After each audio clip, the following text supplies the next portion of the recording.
gon' shoot, we gon' shoot. Lil' baby a thought, but she cute, I just want the top, then you through, Niggas say they getting guap, where the proof, Slide down my block, we gon' shoot, Lil' baby a thought, but she cute, I just want the top, then you through, Niggas say they getting guap, where the proof, If I catch her up in traffic, he gon' catch the K. Hope he know that when I shoot, I'm tryna catch his face. Call my plug like with bag, I'm about to catch today. I got 200 on that road, you can't catch the race. I'm in love with my bitch ass cheeks. Told that hoe my lap was her assigned seat. She gon' choke her out if he found out I had her choking. If I watch milk, you would drown. My AP the ocean. Bitch, don't call me, put my name, jet ski. $1 million cash just laying in the bed sheets. Always your fake boy. Fuck you, dude. Got an AP, sip lean, no fuck you, dude. Tag team a bitch, pass the fuck you, dude. Piece of shit platform. Let her go. Had to suck my dick for a line of coke. Spent 20,000 on the raincoat. Slide down my block, we gon' shoot, Lil' baby a thought, but they deleted my fucking VOD. They blocked it. And I have to go one by one to mute each song. And each fucking time you mute one song at a time, it takes 1 day to process it. I'm processing the video now. There's 4 more copyrighted songs. Each one takes 1 day to remove. It's the biggest piece of shit platform on the fucking internet. Twitch does it automatically. Twitch will just mute it for you automatically. Fucking YouTube is the biggest piece of shit. They fucking block your video if you show copyrighted shit. Fuck YouTube. The whole fucking thing is blocked because there's a 2-minute set. There's like 6 2-minute segments where it's copyrighted. Fuck YouTube. So all 3 hours is blocked because of that. Fuck YouTube. Honestly, fuck YouTube. No, thank those bitches that got me banned from Twitch. Don't fucking thank Susan. Piece of shit, Stone Age YouTube. But fuck, it takes 10 hours to fucking process a video. It literally takes 24 hours to process the video, remove each song, and there's 6. So I remove the first, it's still removing the second, and there's 4 more to go. So that VOD is gonna be blocked for 4 more days. It's so fucking stupid. It's literally so fucking stupid. There's literally no option to just mute them all. You have to do it one by one and reprocess the video every time. So fucking stupid. Fuck YouTube. Honestly, fuck YouTube. It's such a piece of shit. Let me fucking share this shit to the Discord. Got my plug like with bag, I'm about to catch today. I got 200 on that road, you can't catch the race. I'm in love with my bitch ass cheeks. Told that hoe my lap was her assigned seat. She gon' choke her out if he found out I had her choking. If I watch milk, you would drown. My AP the ocean. Bitch, don't call me, put my name, jet ski. $1 million cash just laying in the bed sheets. Always your fake boy, that shit don't impress me. Got an AP, sip lean, no drink candy. Tag team a bitch, pass it to the bro. Ex bitch a hoe, had to let her go. Had to suck my dick for a line of coke. Spent 20,000 on the raincoat.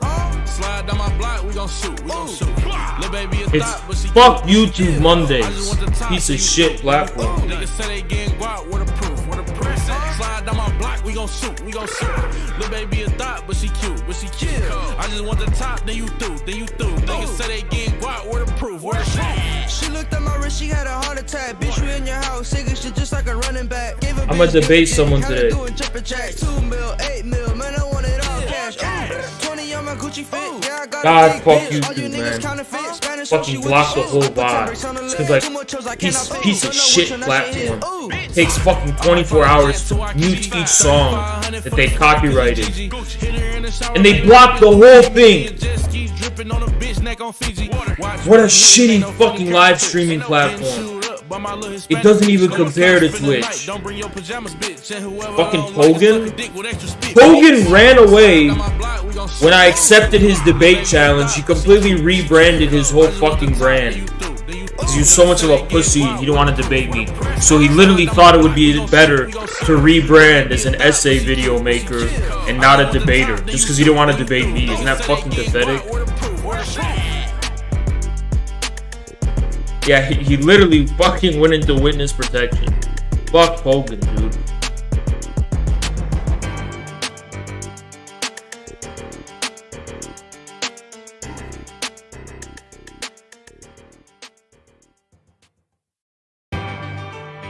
Alright, let's change the song. I'm fucking terrified about what song to play now. Because it's not like I'm safe like I was on Twitch. YouTube will block my VOD if I play a song. It's like rolling a dice, you know? You don't know which songs are completely blocked and which songs they just demonetize. If they're just gonna demonetize it, I don't give a fuck. But if they block this VOD, I know Grizzly, he's a cool guy. He doesn't block the VOD. By the way, every artist who blocks my VOD, who's under a fucking record label that blocks the VOD, fuck you. You're literally a piece of shit. I'm gonna buy your fucking album and literally piss on it in a live stream because I fucking hate you so much, you fucking bitch. I sit on this fucking camera for 5 hours and your stupid bitch ass blocks my whole fucking video because 2 seconds of your song is copyrighted. Then monetize my video. You don't have to fucking block it, you bitch. Fuck you.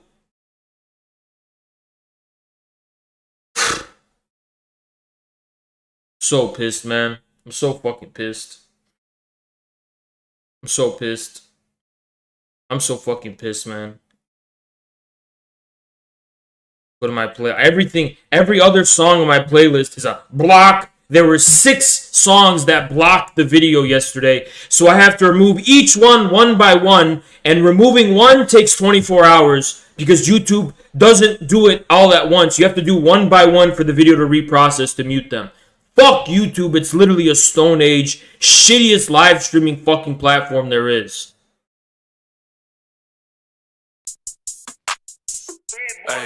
It's literally enough to piss me off so much. It was 6 songs. 6. Fuck UMG record label. Literally UMG record label, you fucking bitch. The CEO of UMG record label, I challenge you to a fucking boxing match in public. You fucking bitch. You fucking pussy. Who is this guy? UMG Recordings. Who's the CEO? You fucking bitch. Universal. Pussy. Lucian Grain Edge, you fucking bitch. Look at this fucking pussy. Look at this fucking pussy. You little fucking bitch. Blocking my video? I'll fucking beat your ass in a boxing match. 1-on-1. Put your gloves on. I'll put my fucking gloves on. We'll live stream it, you fucking bitch. You ugly, disgusting fuck. With your big ass, dumb ass ears and your stupid fucking glasses. You ugly, disgusting fuck. Fuck you, you disgusting fuck. Don't be the reason she died. Go get on TV cause you characters, man. When I ride past, they stare at the bins. They don't know I used to tell this bitch. I'll literally debate him. Get in a boxing match. MMA match. Let's go MMA. You fucking bitch blocking my video. This is the only asshole who does it. Every time it blocks my video, it's because of UMG. You fucking fat ass. You don't have enough money? How much money am I taking away from you by having my videos still up, you fucking asshole? What a fucking ugly, disgusting asshole smiling and shit. You little bitch. I fucking hate this guy so much. What an ugly, disgusting fuck.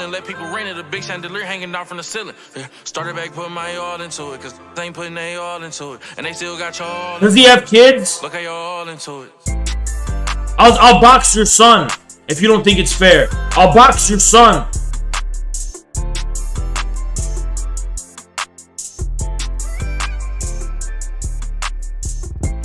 You ugly fuck. Blocking my whole VOD. If you block my VOD, it's literally like coming up to me, opening this door, coming right in front of my face and slapping me across the face. For 3 hours I'm live streaming and it's all blocked.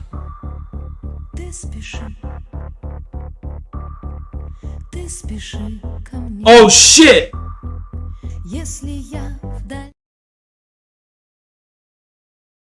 The fucking playlist was on autoplay.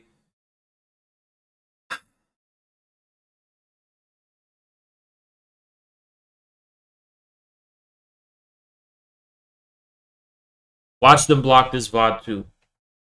Fuck YouTube! Fuck YouTube! Fuck YouTube! Literally fuck YouTube! It's such a piece of shit fucking live streaming platform.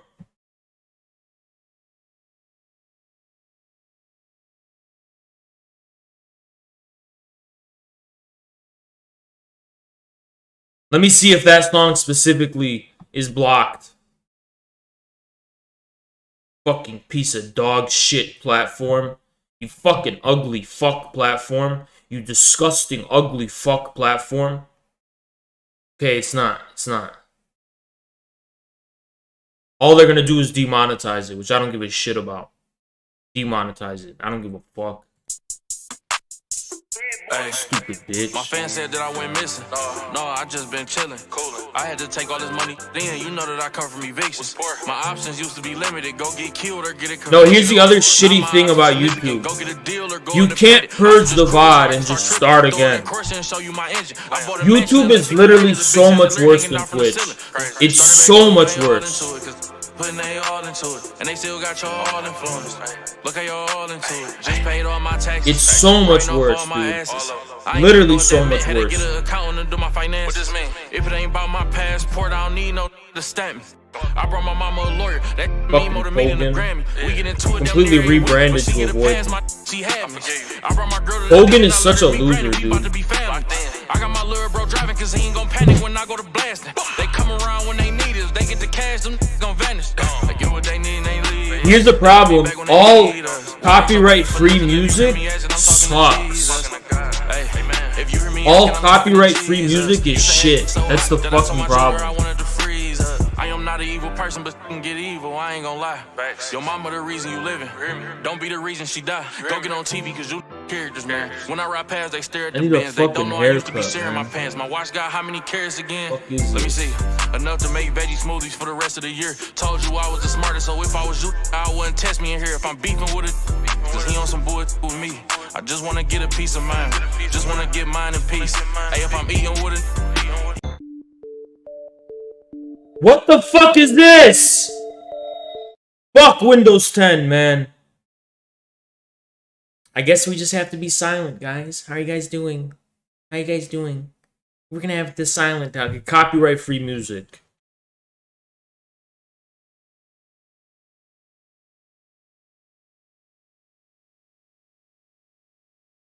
Shit. Fucking piece of shit. Shithole fucking YouTube.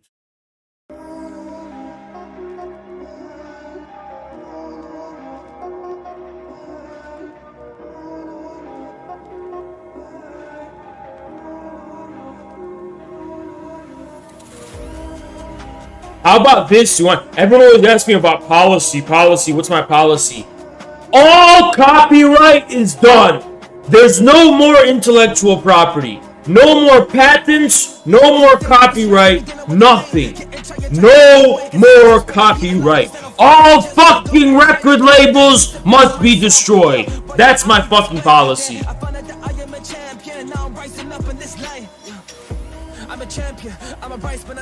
All copyright is done. Anyone come debate me about it, bitch. Debate me in the boxing ring too. Go ahead and fucking explain to me why my entire fucking VOD should be deleted. Because I played 15 seconds of a sound bite that someone claims they own. The fuck are you? Who are you, the king of England? The fuck do you own? I own it. I own those sounds. Those sounds are owned by me. I own the sounds. Oh yeah? You own my fuss. Own that sound. Own that sound. I'm gonna wear a tuxedo and go to dinner with you and all those fancy people who are the copyright owners, and I'm gonna fart so loud and you can own that sound. And your grandma's gonna be there, and it's gonna be a really fashionable thing, and I'm just gonna fart as loud as I can. And you can own that sound. Piece of shit.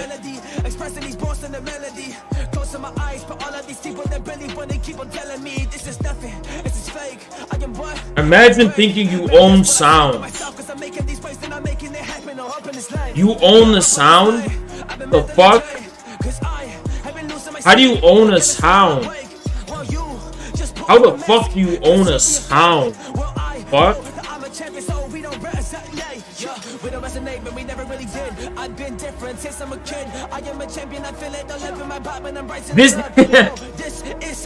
This is the copyright free music.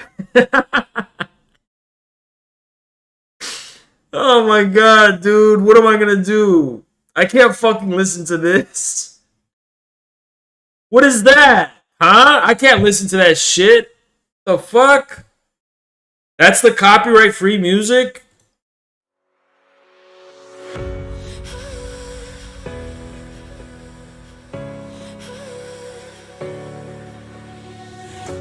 I'm hopeless in the crossfire. Oh man. There's nowhere to go.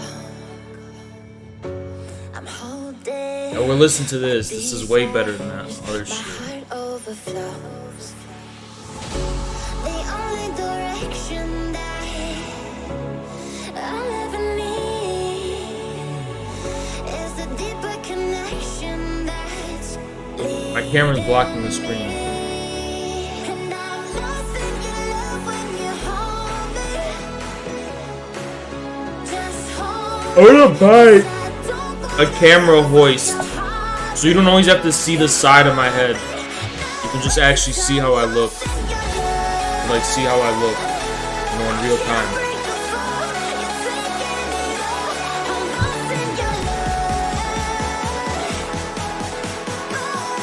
The angle makes you uncomfortable.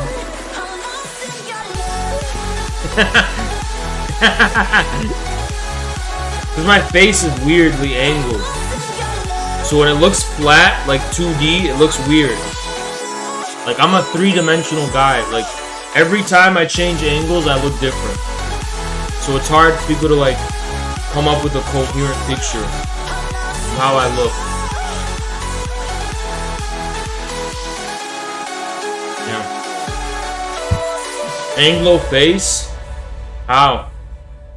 How? What are you talking about? can change the future of us. I have a wide skull?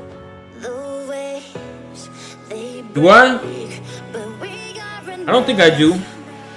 I don't think I do. Wide skull. Actually, I kind of do.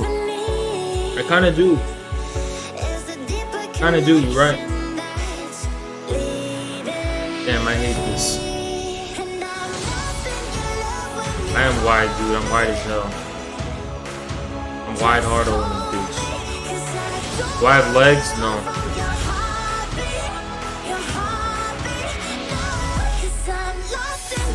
Fucking. I feel uncomfortable in this shirt. I just hate this shirt. I hate blue shirts. I feel like naked. I feel like I'm naked right now.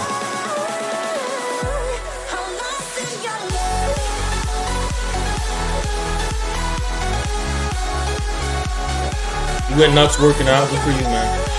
Good for you.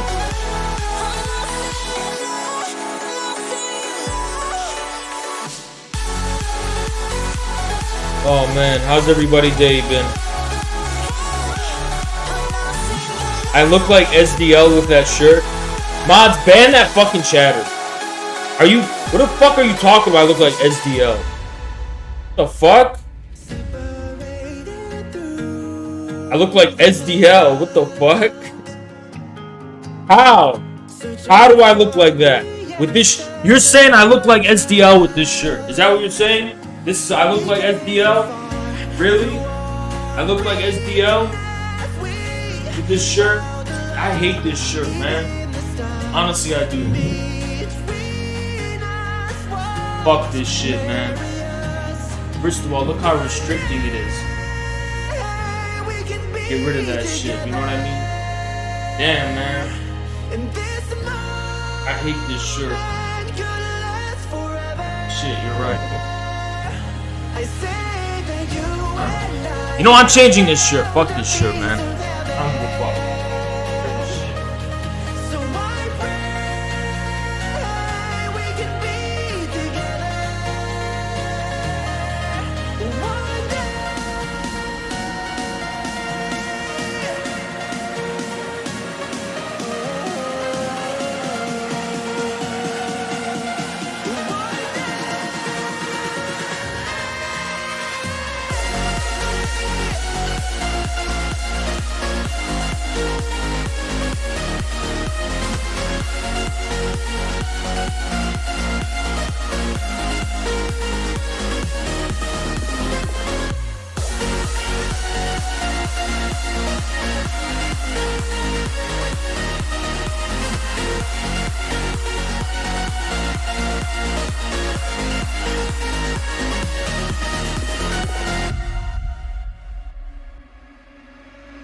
We found love in separate ways.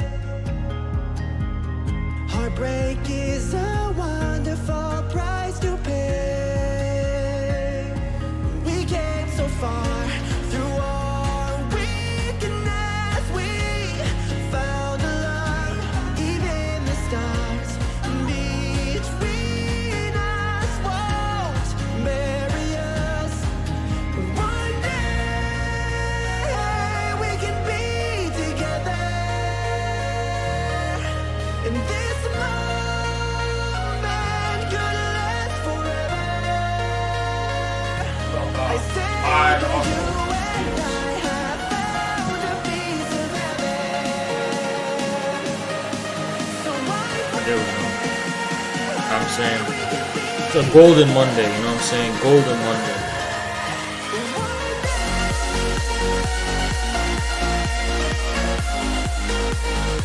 Where the fuck is everyone?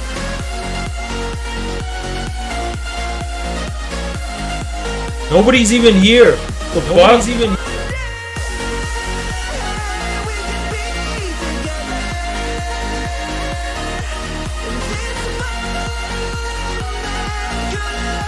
I hate this fucking music so much. Honestly, hate this fucking music. I hate this fucking music. I hate this fucking music so fucking much. Shut up!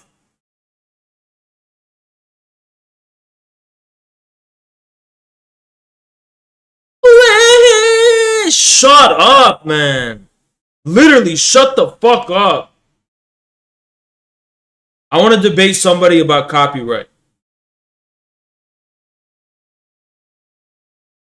I want to debate copyright.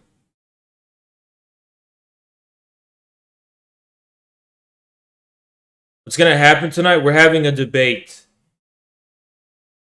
But we're not going to have it until people get the fuck in here. Literally takes everyone 2 years to get in the fucking stream.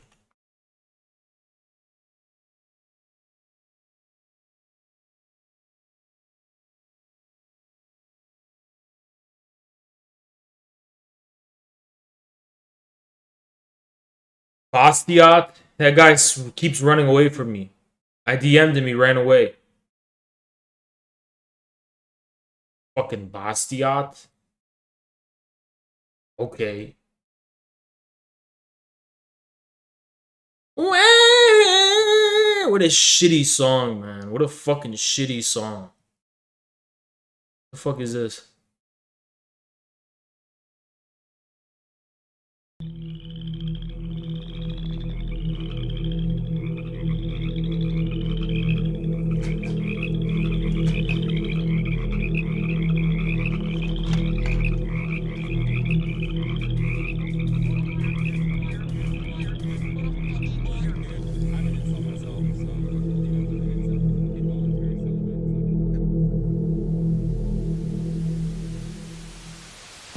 I'm here to talk to you today about music, arts, fashion, one of the greatest problems that our generations are facing. The biggest scourge that affects our society, against all of the cultural and social progress we've seen, is the battle against intellectual thought.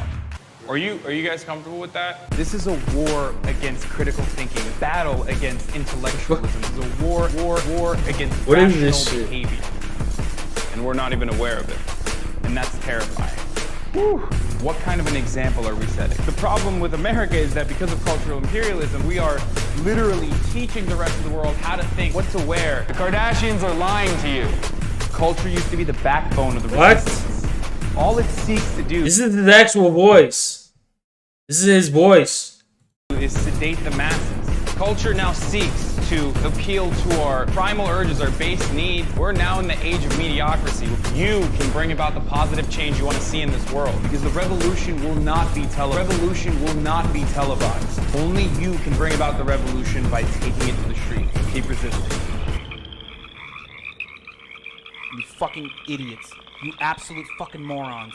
God damn it, I hate you so much when you do this shit, chat. I hate it so fucking much. You're like 12 years old. You fucking... Fuck! Fuck! You fucking brain dead!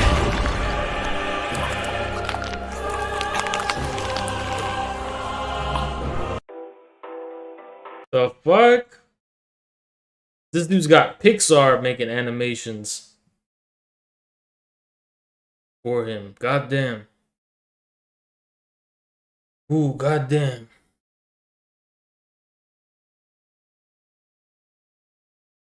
Don't look at me like I understand that shit. I don't fucking get it.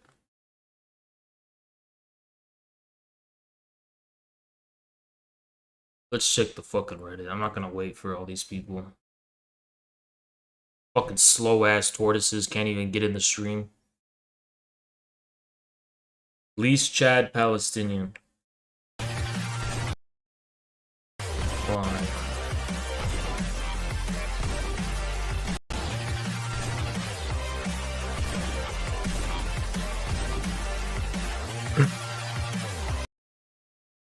It's funny. Even H.P. Lovecraft had a better understanding of socialism. Laissez-faire cap. Yeah, I read this on stream before.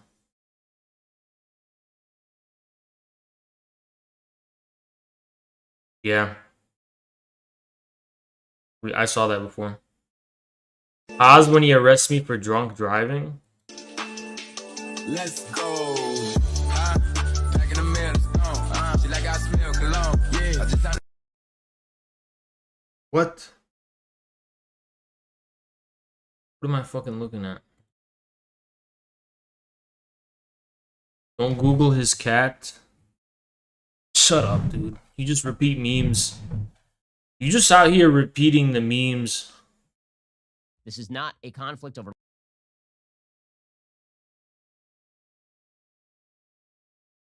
Hey, guess what? The guy who said don't look up his cat. Fuck Twitter and all the memes on Twitter. Think I give a shit? I'm in a bad mood. You guys are gonna start seeing bad mood Haas. Because I've been in a bad mood. Oh my god! Paperwind donated $50. Yo, Has. I am having a great day. Just got a new job. I don't know why it's not playing the whole thing. But I appreciate it so much, Paperwind. Let me see our... Paperwind donated $50. Yo, Has. I am having a great day. Just got a new job. I can afford donations now, so this is my show of appreciation for you in infrared. Thank you, man. Thank you so much. I appreciate it. You have no idea. Thank you so much, man. Thank you so much. Appreciate it so much. Thank you. Appreciate it so much. Yeah. This is not a conflict over land. This is not a conflict over borders. This is not a conflict over a right to return. There is different layers of like Israel defense, right?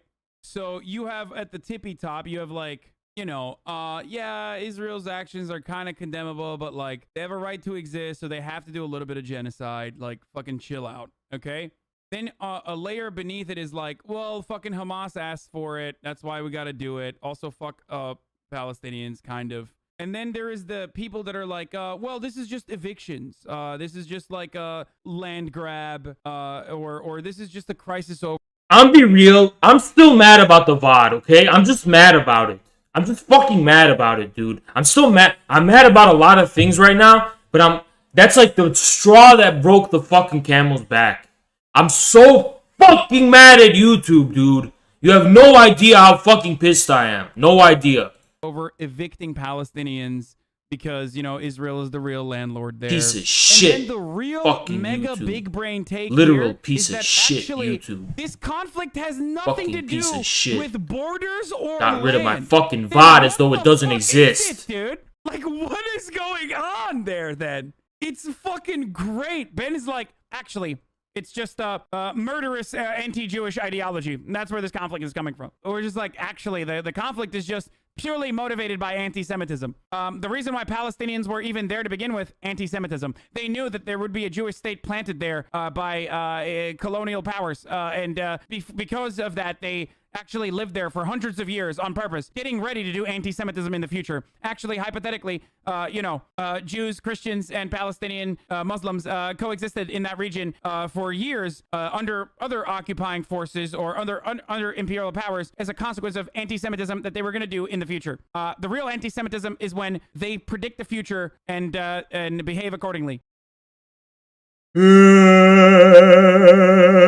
guess what, Hassan? You're just as fucking guilty as Ben Shapiro.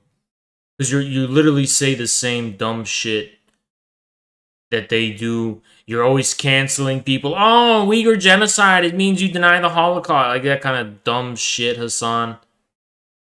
Forget about it. Forget about it. If Hassan's so real, let me ask you a question. When the second biggest streamer on Twitch, got banned for covering Palestine, Hassan didn't say a word. Radio silent. Okay, Hassan. Okay, Hassan. Keep pretending like you about it. You're not about shit. Fake ass motherfucker. Based Colossus. This is crazy. All of that ain't Arcade's robots. That's really Colossus. No longer am I X-Man. Colossus, a traitor to his motherland and his people. Now I am the proletarian, workers' hero of the Soviet Union. And my first mission is to smash the X-Men. Good! Fuck them! Fuck those X-Men. The latest X-Men movies suck.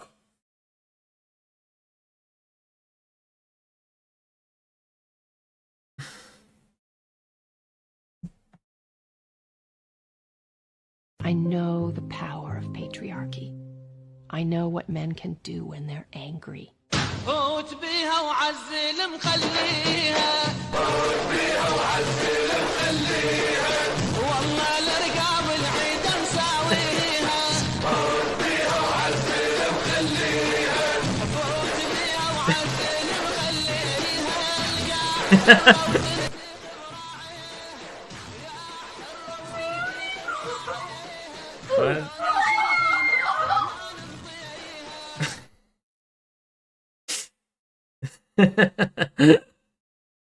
Oh my god.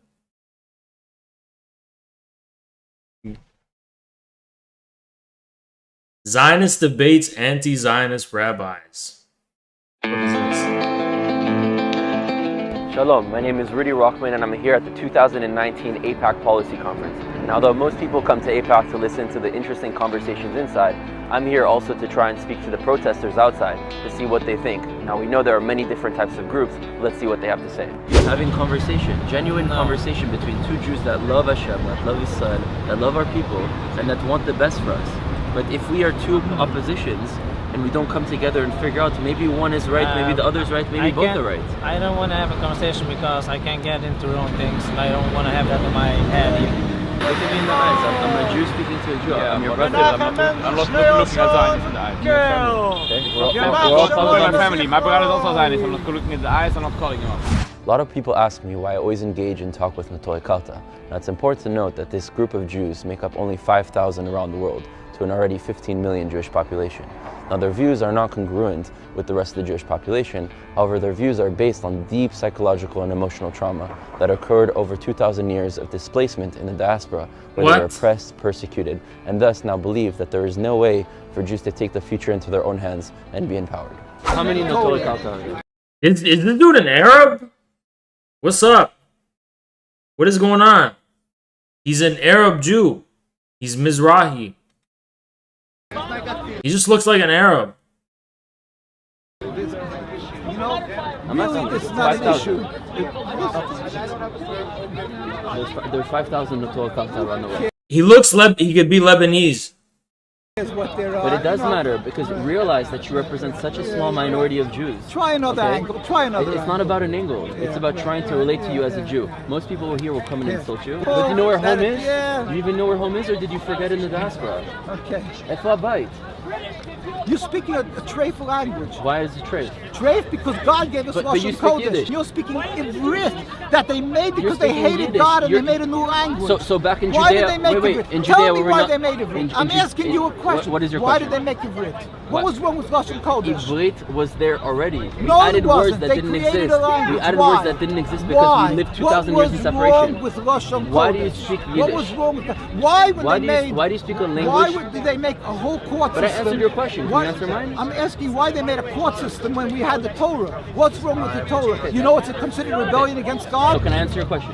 Because you asked me a question. Yes, answer me. So the way that Israel created its government, I'm completely against, right? Because we have a British parliamentary system in Jewish land that's not Jewish and it's not Middle Well, Eastern. at least It doesn't fit. maybe at one point. I'm not excited about it. So there are a lot of things that we need to change in Israel for sure. But you understand that the reason why it created that government in that way is because there was no time or conversation to have to create the proper way of governing That's not ourselves. why. It's because they don't want Judaism. They want nationalism. They hate God. They hate the religion. They But want you're the saying national things that vote. isn't true to the people. not Like true. your nation that lives in Israel, which is your family.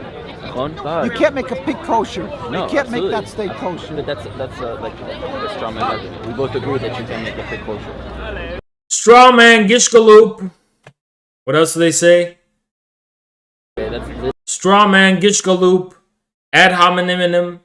what we're talking about. I'm not going to debate. I told you you have the references. But I want our ideas to be able to have a conversation like Jews, like we've done for thousands of years. I'm not interested in having this So conversation. why are you here? I'm here. I gave you the references. Maybe so you you're- look at it. so you're- Maybe you wake up tomorrow. So you're and only look here at to like give your ideas. You That's can't exactly listen to what other I'm here ideas. for. But Exactly. how do we? Yeah, Martin Bailey. Martin Bailey. Ad hominem. Move forward as a people if you can't even have a Well, you conversation. have books. You can look it up. You don't need me. You don't have to convince me. But it's not you about, have to see for yourself but what the it's- truth. But like I care about you. You really care about me? Yes, I do. You'll study the books. And if you have a true question, you'll ask a so we question. can't- Wait a minute. This guy Rudy? Hold on a second. Let's look at something here. Because something's going on here. Something's going on here. Wait a minute, Rudy. This isn't your jaw. What is this? What's this, huh? What's going on? This ain't your real jaw. This is sus. This is sus as fuck, dude. He's hiding something. This is a coke beard. Wait a minute, Rudy. With all due respect, actually, this is really disrespectful. But honestly, dude, this is yeah, this is something, dude. This is not. But like I care about you. You really care about me? Yes, I do. You'll study the books. And if you have a true question, you'll ask a So we question. can't in have the a forum, conversation. and The then only we'll thing be you able to can put answer me you. is to like reading material. But I know a lot about your position. very So happy I'm you do. interested. This is a cope. Fake jaw. This is a cope. This is a copium beard. in having conversation about that, but every time we actually talk about something, you tell me that I'm not a Jew, and you tell me that pigs aren't cooked. I shaved before. I shaved everything before on stream. The only reason it looked bad was because it was all red and shit. But otherwise, you know, my beard helps me a lot. But even without a beard, I'm not that bad. So Rudy, you have to shave, I shave, and then we'll see who wins that debate. Kosher, like How is cut that yourself off from Judaism by affiliating with Zionism. Okay, so the Jews that are Zionists are not part of Am Yisrael. Is that your opinion? I would be much more happy if they would have gone to Uganda or Patagonia than Palestine. We went back to Israel, to Eretz Yisrael. Your beard does help you a lot, to be honest. All right, ban that guy from the chat. Ban that fucking guy from the chat. Not supposed to say that. Not supposed to agree with me. You're supposed to say, no, Haas, even without a beard, you look great. You're not supposed to actually agree with what I said. Ban that guy from the chat. Committing two crimes. We're not. But you understand that defiling the land of power of the you cannot Holy blame Land. the consequences of the wars just on the Jews. Yeah. Right? There's a conflict happening in the region. There are Palestinian suffering, but you cannot blame all that suffering just on Am Yisrael. All of you brain cells who want some serious content and shit, tomorrow we're premiering a new video, so stay tuned. It's not made by me, it's made by the Lithuanian member of our collective, Ed, and Raul edited it. But yeah, we have a new smart brain video for you guys. So don't worry about it. Okay? Okay? So shut up and stop bitching about it. And more are coming too. I told you we have shit in the works. It's actually already done, but he wanted us to wait till tomorrow because he's sleeping. So, yeah. So everyone stop bitching at me. And for Red, what happened to the quality intellectual content? Blah, blah, blah, blah. Trust the plan. Shut the fuck up. And if this video doesn't get 10K views, you're never getting smart content again. From me, at least.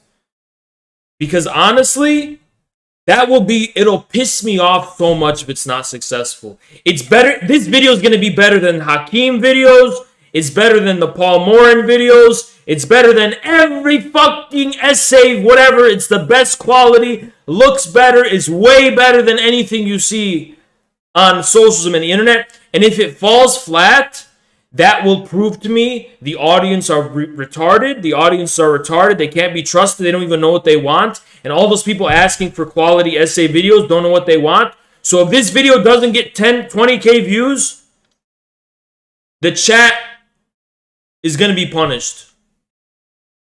Listen, I told you, I'm not in the mood of this debate. I'm sorry. It's been a pleasure. You can go study it. You have further questions, you can ask. I'm just interested in having a conversation. If you don't want to, I can have a conversation with someone else. Yep. Maybe you?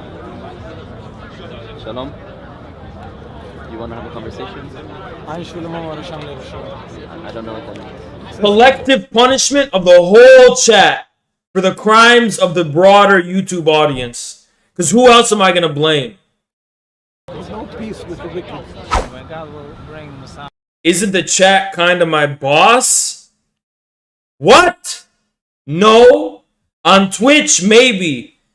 On Twitch, maybe. But you motherfuckers, you are under my tyranny here because you don't subscribe on YouTube. You don't have subscriber badges or anything. You're all equally the same here on YouTube. There's no subscribers here. This will be a reign of terror. I'm in a bad mood. I have a broken heart. I'm in a bad mood. My reign of terror will be for as long as I'm on YouTube, not on Twitch. And who gave us the Holy Land, who will first dismantle that government, that state of Israel, and then will bring the Messiah, and he will kill. Who broke my heart? Your mom. Your mom. All the people who did all the desecration against his name. That's what unfortunately happened by the Holocaust, and that was from God because of that sin. Rome trying and doing everything to create their own state. So the Holocaust Holocaust was the Holocaust cause was of caused because of Zionism? Yes. Why do you think only Satmar and Notori Kata and maybe a few other groups are against Israel? I thought it was denims and what? The fuck? Denims broke my heart? I broke her heart. What the fuck are you talking about? That makes up a very small percentage compared to the large body. Why do you think the majority of the body of Am Yisrael... And Vosh? What are you even talking about, Vosh? How could Vosh break my heart? The only heart Vosh can break is his own when he gets a fucking heart attack for how many McDoubles he's having every day. The fuck? I don't know what the majority is. I'm sure with my opinion, because it's not my opinion. I have that. I know my father was like that. My grandfather was like that. My rabbi, my grand rabbi, and all. That was the fact. But if they were doing something wrong, you have the ability to make your children not like that anymore. So you have the freedom of choice, and so do I. As a Jew to a Jew, the majority of Am Yisrael today, the reason they believe Israel has a right to exist is they believe actually Hashem had a role to play in allowing the Jews to come back, and Hashem doesn't always come. I'm not buying it, Rudy. Show us what your face looks like without the beard, because you're hiding your jaw. I'm not hiding my jaw, okay? No, you guys saw me without a beard and everything. I still have a jaw. I still have a distinct jaw, okay? Rudy, shave your beard and show the world the truth. This is bullshit. Come in the form of the 10 plagues where it's clear that there's a miracle. Hashem sometimes does a miracle. For example, in the story of Purim that just happened, Hashem didn't come, but it was a miracle in what happened. So the fact that we were able to come back to Israel, revive our civilization, our mission is to be able to accomplish Mashiach, which is Tikkun Olam. Why do I hate Vosh so much? Because he's fat. To help as a nation, help empower those around. It's the only reason. It's the only reason. And that's our role to play. And once we don't have, why do we have to help God? We don't have to help him. He will do it. We don't have to help other nations. Why does it say that? What do you mean help other nations? Am Yisrael is supposed to be Ola Goim, right? An example to others.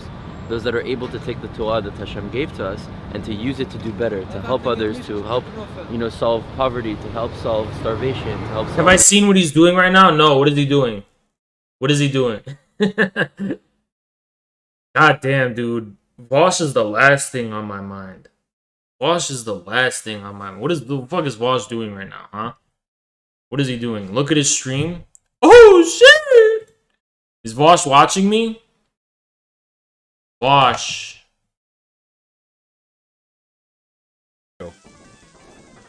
He's doing a charity live stream for the Palestine Children's Relief Fund. Oh, you're such a good person, Vosh. Shut up. Diseases, to solve economic struggles. We're supposed to be a nation that enlightens and empowers other nations. So how are we going to do that if we're... He raised 100,000 in 6 hours. Okay, fine. Good for him. That's nice, I guess. It's a nice thing. But here's the problem, is that objectively speaking, Vosh hurts Palestinians. Objectively speaking, he hurts Palestinians. Honestly, he does. His political position in America hurts Palestinians. The Palestinian children care, that's who cares? Wait a fucking second. By that logic, Bill Gates, you should be sucking Bill Gates' cock. Because he's like the biggest charity giver on the fucking planet. The fuck are you talking about, bitch? Politics isn't charity, dude. Shut the fuck up. A lot of bad fucking people raise charity. How does he hurt Palestinians? Because his fucking political strategy in America hurts Palestinians. And if Vosh lived in Israel, he'd be the fucking type of guy who calls Palestinians fascists. He would call them bad, reactionary fascists. And he would say the Israelis are the enlightened ones. I mean, good for Vosh, honestly, for raising money, helping those kids. That's a great thing he's doing. I applaud that. But honestly, when it comes to his political position in America, Vosh hurts Palestinians. And being attacked in Germany. How are we going to do that if we're in Morocco treated as dhimmis? How are we going to do that if we're not strong? If we don't have the power within ourselves? What do you think was the last 1900 years before the state of Israel? You think that the the Jews. I think we were broken. Yes. I think that the Roman Empire destroyed us. Wow. Not only physically in the land, not only killed Jews, but like destroyed us mentally. So what do we have to do? Then what we have to do is to revive our physical and revive our mental. Physical? Yeah, physical being Eretz Yisrael, and having an army again and being strong as Jews like we always were. So you're coming now and saying me new things. But you also have to have a chin and a jaw. You can't lie to the world with this fake jaw you have. That's an important point here that's missing from this conversation. And I don't want to expect it. I don't want to accept it. Do you think that the Rebbe and the Rav Kook are not legitimate sources of information? He's on the phone. He's on the phone talking to them. He's literally on the phone talking. He's like, oh man, I got time for you. Shut the fuck up.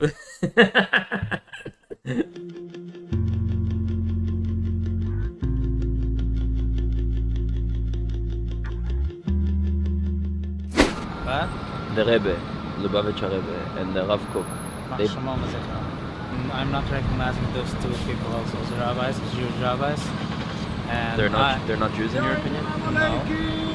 Of course not. So anyone who doesn't believe exactly what you believe because isn't a no Jew? But the first time we came back to Eretz Yisrael with Moshe Rabbeinu, right? We came out of Mitzrayim after the 10 plagues, we went back to Eretz Yisrael. The majority of the spies and even the majority of the population wanted to go back to Egypt but were too afraid to go to Israel. So for me, in my opinion, and I'd love to know what you think about it, is that when the Jews left Eretz Yisrael and the second diaspora with the Romans destroying our country, we were afraid to go back. You're talking about the Romans. The fuck? Of years, we were persecuted, attacked, pogroms. Why are you talking about the Romans? We were so afraid that this idea that one... This dude's a LARPer. He's talking about the fucking Romans. Dude, that doesn't have anything to do with... You can't just be out here talking about the fucking Romans. What the fuck? That's like me being out here talking about the fucking Persian Empire because they occupied the Lebanon thousands of years ago or some shit. Like, you can't just be out here talking about the fucking Romans, dude.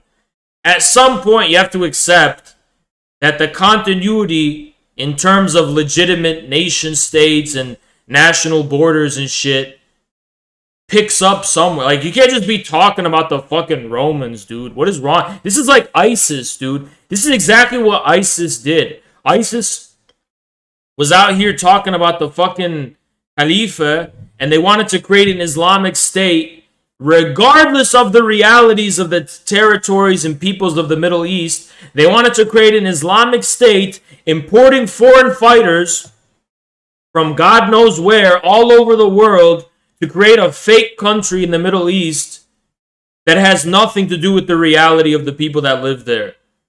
That's what ISIS did, dude. This is literally ISIS logic. The fuck? This dude's talking about the Romans. This dude's out here just talking about the Romans. What? One day the Jews can be strong and come back ourselves. And I think with Zionism was the spark of Am Yisrael becoming strong again and being like Moshe and being like Yehoshua, who came back as a spy and said we can go back to Israel, and being able to do that. This is what I would ask this guy. Why was German romantic nationalism so decisive for the creation of Zionism? Like, if what you're saying is true, why did Zionism only happen in the 19th century? Why didn't Zionism happen in the 15th century? Why did it take until the 19th century when the German Jews who were struggling with assimilation and wanted to be inspired by German romantic nationalism? You know what I mean? Like, it's such a clearly European, historicizable type of thing. Like, what the fuck does that have to do with the Romans, dude? Nothing. Rudy, dude, you should debate me. And you should shave your beard when you debate me, too, so the world can see your true chin and your true jaw. You don't believe that. I truly do believe that. You're just saying that. No, you don't believe it. I truly do believe in Hashem, and I truly do believe it was a miracle. Dude, Rudy's out here. Literally, he's... You know what? You know when I see Rudy, you know what I see? I see a fucking fanatical ISIS guy who's just left behind their entire roots to join this ISIS project. Dude, Rudy, what country are you from? Rudy's probably from Egypt, Lebanon, Iraq. He's probably from one of those countries. Dude, Rudy, guess what? That's your home. I'm sorry, dude. This fake thing you're trying to do is not real. You're cringe as fuck, dude. That we were able, after 2,000 years of being outside of our homeland, to come back and liberate that land from. Dude, he reminds me of a lot of Arab guys that just become furries and shit. And they have the same demeanor and voice, and they talk, they're crazy. They're like, yeah, you know, I became like a furry, and you know, I left behind and like my whole roots and everything. I just became like a, you know, like what's so wrong with it? He reminds me of like a lot of like super schizophrenic, like crazy Arab people I know, you know. A British army that was. He's from Algeria, or he's from North Africa, or that's his homeland then. This dude's got no business in Palestine. Persecuting our people. You can't believe whatever you want. He's like, what is the word catatonic? He talks in like a catatonic way, you know? Make something. It doesn't seem like he genuinely believes this shit. Seems like he's crazy, you know? Like a new religion and a new belief. Meanwhile, this guy's actually representing his forefathers, his fathers, the actual continuity of history. He's actually representing them. He's actually like in reality, you know? Who made a new religion? I think we have the same religious connection. We all believe in Hashem. We all believe in the Torah. We all believe in the mitzvot. No, I think that we have different interpretations of the Torah. Almost all of what the world considers Am Yisrael is not Jewish in your opinion, because the Torah make up 5,000 Jews, and Jews around the world are 15 million. So they're not even like 1% of the total Jewish population. So you're saying that the total Jewish population is not Jews, and only the small little few thousand Jews are the true Jews and the only Jews? You're a Zionist? Yes. You talking in the name of Jewish people? How you do it? I'm a Jewish individual. I gotta trim my beard, man. Myself.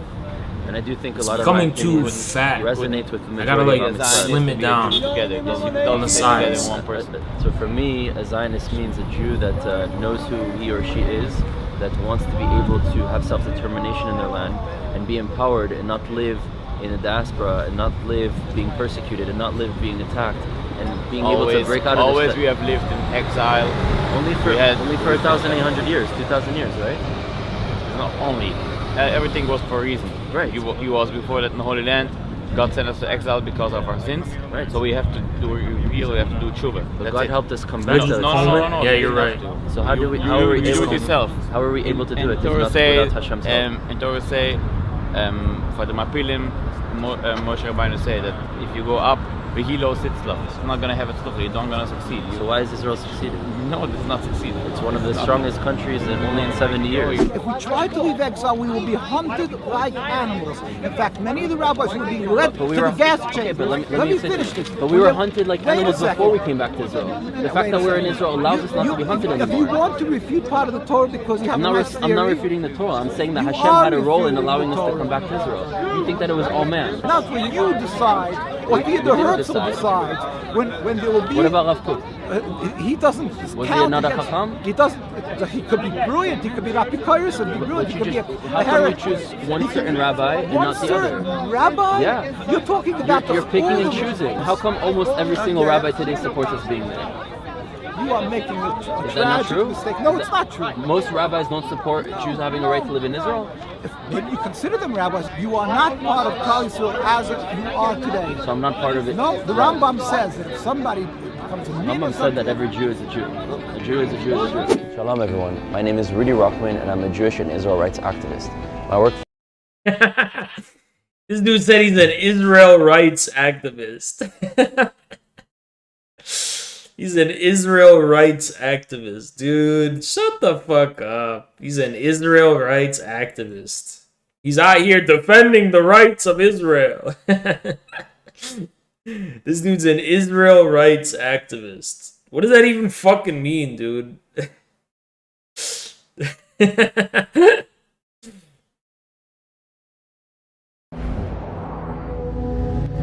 Dude, I love George Galloway. He's so based. He's one of the most base people.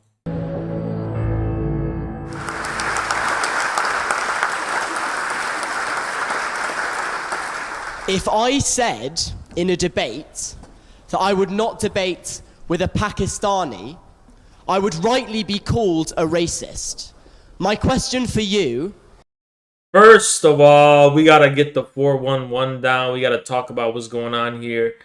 A lot of things going on here. First of all, this dude, he's the giraffe of the room. Basically, he's got a long-ass fucking neck. Now, this dude's neck is way too big for his face. You know what I'm saying? First of all, a lot of things going on here. This dude is too cleanly shaven. At least have something, man, for how you look like this. It's the only thing that could save you.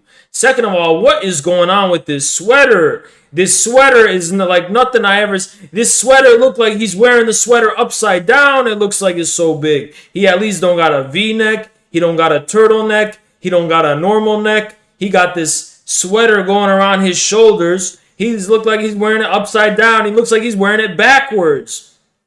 This is literally what it looks like from the back. Like he's not wearing it. The sweat look like it's supposed to rest on the back. Like this looks like he's wearing it backwards. He woke up on the wrong side of the morning.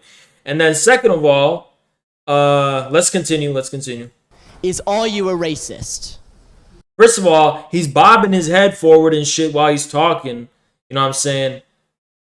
Oh yeah, he talking about like he's a peacock. He's bobbing his head like a chicken about to get some grain in the coop.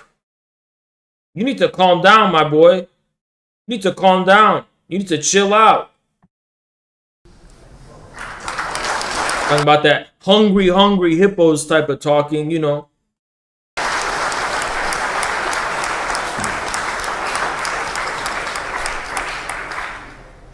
Why are you applauding that? Why are you? What kind of people would applaud that?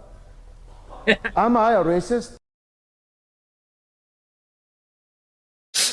This is why Galloway's the only Chad in fucking the UK.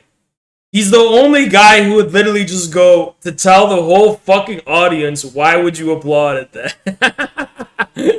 He's like, why would you applaud it? Are you fucking stupid? Why would you applaud that? Dude, this is literally a fucking gangster OG type of guy. You know what I'm saying? You've sat through the last hour and a half of me speaking. You know what? If I could go bald like Galloway, then I'll do it, dude. I don't think I can because, like, my face looks different. But, dude, he looks good bald. You know what I'm saying? He's got, like, a... He's got, like, a... He's got a lion-like look, you know? He looks like a lion here, you know? I'm gonna investigate if I could go bald like this. I don't know. I don't think I can. And you're applauding someone asking me if I'm a racist? What kind of people are you? Or do you just applaud anything? Would you just applaud anything? You made a better job of it than your friend. I'll grant you that. Talking to me in a language I don't understand and then waving an Israeli flag in my face was not, I suspect, the finest moment that he will experience in what I hope is a long life in public affairs. I'll let you in on something you don't know. I'm one of the few people on the left in Britain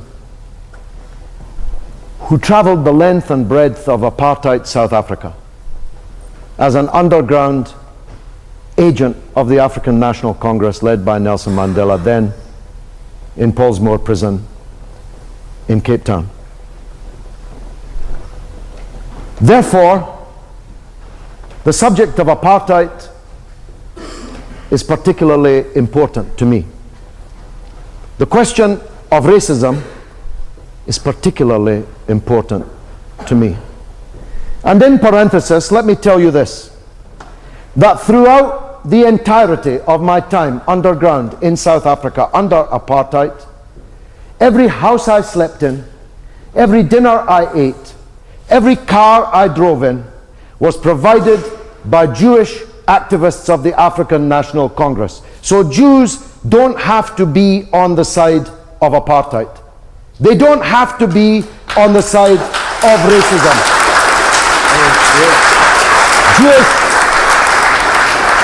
Jewish heroes amongst my blood brotherhood. Wait a second. This guy talking about Sassoons in the chat. Get him VC after this. Because I want to know what's going on. Because I keep hearing about Sassoon this, Sassoon that. I keep hearing about this shit. All this ruckus. So we're going to figure out what the fuck is going on. Okay? We got to figure out what the fuck is going on. Like Dennis Goldberg. You already got banned? Well, you probably deserved it then. The fuck? This dude keep hearing shit about Sassoon this, Sassoon that. The fuck you talking about?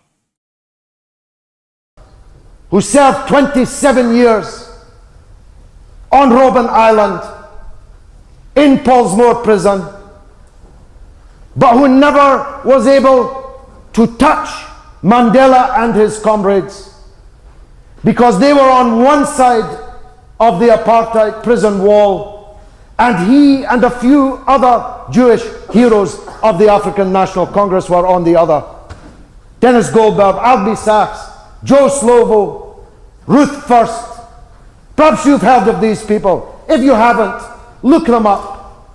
Jews don't have to be on the side of apartheid. They can stand up against it. And I say to those who... You can still use the emote on Twitch? Really? Can you really? ...who imagine that they are friends of the state whose flag was just waved in my face. Turn away from the racist apartheid ideology of Zionism. Turn back to where Jews were before the emergence and the hegemony of Zionism. The greatest people on the earth were Jews. The leaders of the socialist, communist, trade union, liberal, enlightenment throughout the 17th, 18th, 19th centuries were great Jews. Marx himself. The guy in the chat who goes, he sounds like Shrek. Dude, what is wrong with you? It's just because he's Scottish. All Scottish men sound... Yeah, because Shrek has a Scottish accent. The fuck are you talking about, dude? Himself was a Jew. Ban that fucking guy from the chat, dude. Ban him from the chat. Go ahead and ban that guy from the chat. Because now I can't get it out of my head. Stop, dude. Stop. Stop. Stop. Stop. Stop. Show respect, dude. Show some respect. None of them believed that as Jews they should go and take somebody else. Oh my god. Literally, dude. You gotta stop. You gotta stop, dude. You gotta stop. Stop, okay? Take it. Take it slow. We're gonna calm down a little bit. Recuperation. Recuperation. We're gonna get some recuperation. Come back down to earth. Come back down to earth. The video's ruined. Honestly, the video's ruined. I'm sorry. The video's ruined. I can't... I have to, like, get that out of my head. It's too much, okay? It's... The connection is too strong. It's too strong.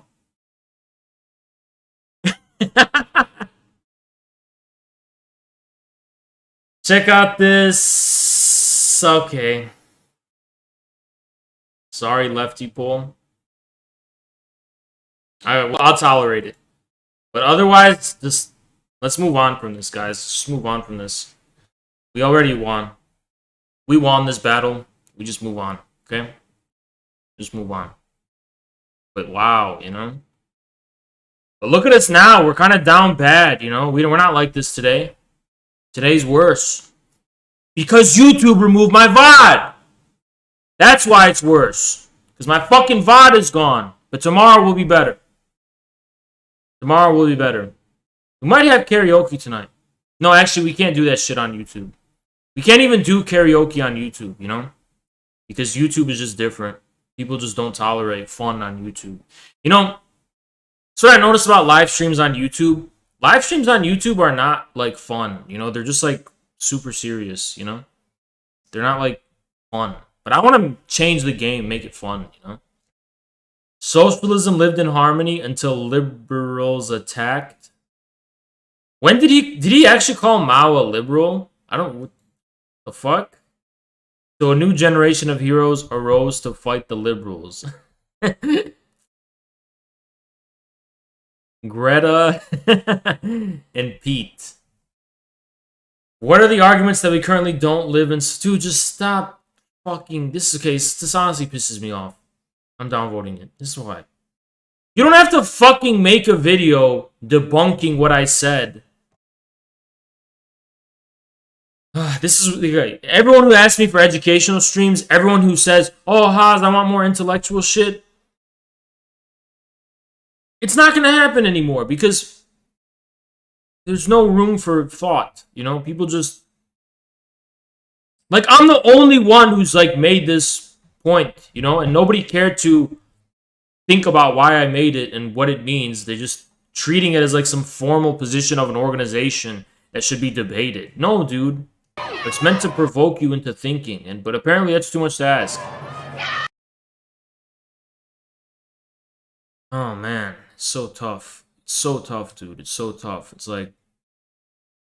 Yeah, it's so tough. It's so tough to convey a genuinely new idea, you know? It's so tough to genuinely convey...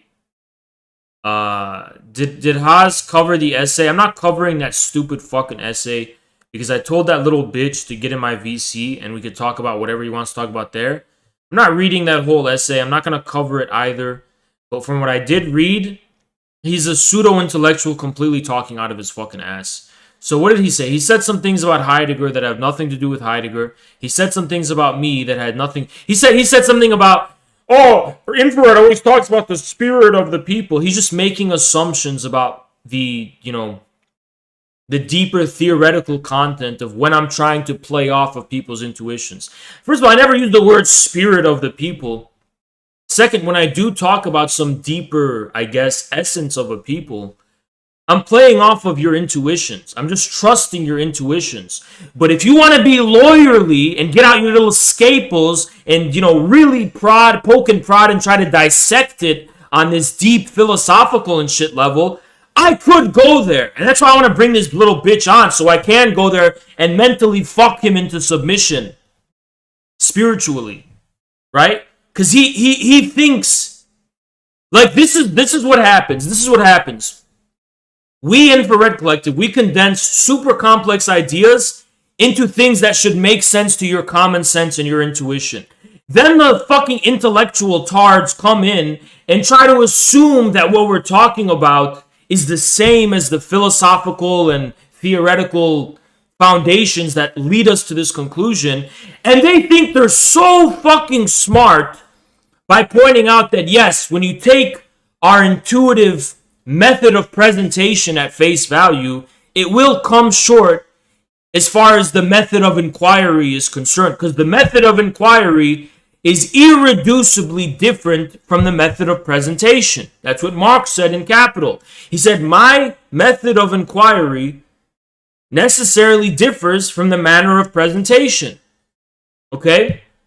The manner of presentation is simple. The method of inquiry is what's the tough shit. It takes a retard to come and look at your manner of presentation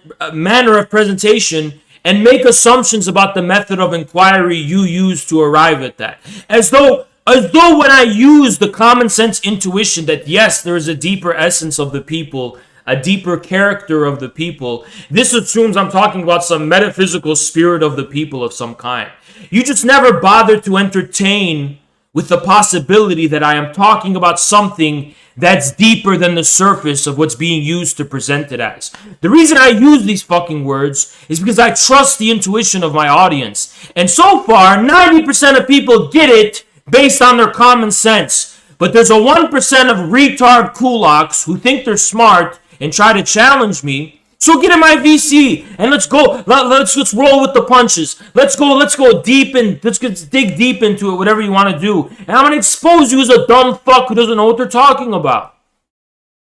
Stupid bitch. It's literally unironically like people who come to us look at our memes, look at all our memes, the Anglo box, Anglos, and they just equate that with some kind of refined intellectual position and treat it in that way. It's like someone trying, this is why, like, look at, have you guys ever heard of the meme called leftist memes, where this is like leftists have to type like essays on all of their memes? Well, the reason for that is because leftists don't know how to engage in meme warfare. All they can fucking do is type essays, and they literally respond to memes with fucking essays. Literally, someone will write a book in response to the Pepe the Frog meme. That's what leftists do, dude. They're literally terminally retarded. They're terminally autistic. They don't know how to be human beings who understand the deeper meaning of things beyond fucking the conceptual tyranny of intellectualism. They don't understand that memes work on intuition. They work on the unconscious. They work on unconscious associations that just make sense to people. Even if they don't know how, and people don't necessarily know why they make sense, but they just fucking do. That's how memes are. But leftists don't understand that. Leftists have to defend the tyranny of the sovereign concept. They have to treat every fucking meme as some kind of intellectual statement that has to be debated with essays and paragraphs and books. It is so beyond fucking stupid. It pisses me off. Let me dissect the Chad versus Virgin meme. So, no, this is what leftists... Holy shit, Populist. Donated $50. Populist, thank you so much, dude. Appreciate it. Thank you so much, Populist. Holy shit. Unbelievable. Thank you, man. Appreciate it, Populist. Thank you so much, Populist. Holy shit. Thank you, man. Thank you, Populist. Appreciate it so, so much. Thank you. Damn, goddamn. Thank you, man. Thank you, man. Thank you so much. But anyway, what was I saying? Yeah, this is like you soy jack someone, and then they respond to that by saying, "You have soy jacked me, but." What is it go? A simple soy jack once or twice is no big deal. But how many times have I been soy jacked? 10 times? This is ridiculous. A simple soy jacker. That's literally what leftists do, dude. They literally do that. Like, they just don't know how to fucking be normal humans. They have to fucking respond to every intellectual... every meme, they have to respond to it with a fucking essay, as though they're tapping into the essence of the meme with an essay. No, you're not tapping into the essence of the meme whatsoever, dude. You're just jacking yourself off intellectually. It has nothing to do with the meme magic of what's going on. When you try to dissect the meaning of a meme with a book, you're arriving nowhere close to why the meme has the efficacy that it does. And why it's relatable to so many fucking people. And it's so sad, dude. It's so sad. Yeah, it's so sad. Return to scientific racism. You want to know what? Cancel me. Please cancel me. I don't hate Tariq. I don't hate him. I don't agree with a lot of things he says. A lot of things that I don't agree. But I don't really have an issue with him. I just don't. Please, please. I don't give a fuck, dude. I just don't particularly hate the guy. You know, I don't really have an issue. He doesn't. You know. I disagree with a lot of things he says, but why is he my enemy? He's not my enemy. Right. All right. There we go. We're here. We're on time. We're here. We're on time. Let me let everybody know on the gram that I'm doing. And this guy streams only for 1 hour. He gets 100K views. He gets 68,000 views. He only streams for 1 hour. That's YouTube, man. Power of YouTube. Caleb on embracing American history. Well, one... Alright, we're not going to watch this whole thing, but nice. Have you ever been kicked out of a socialist communist party? No.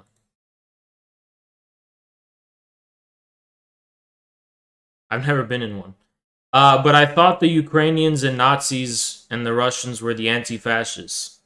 Pretty much, it's true.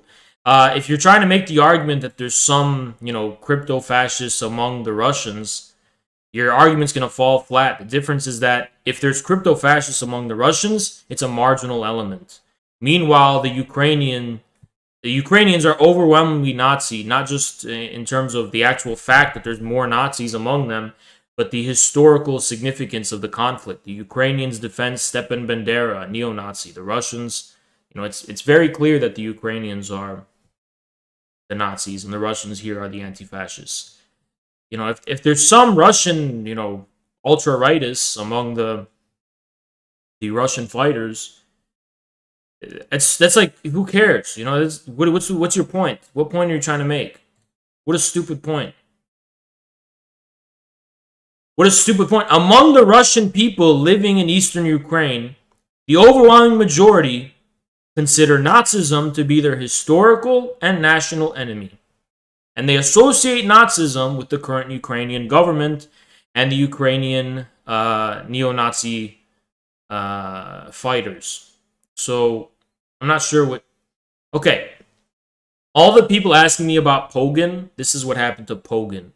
He ran his ass away. He completely rebranded because he's so fucking scared to debate the OG Haas, who he dick-rided off of to build his entire brand using our Discord.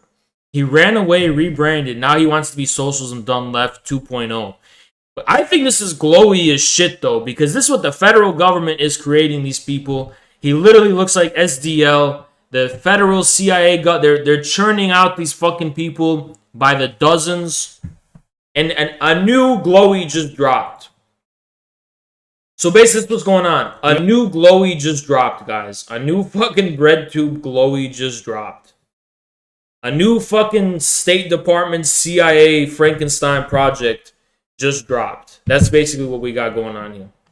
We often talk about something known as the capitalist mode of production. But what exactly is that? What does it mean when we say that... I'm disliking this, but fuck you, dude. Capitalism has a mode of production. And why do we take it that wage labor is exploitative in the first place? Today, as part of the new American left... First of all, why would you call yourself New American Left? There already was a new left, you fucking idiot. It was in the 70s and 60s. That was the new left, dude. The fuck you talking about? I'm going to explain the concept of the capitalist mode of production, as well as what it means for a worker in the capitalist mode of production. So Pogan failed at the debate, bro. Now he's trying to be an essay, bro. He's gonna fail at both. To have his labor exploited. There are several key properties of the capitalist mode of production. It's characterized by private ownership of the means of production, extraction of surplus value by the owning class for the purpose of capital accumulation, wage-based... And I bet you if I grill him to go into the nitty-gritty of what these things mean, he'll fall short. He won't be able to answer me. What do you mean surplus value? What do you mean by that? What do you mean by profit? What do you mean by commodity? He's not going to be able to answer anything. Capital. Look at all these pseudo-Marxists who pretend they know what they're talking about. Listen, there's a difference between being educated, which means know what platitudes to spit out, and know what... It's book school smart. There's a difference between educated in the school smart way, where it's like, okay, what is value? And you just repeat the sentence that satisfies what the teacher wants, and actually being able to put it into your own words and understand what you're actually talking about. Like, there's a difference between those two things. Just because somebody is mouthing off of, the Marxism 101, doesn't mean they actually know what they're talking about. Like, they don't actually know what these things really mean, what they try to describe, and why they have decisive conceptual significance. They could not produce anything for you. They couldn't bring it down to the most fundamental common denominator. I tried to do that. When I tried to get my new introduction to capital, and literally I had the biggest whining bitches in my chat pointing out the obvious fact that I'm illustrating all of these things in a new way, and they were spurging out so fucking angry, seething, that I was doing. How dare you? You didn't present it in the text. Of course I didn't. My whole fucking point was I want to fucking actually allow you to understand it. Not just to fucking know what sentences and what phrases to repeat, but to understand why Marx and Engels talked about it in the way they fucking did in the first place. Sorry. But Haz, what happened to the intellectual content of the streams? Why do you only fuck around now and have fun? Because fuck you, that's why. Because you don't deserve it.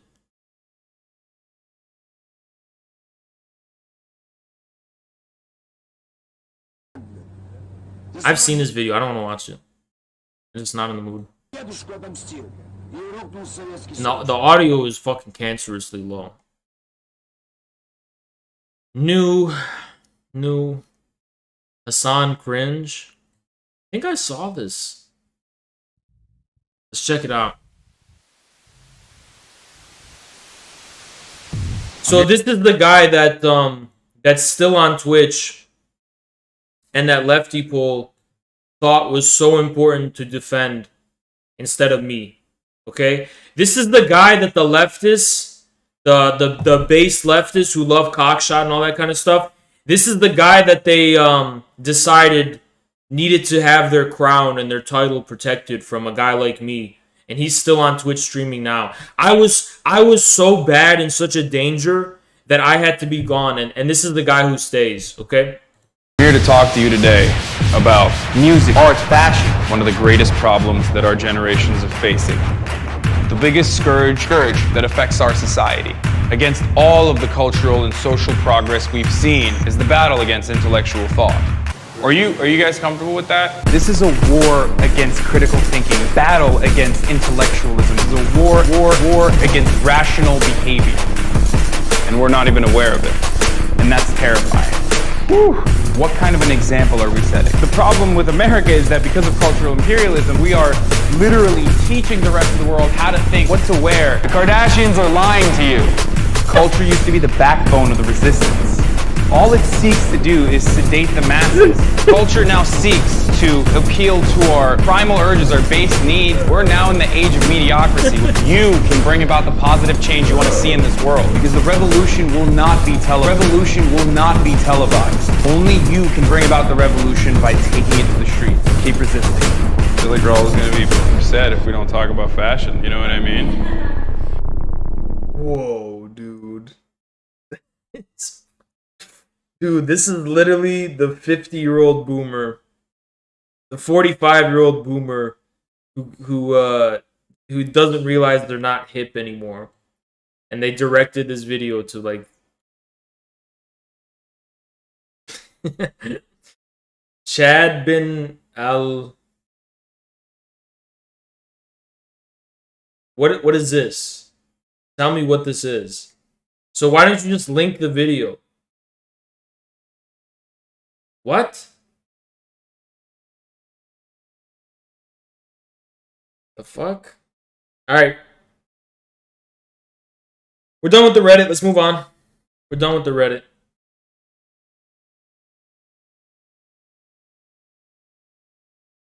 Oh, man.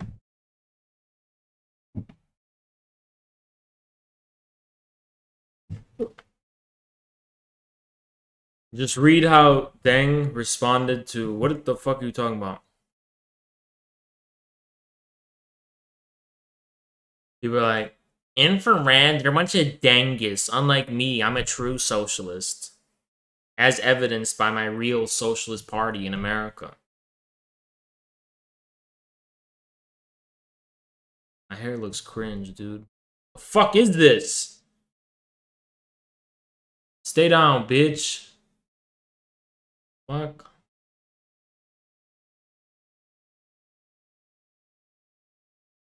What threats, Tucker? Good evening and welcome to Tucker Carlson Tonight. The United States remains the most powerful country in the world. That's the good news. What's interesting is that this country has occupied that position for so long that relatively few Americans have considered what would happen if we slipped from that perch. Would it matter if America became subordinate to other nations? There's a debate about that. Let's see. At work, does it matter to you who the boss is? It probably does matter. That's the person who can fire you. And the world isn't so different from that. The top countries give the orders. The rest of the planet takes the orders, whether they like it or not. Shut up. Stop bitching, everyone. We've lost sight of that because for more than a century, America Literally, you guys want to do the Veritas arc again, where I get pissed off at chat for being a bunch of snowflake-ass bitches? Millions of people watch this, so he's doing something right. effectively has been in charge of much of the world. And that's exactly why we have stayed rich and free for that time. You know what the difference between me and you guys is? I'm sorry. I'm built different. I'm just built different. You know what I mean? Like, I'm built different. Y'all are just like, y'all are the sheeple. You know what I'm saying? Y'all are the people. I'm sorry, y'all the sheeple. Y'all are the sheeple. You know what I'm saying?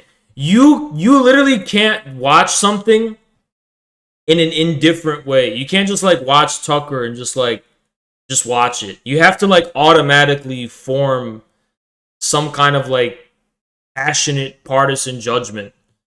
You can't just like watch it and just like notice his hair or something. You just have to like, you have to care so much. Like, dude, dude, I have foreign energy. You understand? You guys are way too American is your problem. All foreign people I know are just like me. They literally just look at this shit and they don't even care that much. They're just like interested. They're just like, huh, what is he saying? You know? Y'all watch this shit and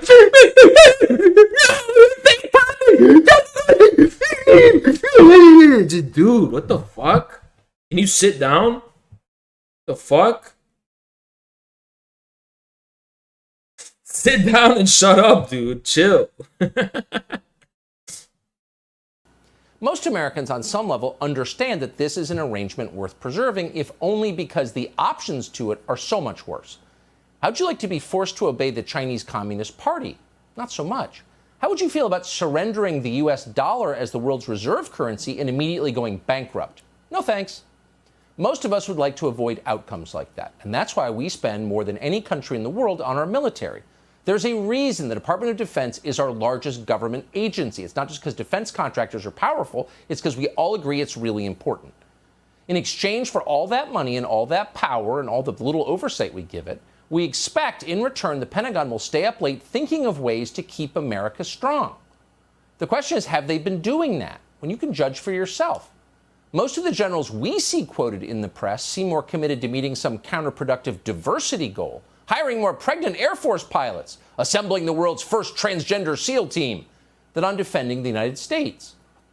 The conflicts the Pentagon says it's preparing for often seem comically small and outdated, almost from colonial times, whether it's wrangling with illiterate tribesmen in Afghanistan, that's very important, or ramping up for some new war against a remote group of buildings in Syria, wherever the hell Syria is.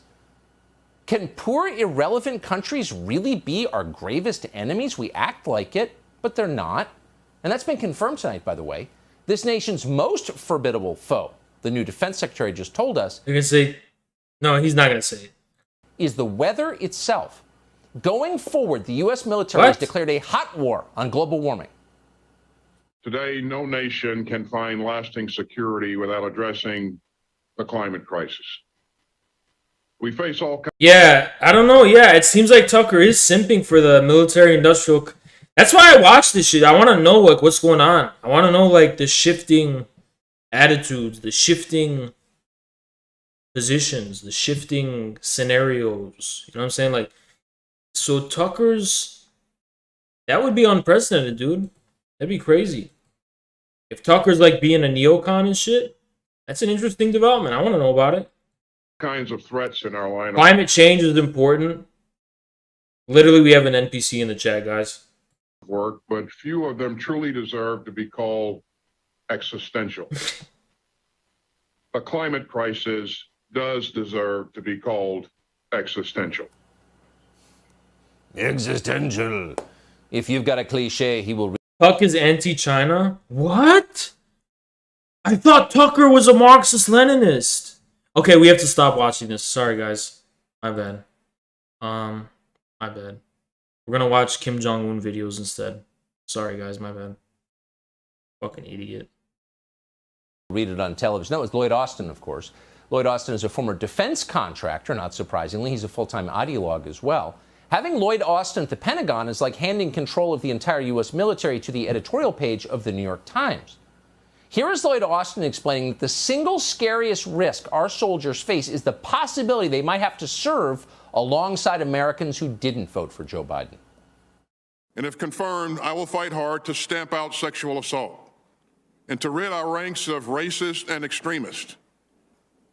The job of the Department of Defense is to keep America safe from our enemies. But we can't do that if... Oz's hair will recede by the time he's 30. My hair's already receded, dude. Some of those enemies lie within our own ranks. He's a joke. But I am pissed. You're right, dude. Why is Tucker so old and he's got comparatively... Or is he hiding it? I don't know. It does piss me off, though. Honestly, you're right. What the fuck? You know what I mean? But if God needs me to be bald, how am I going to bitch about it, huh? And a mediocrity, and of course, he was confirmed by the Senate as if he was... You think it's a toupee? Honestly? Impressive, but he's not. You're never going bald? Really? You don't think you're going bald? Dude, every man has a threshold that they can go bald. Okay? Just letting you know. You got to be down bad. If you're down bad, you go bald. And the results are entirely predictable. A new report in Revolver News puts a finer point on what exactly is happening at the Pentagon under Lloyd Austin. Austin has hired an activist type called Bishop Garrison as the head of the military's vast diversity and inclusion apparatus, a group of offices that has nothing to do with fighting and winning wars. Just spend 5 minutes Googling Bishop Garrison. Treat yourself. He's a lunatic. A few years ago, he announced that anyone who supports Donald Trump, that would be tens of millions of American citizens, many of whom have served in the military, is a white supremacist. And by the way, he said, there is no room for nuance, quote, on that question. Garrison wrote a lot of things like that. You can Google it. Again, you should. Now, and this is the point, he's one of the most powerful officials in the U.S. military. Democrats in Congress are thrilled as they watch this. Their party now has all the tanks and drones. Shave my head at 5K subs?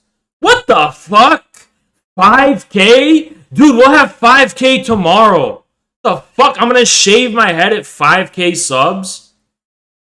What the fuck are you talking about? Maybe like a 100K subs. That would be like within the ballpark of like somehow I might entertain that. But 5K subs is when I'm gonna shave my hair? Get the fuck out of here. We're gonna be 5K in like a week. Drones. What's strange is that Republicans don't seem to have noticed that it happened. They're still giving the same vacuous speeches about the troops, and then, of course, signing off on ever-expanding defense budgets with no oversight. The effect? Everyone talking shit about how I look without a beard. I don't look bad without a beard. I don't look bad without a beard. Nobody thinks I look bad without a beard, okay? Y'all gotta stop. How do I look bad? I spent most of my years without a beard. I don't look bad without a beard. I don't look bad without a beard. I don't look bad without a beard. I can shave my beard. It ain't bad. The same fighting force that for generations we have been... I talk about beards a lot. Oh, I do or the chat does? Is it me or is it the chat? ...so proud of, the people who stormed Saipan and Guadalcanal, have been... I don't give a fuck how Haas looks. Let's watch some videos. Oh, really? You don't care how I look? Really? You don't care how I look, huh? So if I did this, you're saying it would make no difference for the views? Shut the fuck up. Get out of here, dude. What copium? What copium? Capture... Guys, I don't care how the streamer looks. I'm here to watch Tucker Carlson. Get the fuck out of here, dude. Without a shot by people who seem like rejects from the Google HR department. And its defenders, the defenders of the troops, can't be bothered to say a word about it. Do they have television? Have they seen the Army's latest recruiting? Change that shirt. I like the previous more. What the fuck am I? Your Ken doll? You're just... what am I? Your dress up? You guys gonna play dress up with me now? Tell me which shirts to wear? The fuck? This is the story of a soldier who operates your nation's Patriot missile defense systems.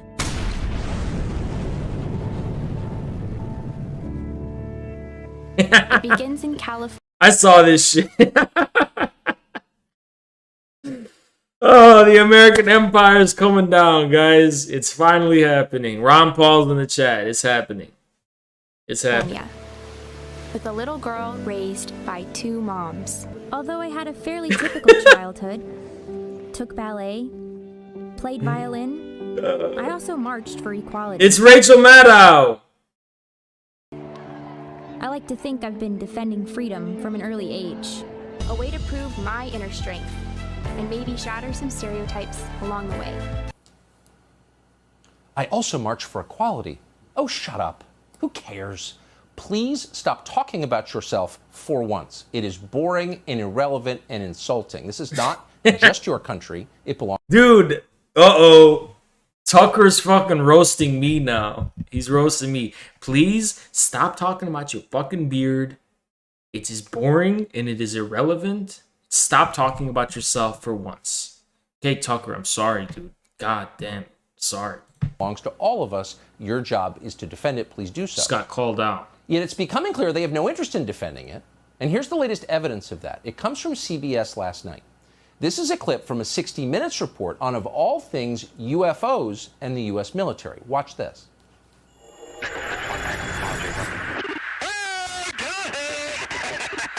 A Navy aircrew struggles to lock on to a fast-moving object.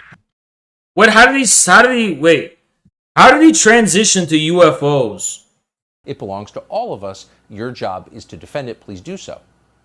Yet it's becoming clear they have no interest in defending it. And here's the latest evidence of that. It comes from CBS last night. This is a clip from a 60 Minutes report on, of all things, UFOs and the U.S. military. Watch this. Tucker's going to be like, they don't, it's because the transgenders not going to fight the aliens. The aliens. Nobody's talking about the fucking aliens. All these people in the military. What the fuck? Sorry.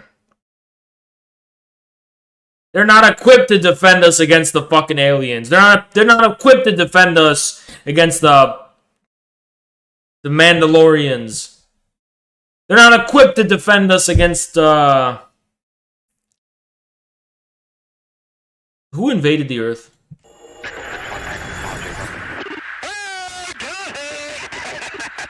A Navy aircrew struggles to lock on to a fast-moving object off the U.S. Atlantic coast in 2015. Aren't these just like flies? They're like bugs, apparently. I heard these were like just bugs on the camera. Recently released images may not convince UFO skeptics, but the Pentagon admits it doesn't know what in the world this is. Or this. Or this. Hold on, I'll be right back. Oh, UFOs, they're spooky and kind of funny. Crazy people believe in them. Up until you get to the line, the Pentagon admits it doesn't know what in the world this is. And that's where you pause. Because from a national security perspective, that is a very big problem. How big a problem is it? One Navy pilot said that the U.S. military has observed unidentified flying objects maneuvering in restricted airspace off the coast of Virginia, quote, every day for 2 years. The Pentagon confirms these are images of objects it can't identify. Lieutenant Graves told us pilots training off the Atlantic coast see things like that all the time. Every day. Every day for at least a couple of years. Wait a minute, every day for a couple of years? Mm-hmm. Every day for years. Now, flying in restricted airspace is not a small thing. Try that in your Cessna 172 off Virginia Beach sometime. You will get very wet very fast. You'll be killed, actually. Yet the Pentagon, after every day for 2 years of daily incursions, didn't appear to do anything about it. Why didn't they? We're just guessing. One possible explanation, they couldn't. Our military was completely outmatched technologically by whatever these were. And whatever they were not weather balloons. Here's Lou Elizondo, the former director of the Advanced Aerospace Threat Identification Program. You know how this sounds. It sounds nutty, wacky. Look, Bill, I'm not telling you that it doesn't sound wacky. What I'm telling you, it's real. Imagine a technology that can do 600 to 700 G-forces that can fly at 13,000 miles an hour, that it can evade radar, and that can fly through air and water and possibly space. And oh, by the way, has no obvious signs of propulsion, no wings, no control surfaces, and yet still can defy the natural effects of Earth's gravity. That's precisely what we're seeing. Sound like a potential threat? You think? One sec. Gotta take a call. So what is the Pentagon? Come on.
Oh god, I'm sorry, guys. Shit. I did not expect that to take that long. Sorry, guys. My bad. Pentagon done about it? Well, we don't know the full story as of tonight, but we don't know that they've done anything about it other than ignore it and then cover the fact they ignored it by declaring the whole subject classified for decades and then spending the rest of the day thinking about how to bomb Syria again and rid the Marine Corps of people who voted for Donald Trump.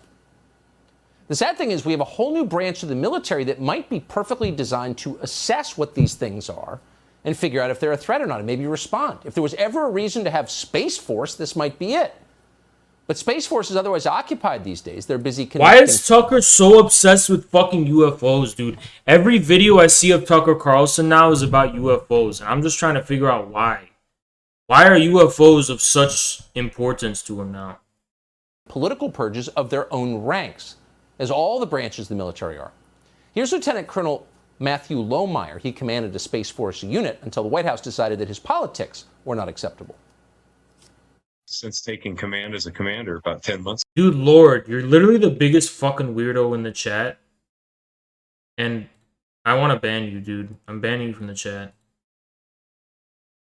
Ago, I saw what I consider fundamentally incompatible and competing narratives of what America was, is, and should be. That wasn't just prolific in social media or spreading throughout the country during this past year, but it was spreading throughout the United States military. And I had recognized those narratives as being Marxist in nature. So every day for 2 years, unidentified flying objects behaving in ways that seem to contradict what we know about physics, and the U.S. military is... Let me know what's going on, guys. Is this UFO thing real? Like, is this actually like a super, you know, like, what the fuck moment? Because what is going on with these UFOs? What is going on? I keep hearing about them. Spending its time, as of right now, purging... Like, recently, I'm talking about. What does this remind you of? Maybe the Soviet Army, 1938? A clear and present threat appears on the horizon, but the people in charge are so obsessed with political purity and loyalty to the party that they can't respond because they're absorbed in attack. What? I knew this photo looked familiar. What do you... Wait, what? 1938? Tucker, stop fucking talking about this shit, dude. What are you fucking talking about? Are you saying that the Soviet leadership was in a position to wage war against Germany in 1938? Because they weren't. You fucking idiot. That's the whole reason why. Are you stupid, dude? What are you talking about? Attacking their own organization. When they say that all revolutions are the same, they're right. What are you talking about? Why bring this up? UFOs, it turns out, are... Yeah, he is pandering. There is something going on with the History Channel. He's talking about the Soviet Union. He's talking about UFOs. No, something's going on with the History Channel boomers. The network ratings are reshifting, and the History Channel boomers are changing channels. Are real. And whatever else they are a prima facie challenge to the U.S. military. They are doing things the U.S. military does not allow, and they're doing it with impunity. And they appear to be focused on the U.S. military. UFOs for decades appear to have clustered around our military installations, our ships, and our aircraft, with no real response except more secrecy. At one point, unidentified flying objects apparently shut down a nuclear weapons facility at an Air Force base in the state of Montana. No way. Really? Is this real? Is that real, dude? That's fucking crazy if that's real. Is that fucking real, dude? Is that a real thing he's talking about? The fuck? Really? So you're saying UFOs shut down a nuclear energy plant?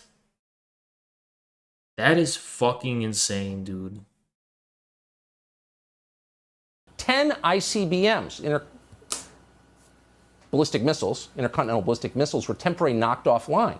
At the same time, base security... What? It's fucking based as hell, dude. That's fucking crazy, man.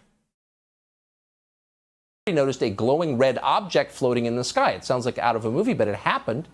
That was decades ago. Many more UFOs have been sighted near our nuclear weapons facilities since around the country.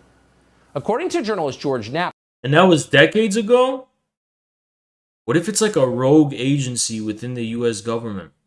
Quote, all of the nuclear facilities, Los Alamos, Livermore, Sandia, Savannah Hill, all had dramatic incidents with these unknown aircraft appearing over the facilities, and no one knew where they were from or what they were doing there. Again, for decades this has happened. Apparently no one knows why. No one seems especially alarmed. In the 1950s, some people were worried. Nobody's talking about those UFOs. What the fuck happened at fucking Area 51? This. A declassified FBI document from 70 years ago describes unknown flying objects measuring 50 feet in diameter in the... But why is Tucker bringing this up? Like, this is the most pressing issue. Like, wait a minute. What about Roswell? Like, what are you talking about, dude? You just run out of content. Vicinity of Los Alamos. More recently, the Pentagon has declassified footage from a US UFO incident in 2004 and 2 UFO incidents from 2015. You're seeing that footage. It was recorded by Navy pilots during training flights. We have no explanation for what these objects are.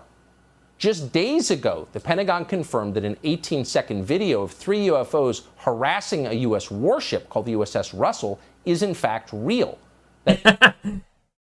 Alien harassment. Everyone's talking about sexual harassment. Everyone's out here talking about sexual harassment. And, you know, all that kind of stuff. And, you know, the catcalling and all that. Nobody's talking about alien harassment. Our warships are being harassed on the daily. That footage was shot in July of 2019 and collected by the Pentagon's UFO task force. Here's the truth. Ready? These are actually aliens, but no one, even the U.S. government, isn't taking it seriously because it's such a meme. But it actually is aliens. But it's such a meme, especially since it's a triangle, that nobody's actually, like, thinking about the implications. But it actually is aliens. I could see it. Then wound up in the hands of Jeremy Corbell, the journalist who put it online. So the question is, what are these things? Why are they buzzing our skies? Why do they seem attracted to the United States military? And why, above all, isn't the Pentagon more focused on this? It seems like a threat if there ever was one. Hey, Sean Hannity here. Hey, click here to subscribe. What is Tucker talking about, dude? What is he on? I mean, like, what is his whole shtick here? Like, what's his angle? What is his angle, huh? Like, we gotta worry about the aliens? The triangles? Classic literature out, sexual propaganda in. I don't really want to watch him anymore. I don't want to watch Tucker anymore. Wow, there's more UFO stuff from Fox News. So tempting to click on it. Let's check this out.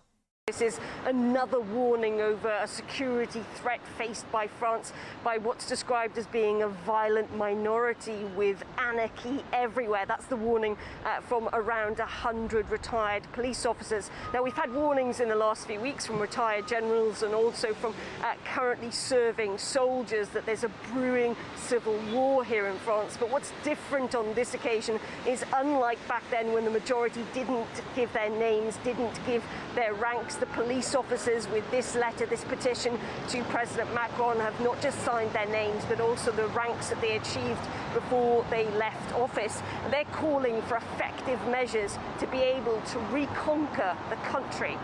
Today, the authority of the state is undermined by violent minorities.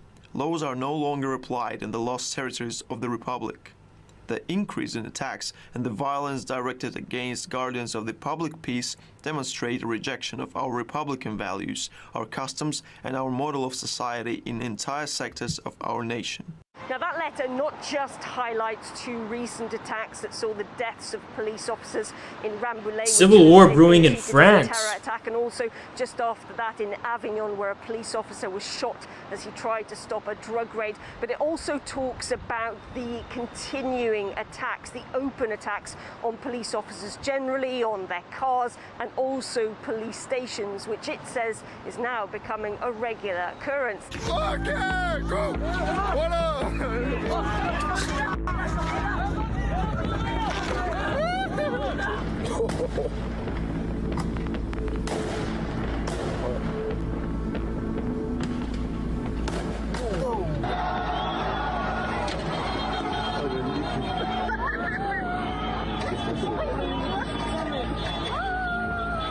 Well, the petition is calling for reform of the penal code in France. It's saying it wants the sentences to reflect the severity of the crimes that have been committed. And not only has it garnered more than 40,000 signatures to date, it's also attracted the attention of police's top officer here in France. This is Frédéric Vaux, who is unhappy with this letter from those retired police officers, saying that it does more to damage the institution of the police. Alright, to be fair though, imagine being like bossed around by a French cop. What an insult. Not only is it a cop, They got their cringy ass uniform on. It's a fucking French cop.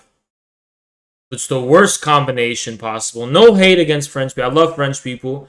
But this is a horrible combination. I'm sorry. It's a horrible combination to be both French and a cop. There's nothing wrong with being French. I guess all cops are shitty, but whatever. But it's horrible when they're mixed. To be both French and a cop. Could you really take shit from a French cop? I don't know. Strengthen it, and he's talked to them about the idea of looking at what the government is implementing at them. Like, look at these guys, bunch of Boy Scouts. You know what I mean? And I'm sorry, this is a manlit army. All right, I'm not tall, so you know, don't be offended. They're probably a lot of them are probably my height. But I'm sorry, dude, this is an army of manlets we got going on, and none of them seem like they're in shape either. Saying that these measures should make things better for the police. He's perhaps referring there to the controversial global security law, which has been passed by parliamentarians but has not yet been ratified into law, the so-called anti-separatism law, and the fact that the Prime Minister, John Castex, in the last week or so said that he would be looking for tougher sentences against those who attack and kill police officers. But despite that, of course, this reflects a... I'm not 5'6", dude. I'm not. I'm the only guy on the internet who doesn't lie about his height. Can you believe that? Everyone lies about their height. Everyone adds 2 inches. I'm the only fucking guy who doesn't lie. I should just tell you guys I'm like 5'11", you know? But I don't. Because I'm not a liar. Wider issue. This is now the 3rd time in the last month or so that there have been warnings about the security threat here in France, this time coming from retired police officers. You guys think Vosh is 6 foot? He's not. Previously soldiers. By the way, you think Jake Paul's 6 foot? He's not, by the way. And retired generals. So really, you can imagine... You think KSI is 6 foot? He's not, by the way. There is a lot of consternation in the Elysee at the moment about what they can do to perhaps stem the tide of people deciding that they're not doing enough to protect their security services. All right. Okay, it's time for call-ins. We're about to have some debates. Okay? Time for debates. All the people talking shit get in VC. Let's go. YOLO, we're going to have debates. Get in the show queue, debaters. Now's your chance. Come on, show queue. Debaters. Let me see if anybody been talking shit in here. No? Show queue, let's go.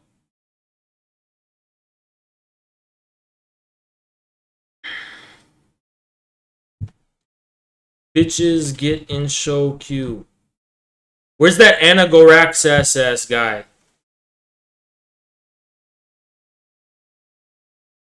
That fucking pussy. Show queue now. Get in the show queue. About to debate. I told you, I promise you, every day we're going to have a debate. Okay? So we're working hard or barely working? We're debating. Is what we're doing.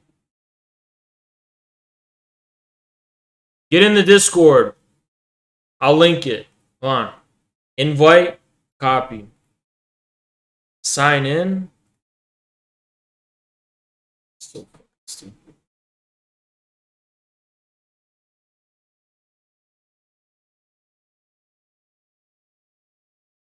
Get in, let's go. We're debating. All the bitch ass people want to debate me, want a piece of me. Let's go.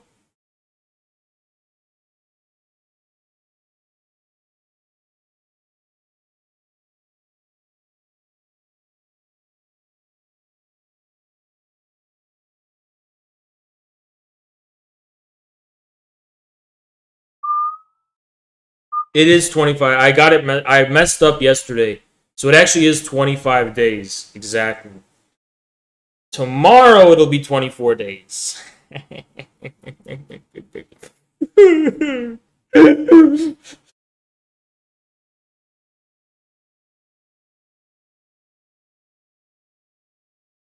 You'll debate me? Getting so cute.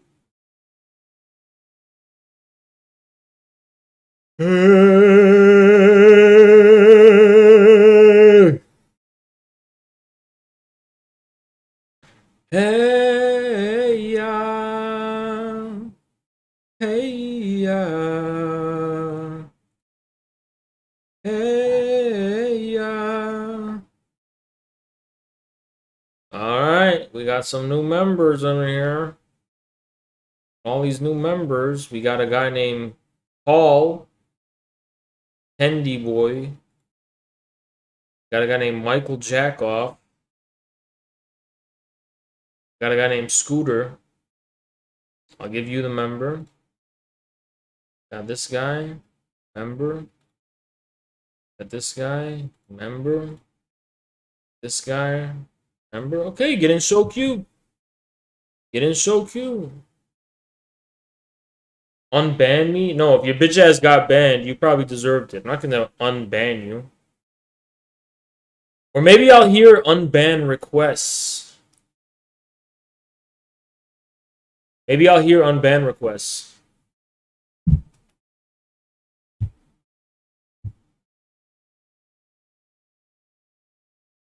What's my theory of value? The opposite of yours.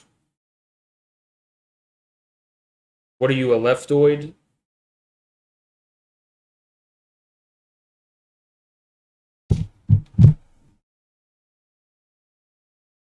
Ah.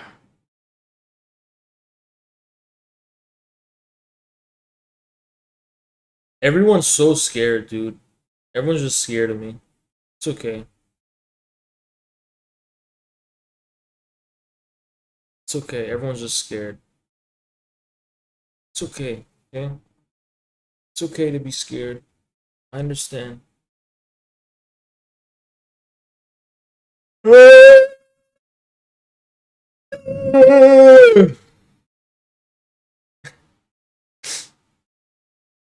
It's alright.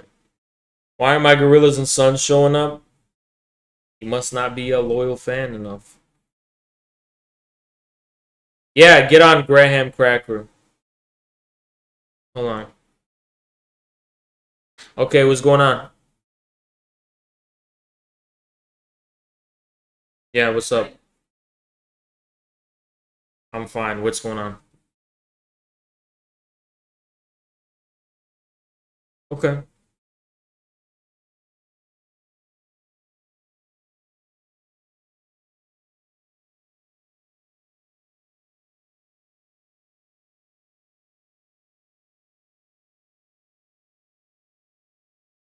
Chat, shut the fuck up. I muted him because I know he's gonna say the N-word or something. Shut up for yeah. Yeah. Area of Circle G. Yeah. Radius of Circle G. Mm-hmm. How far? I have no fucking idea. Is that all? A little disappointing that, like, you know. Okay, wait, repeat the question. Yeah. The area of Circle G is 324 pi m squared. Chord OA is 20 meters long and perpendicular to the radius of the circle G. How far from the center of the circle is OQ?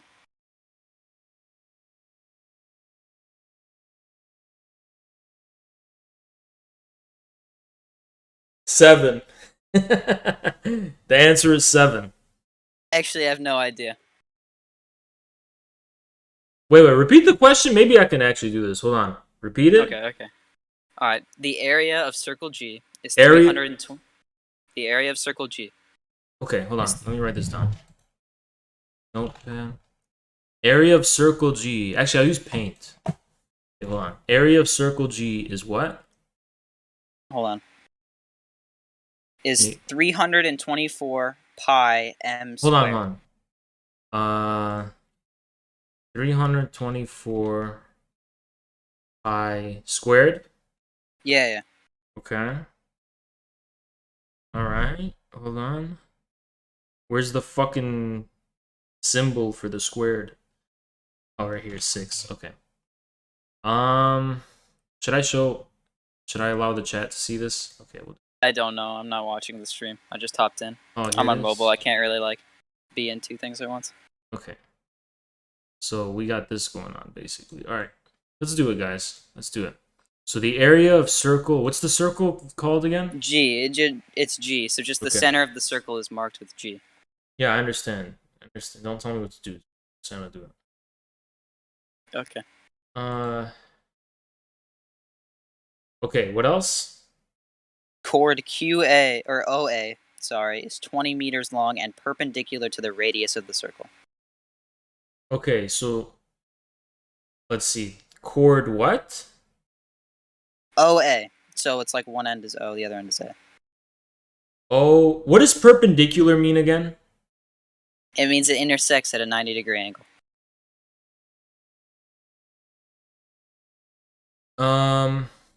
So what does that mean specifically? It means like this is the radius, and then it intersects, meaning it's like here. I don't know. I'm not on the stream. It's like it'd be like here. So what is it? OA? Yeah. The chord is labeled OA. Okay. So it's like O and then A. What is the other information we have? That's it. And then That's how it? far from the center of the circle is OQ? I don't know where Q is. I don't see Q on my sheet. Wait, how far from what? How far from the center of the circle is OQ? Q. We don't have any information. Q would be the intersecting point between perpendicular, the radius and the chord. It'd be the intersecting. It'd be the what? The intersecting point between the radius. Oh, okay, I get you. and It'd be this little point right here. Okay. This would be Q. Right? Yeah. Okay.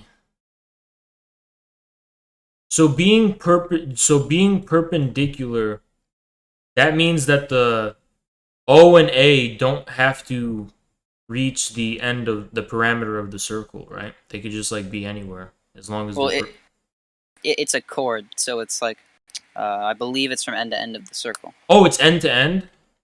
Or not like end to end, but like the chord ends where the circle ends. So like.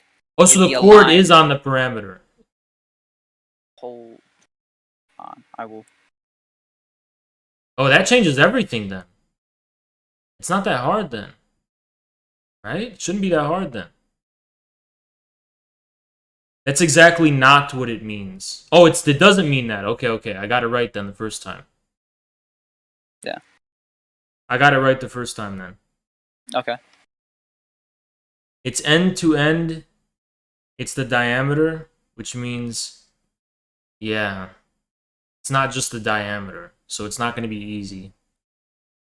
Literal 6th grade geometry? Shut up, dude.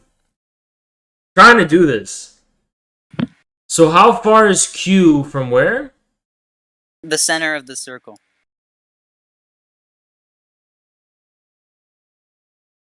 Isn't Q on the center? No. So the chord kind of crosses above the center of the circle. It crosses through, the radius crosses through. Are you seeing the chord? Because do I actually need to see the chord itself? I mean, it is a line, yes. Show me the chord, dude. I don't know what the chord looks like. All right, hold on. The fuck? I'll take a picture. Hold on. I just thought it was just like a text question. No, show me the chord, dude. I will. Hold on. Put it in the come on show requests. Yeah, I will in a second. I just did this whole thing wrong. What?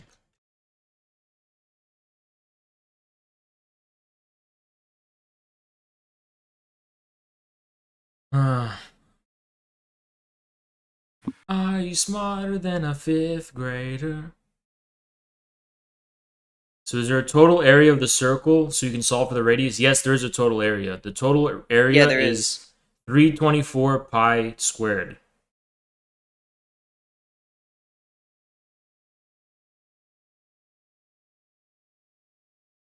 So basically what you want to do is find the radius and then make a triangle with the radius and the chord to find the distance between Q and G. I don't have the triangle. Wait, on so there. the distance between O and A is 20, right? Well, that's not what we're finding. We're finding between But it is G 20, and Q. right? Yeah, it's 20. Why didn't you tell me that? I did. I said it's 20 meters long. What? Okay, the first thing we need is the diameter, right? We need the radius. Yeah, we need the radius. To understand what that 20 means, we need the fucking radius.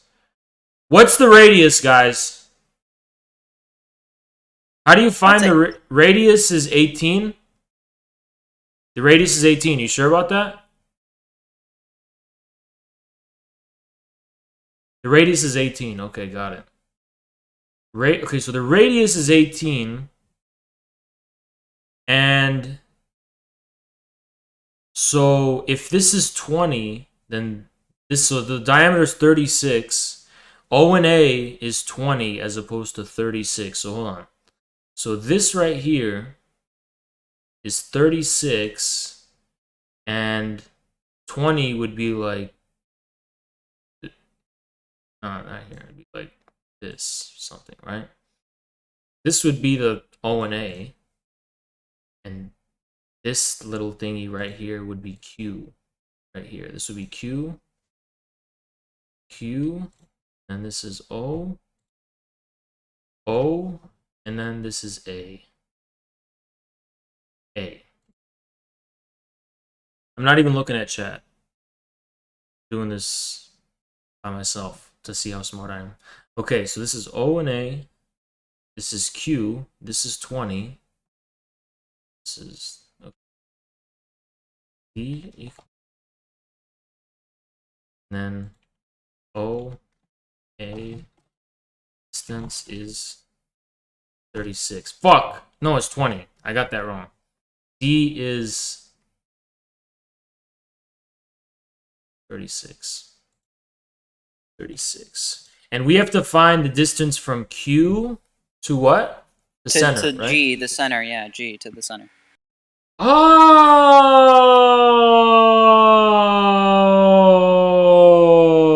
I don't understand it.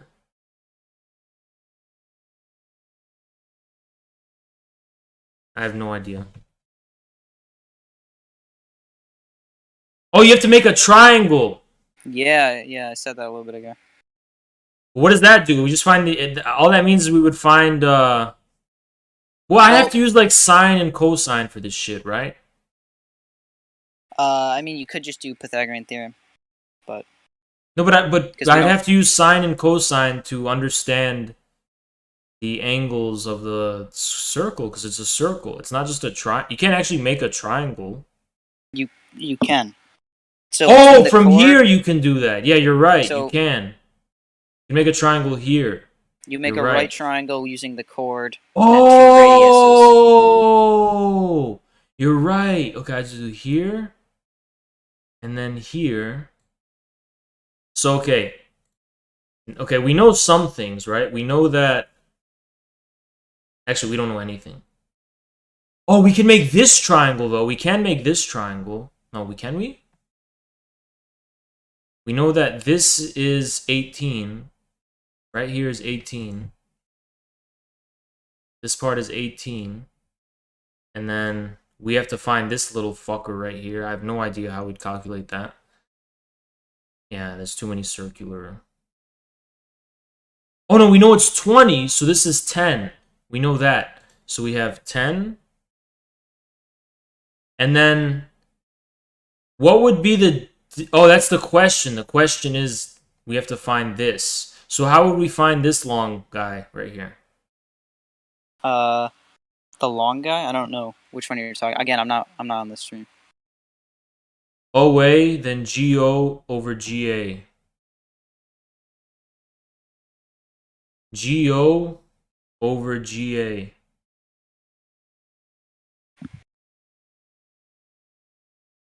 OQ is 10.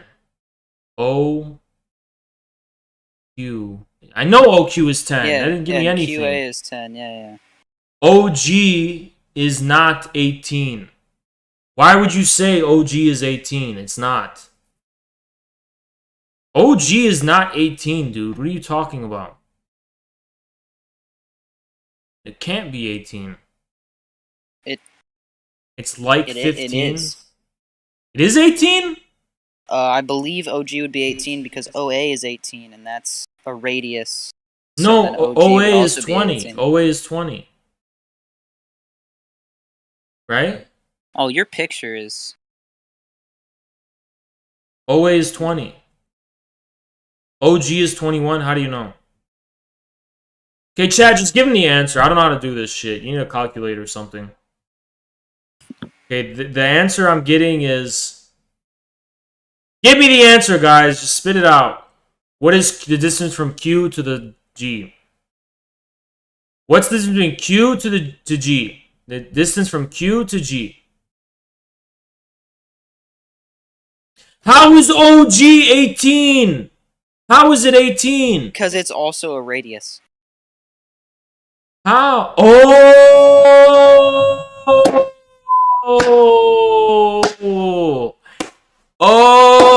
Okay. Shut up, chat. Shut the fuck up, okay? Shut up. Everyone shut up. Shut up.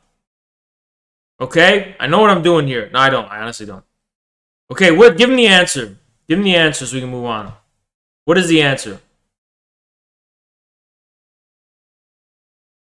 Guys, you know what?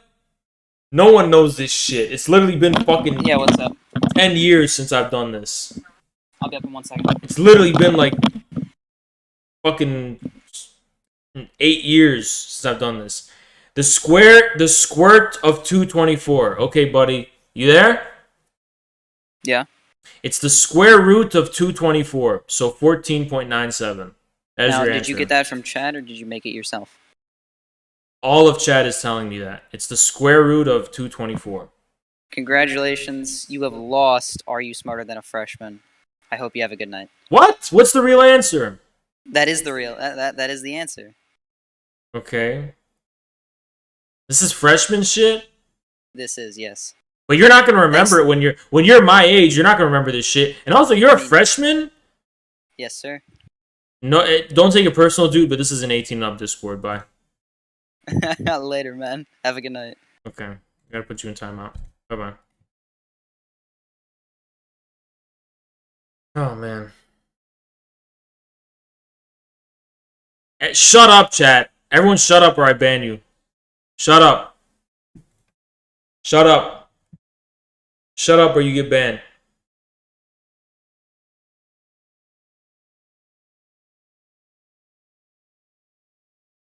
Someone come on to debate me. Let's go.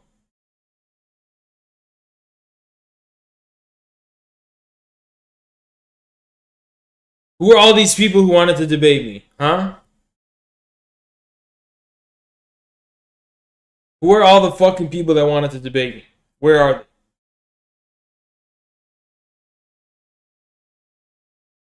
Where did they go? What's the fuck is this? Naked vegan stage human meat protest. What? The fuck is this?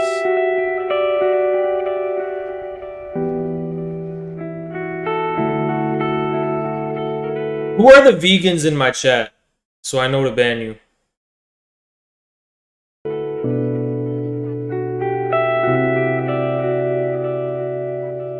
Analytic philosophy is better than continental. Get the fuck out of here. It's not even... What a dumb thing to say.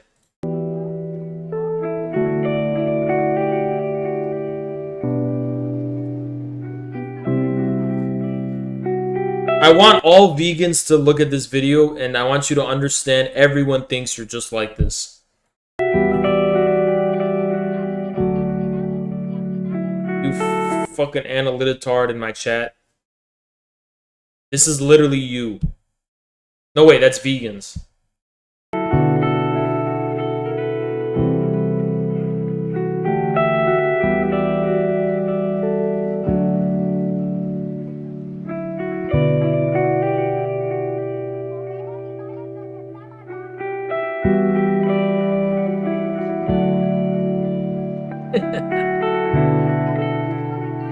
What is that?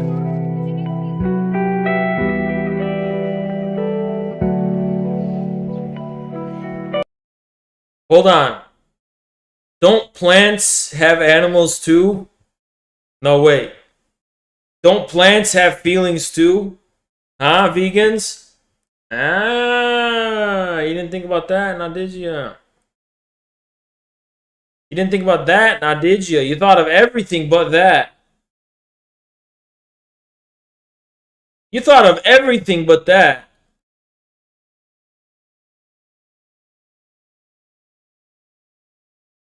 Thought of everything but that. Everyone's just pussying out. Nobody's willing to debate.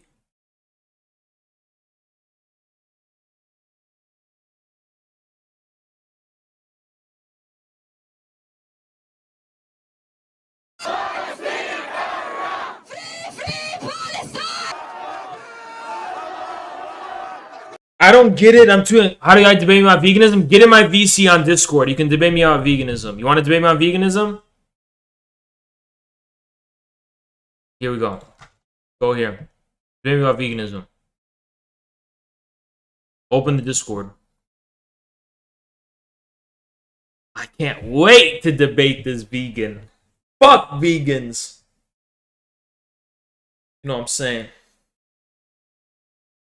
Causes the debate, bro. Shut up.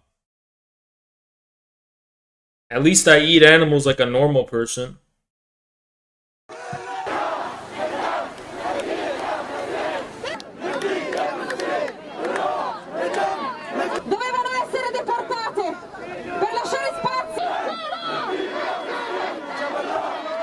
What country is this?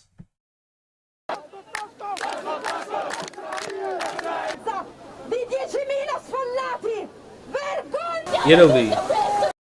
Should have known Italy. I'm too young to be a vegan? What does that even fucking mean?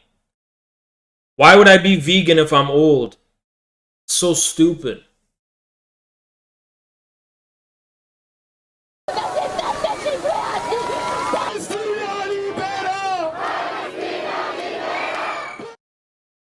Yeah, a lot of vegans are bald. It's fucking true.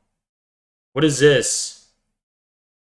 As cities and states begin easing their coronavirus restrictions and businesses start opening up, some employers are noticing an unfortunate trend. There are people out there who are not willing to work because they actually... Dude. Who wants to fucking work? And it's so misleading when we say the word work. You know what? Why do they keep lying to us? It's not work. It's torture.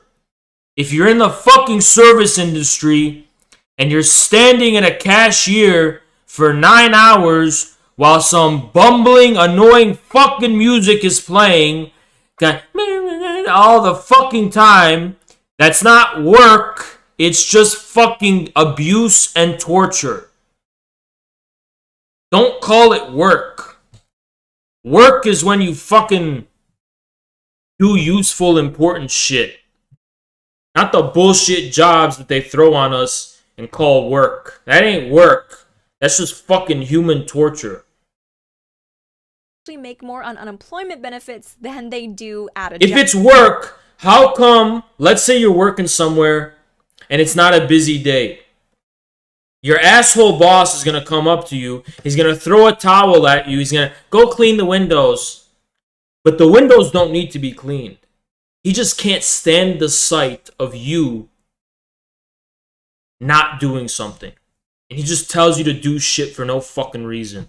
Is that really work? No, it's not. It's not work. That's fucking bullshit. When you're at the gym and you're lifting, that's work. Because you're actually doing something. Accept my invite? Then get in show queue! I literally gave you the link. Get in the fucking Discord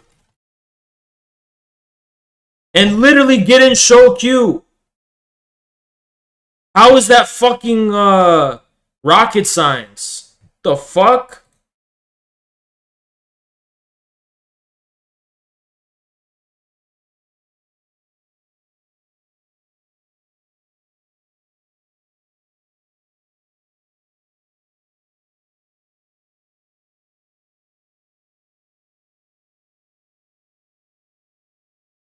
Okay. Get in show queue. I made you a member if you joined. That was you. So get in show queue. Job.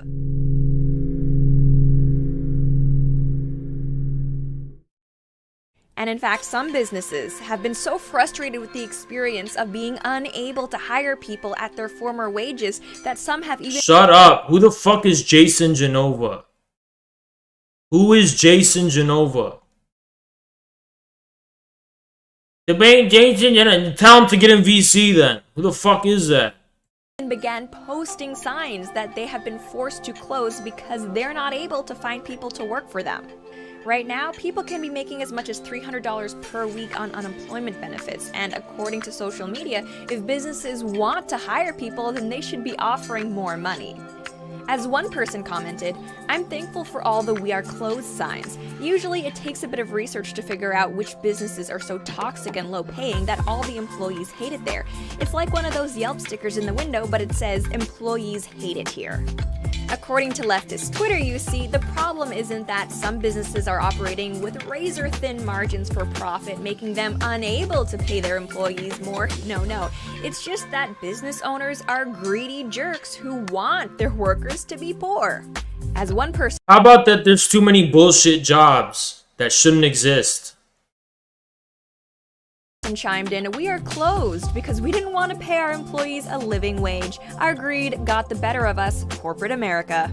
The problem with this mentality, though, is a lot of the businesses who aren't able to pay those higher wages in order to make working more attractive to people, they aren't the big behemoths like Amazon and Walmart. No, it is these small businesses, mom and pop shops, that are usually the ones who have trouble meeting those higher salaries.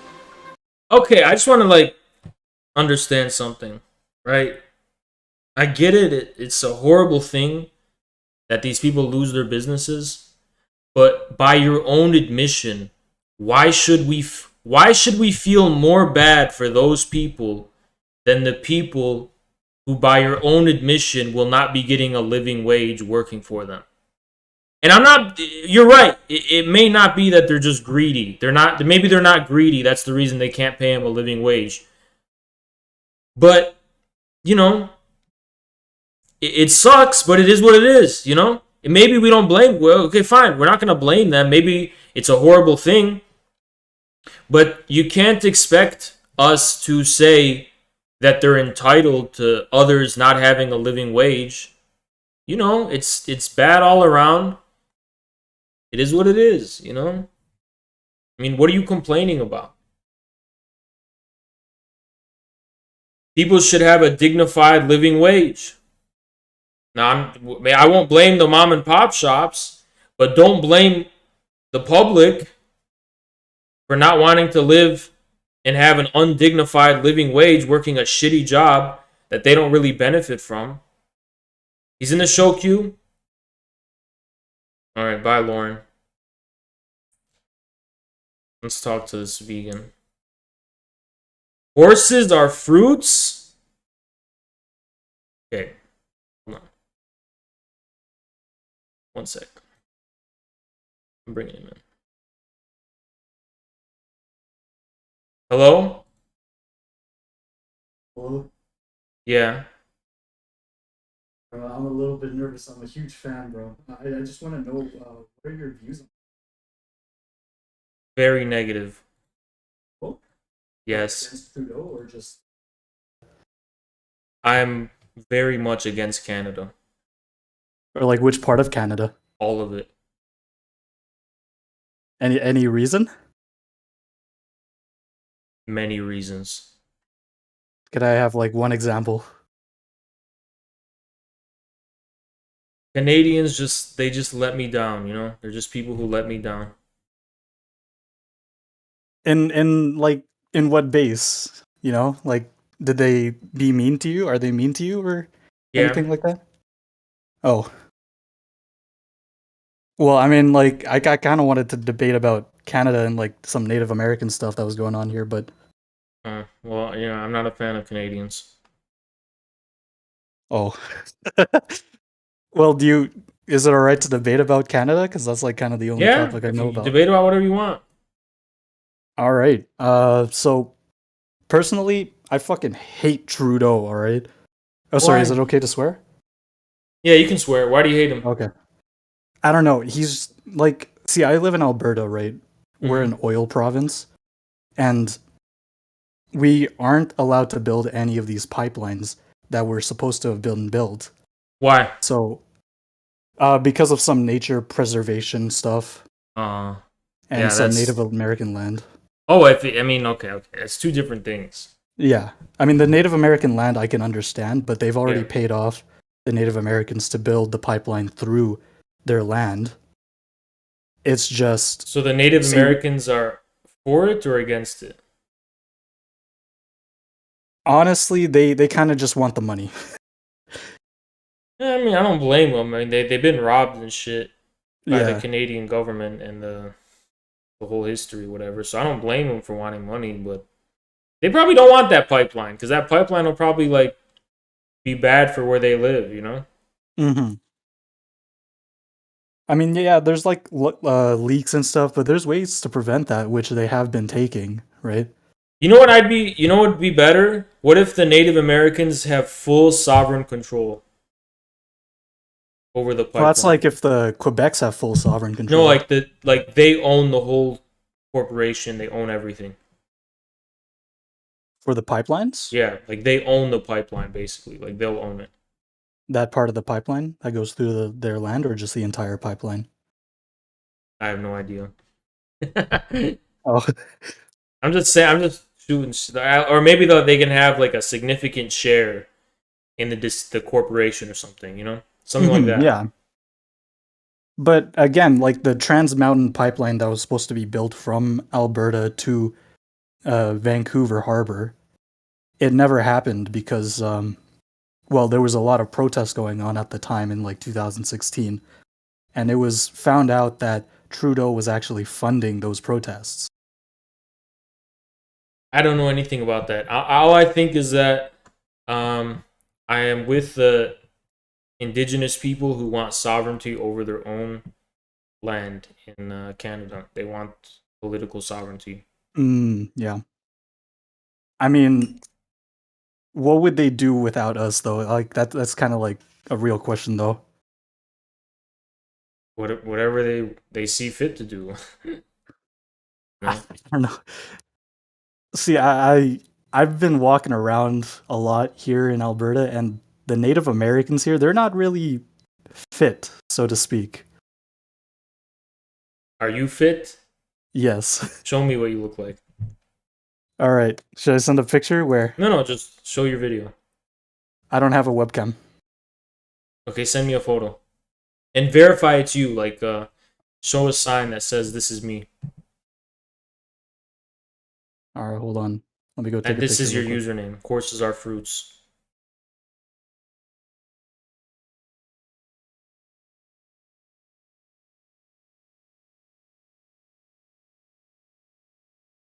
Face and body. Mom, I'm trying to take a picture. Why would you yell at your mom about that? Mom, get out of the shot. I'm trying to take a picture. Mom, some guy online wants to know what I look like.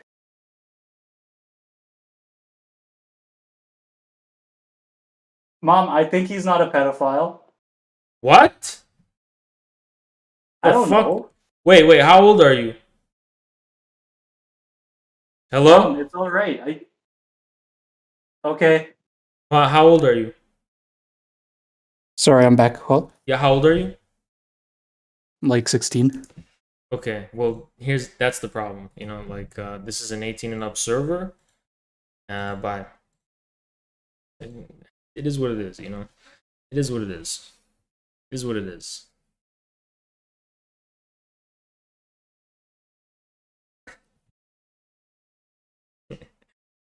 Yeah. No, he wasn't being serious, dude. He was like, well, they're not really fit. It's like, okay. What does that even mean? They're not fit. Like, it's not your business then, okay? It's whose problem is that? Is that your problem? Doesn't entitle you to their land. But whatever. Yeah. Fuck Canada, dude. Fuck Canada.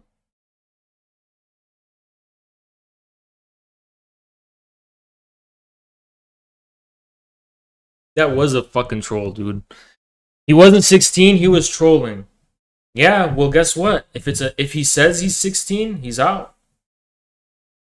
So good troll. You just fucking booted yourself out of the stream.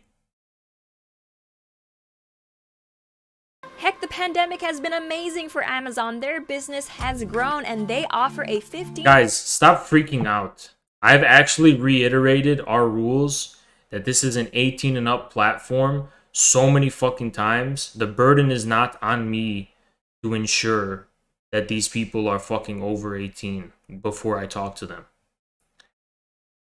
But listen, he said they're not fit. So like, okay, are you fit? You probably like a skinny little bitch ass person. And he goes, oh, but I'm 16. But why are you here if you're 16 then? The fuck? $15 corporate minimum wage. I didn't ask this guy to show me his fucking nudes. So stop fucking being weird, guys. Across all jobs, they are perfectly fine with this arrangement. The problem is that so many people nowadays, especially young people, just do not understand what it takes to run a business, and they assume that every single business owner out there is some Elon Musk or Jeff Bezos millionaire or billionaire, which is obviously not the case. For far too... Alright, I want Lauren Chen, with all due respect, here's my debate against you. Let us assume you're right. You are right. They're not all rich and shit. But why should we give charity to businesses? And like, aren't businesses supposed to arise on the merit of their ability to survive in the market? Because not everyone can be a business owner. So why are you feigning sympathy like this? Not everyone can own a business. Even you would agree with that. Is what it is. Too many businesses out there having to pay higher wages in order to compete with Biden bucks that are going out to everyone who's not working means that they may not be able to continue operating. And for everyone who's thinking, well then yeah, fine, but we'll all... you know, at the end of the day, what is this all about? Is this about, like, why should everyone sacrifice their dignity on the altar of these businesses surviving? Because not everyone can be a business. Listen, it's great to be a business owner. I'm not going to lie. It's a great thing. But it's just not something that the majority of Americans can relate to. You know, that's the truth. I'm telling you the truth, okay? I'll just stay on the unemployment Why are you watching this? This sucks. Okay, then go watch Hakeem. benefits until the businesses pay up. Where do you think businesses are going I watch whatever the fuck I want to watch. You got to understand that. If I feel like, why are we watching it? Because I want to watch it. That's why. to get the money to do that, especially when those unemployment benefits, those need to be paid somehow. I'm speaking for your fans. If my fans feel like you do, then fuck my fans.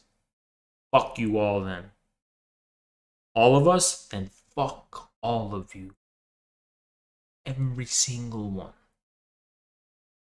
Namely by taxing businesses at a higher tax rate, which Biden does want to do. This whole scenario just amounts to a disaster for the American economy. And if you don't like it, you can get out! Democrats in Congress need to understand that the sign of successful legislation should not be everybody getting a lot of benefits on unemployment. It should be getting people off of unemployment. Lauren Chen.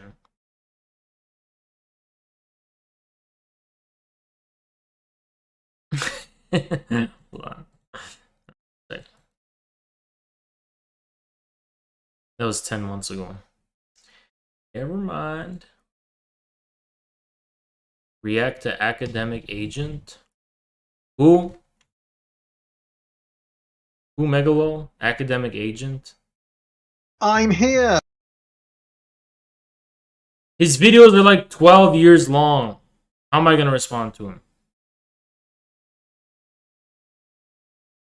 Talk to me about veganism? Get in the fucking show queue then! You annoying fuck!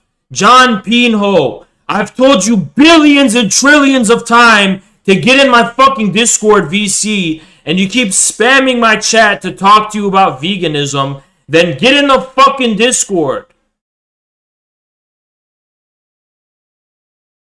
Who's this asshole that I saw was talking shit about me on fucking YouTube? Some asshole was talking shit about me. Hold on. Who the fuck was that? This guy called my channel ugly. Seems you and I are...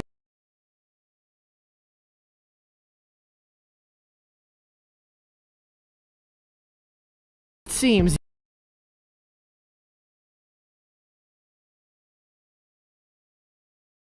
Hold on, not this guy.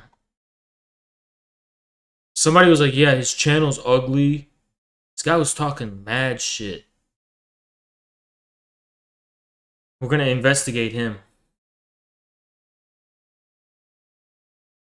We're gonna investigate him. We're gonna see how his channel looks in comparison. Comparatively.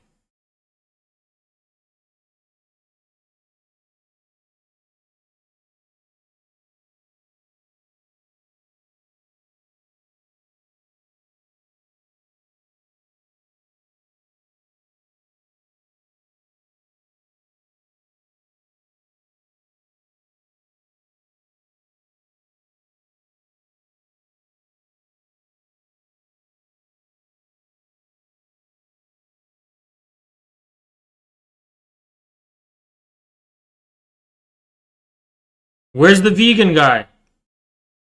Where'd he go? He's not in show queue.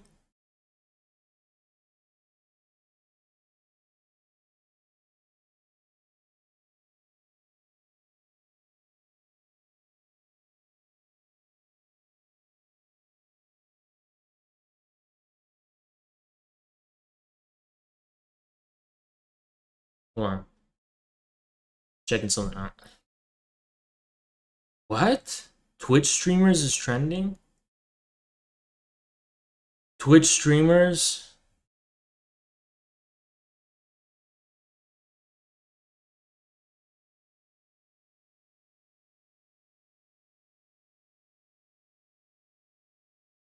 God damn it, that shit's trending on fucking Twitter. It's a fucking mock me. Twitch streamers is fucking trending on Twitter just to mock me. Fuck you, Twitter. Twitch, unban me, dude. Literally 30 days is too much. Way too much. Post Nazbol clipped it. Okay, they were the ones who clipped it. Let me see. Going on. Post Nazbol. Someone was talking shit about me, dude.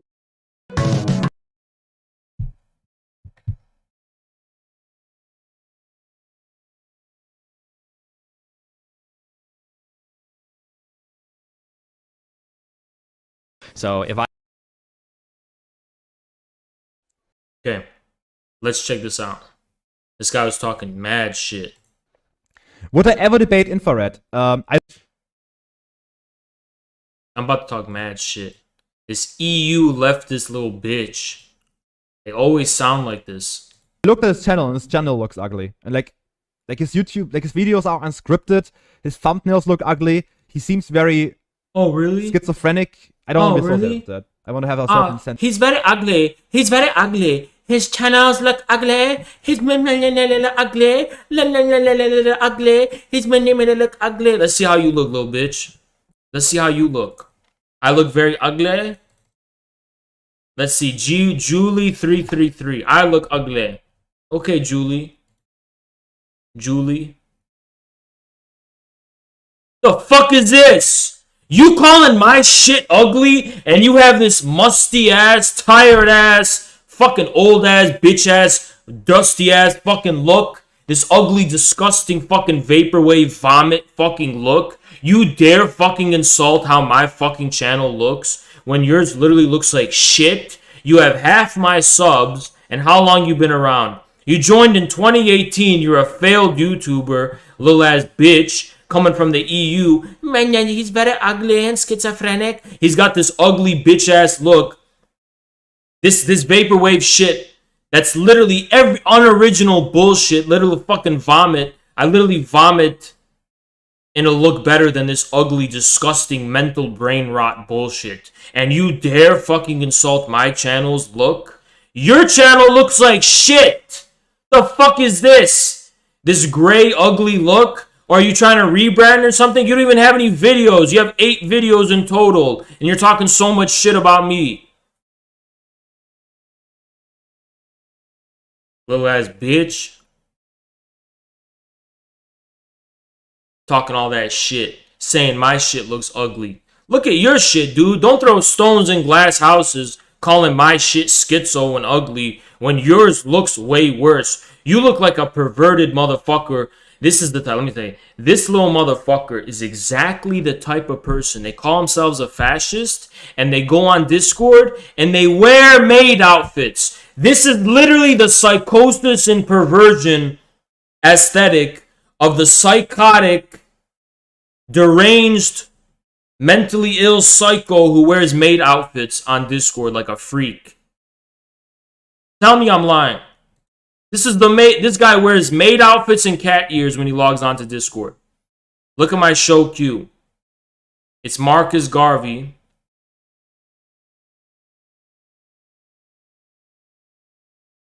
He called me ugly. Calling my shit ugly. How dare you?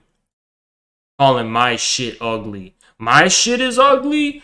Really? Really? My shit is ugly. Really?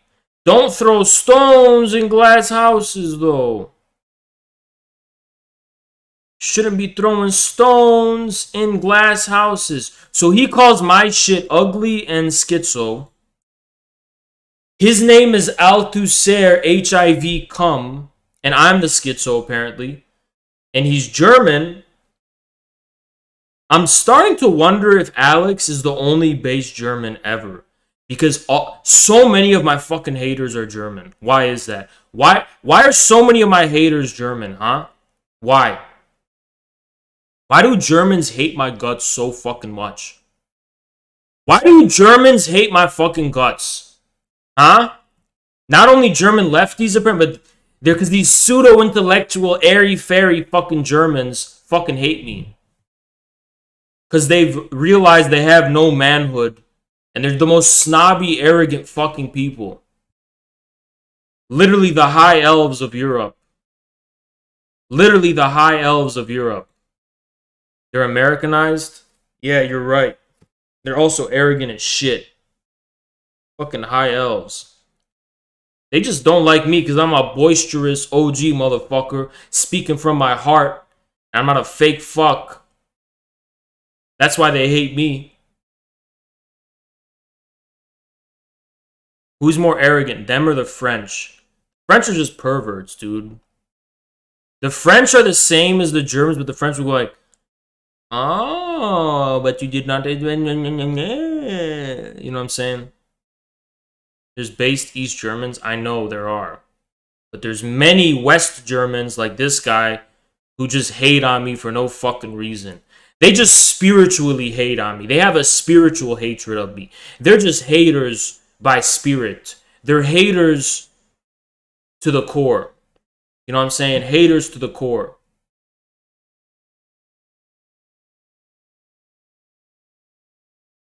Look at his Twitter.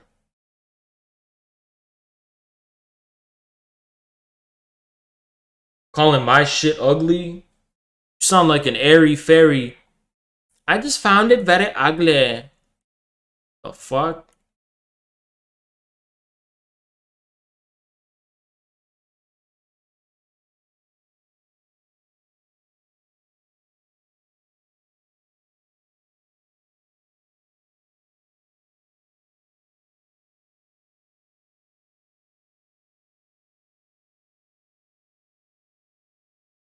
What is this? This is a crazy stream.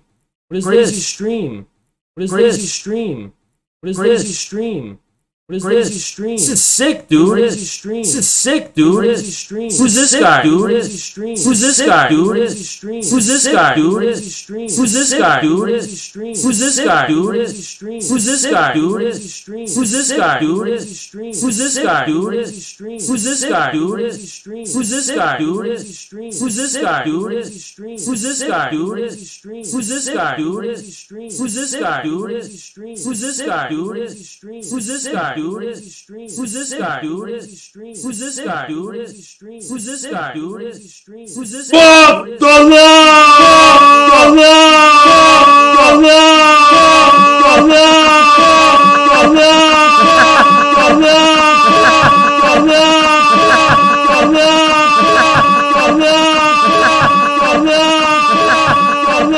Stop!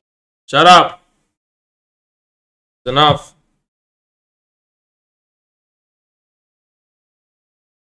It's enough.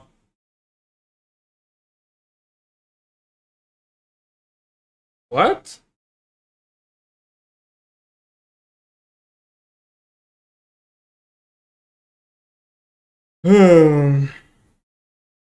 So here's the problem, guys. The fuck? No Comment Chick made a video about me? You know, I don't give a fuck. I'm not even gonna watch it.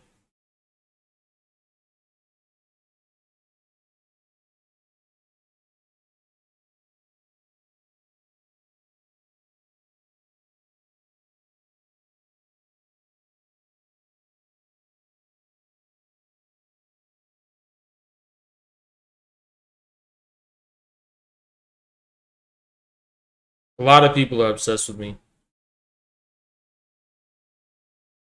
You're right.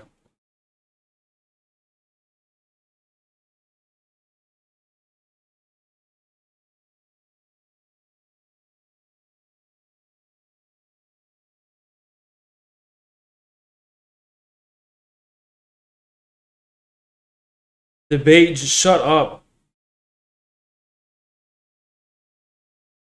Tanky Oss. Hold on. We got a guy in the show queue. What's up? Hello? Hello? Hello? Hello?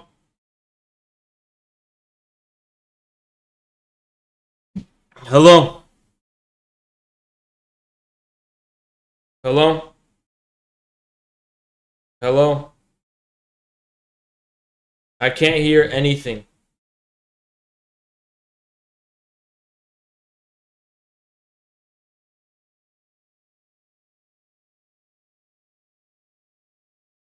You gotta raise your mic volume 10,000%. Can't hear anything.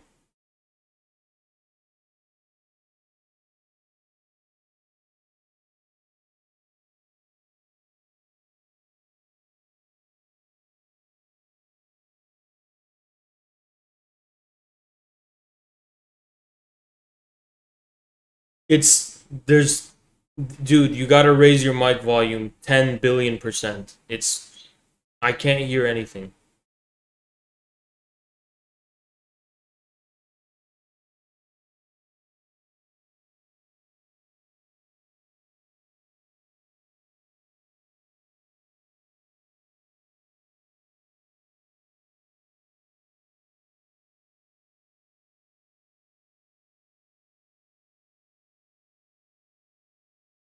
Okay, I'm gonna kick you. Sorry, dude. You gotta come prepared with a good mic. And don't ever fucking call me again.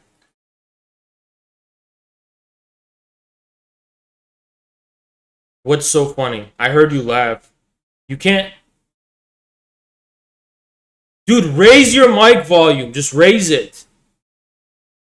Just raise it all the way. Billions of times.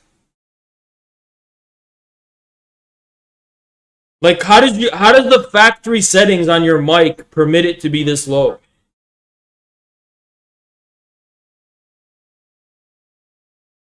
I got feedback now. Okay, I don't want to debate myself. Hear myself. Like, you guys hear this shit? This is fucking absurd. I don't deal with this bullshit. Sorry. Come on the show, you want to talk in front of 200 people? Prepare your fucking ass. Verifying, shut up. Is there one mod in the chat? One mod in the chat that can time this guy out, so I don't have to see his fucking face for 10 minutes. Do we have one mod in the chat? One mod in the chat. No, we don't. There's never any mods in the chat.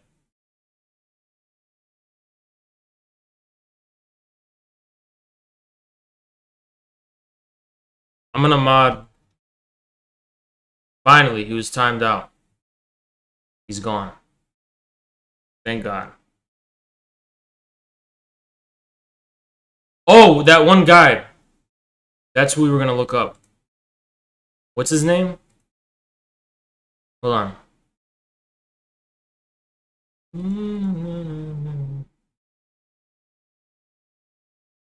The videos from yesterday still fucking processing. Holy shit. Fuck YouTube, dude. I'm still pissed. Still pissed.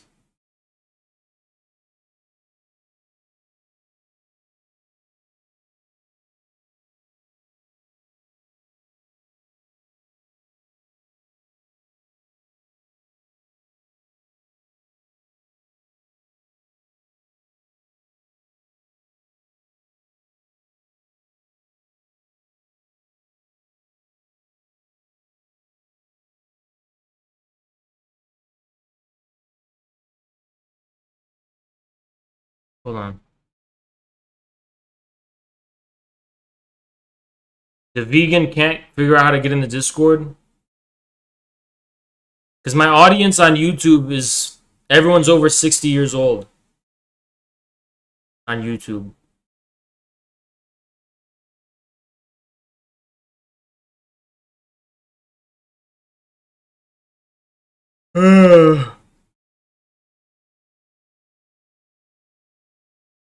Who is that guy that I was trying to look up? What was his name?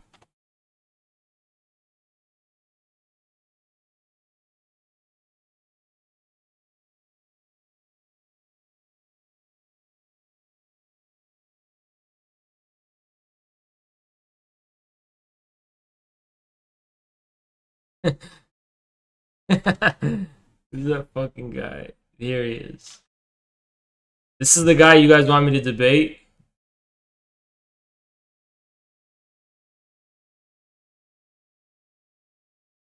This guy, you want me to debate him, right? The Deep End, Jason Genova documentary. Alright, watch this one.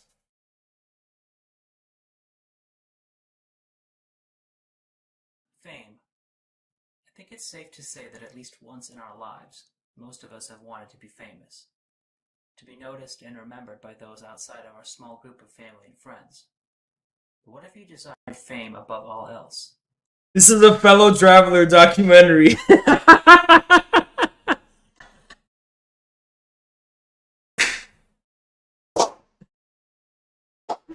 Oh my god, I got it, dude. It's fellow traveler. Oh my god, dude. Oh shit. Hold on. What would you sacrifice to make that dream a reality? These were the questions facing an aspiring bodybuilder named Jason Genova. Released in mid-2009, My Story Part 1 would be the first contact made between Jason and the YouTube community. After an opening montage featuring many spelling errors, Jason introduces himself using the inexplicable alias Jason Giovanni. He then gives a brief history of his life and desire to become a professional bodybuilder at all costs. Hello, this is Jason Giovanni. Oh, dude, it's FT, okay? This is FT. I swear this is FT. I grew up in Northridge, California in 1985, February 22nd, 1985. My favorite hobbies were sports. I used to be a semi-pro UFC fighter. I used to do other sports as well. I also was a very serious not semi-pro bodybuilder. Dude, this guy rolls, Matt. And as well, I'm trying to go pro, and I'm going to do whatever it takes to go pro, even if I have to sacrifice my body to go to the pros. The real Check the show queue. Okay, you guys, I get it. You have an N-word Andy guy. I'll bring him in. Hello?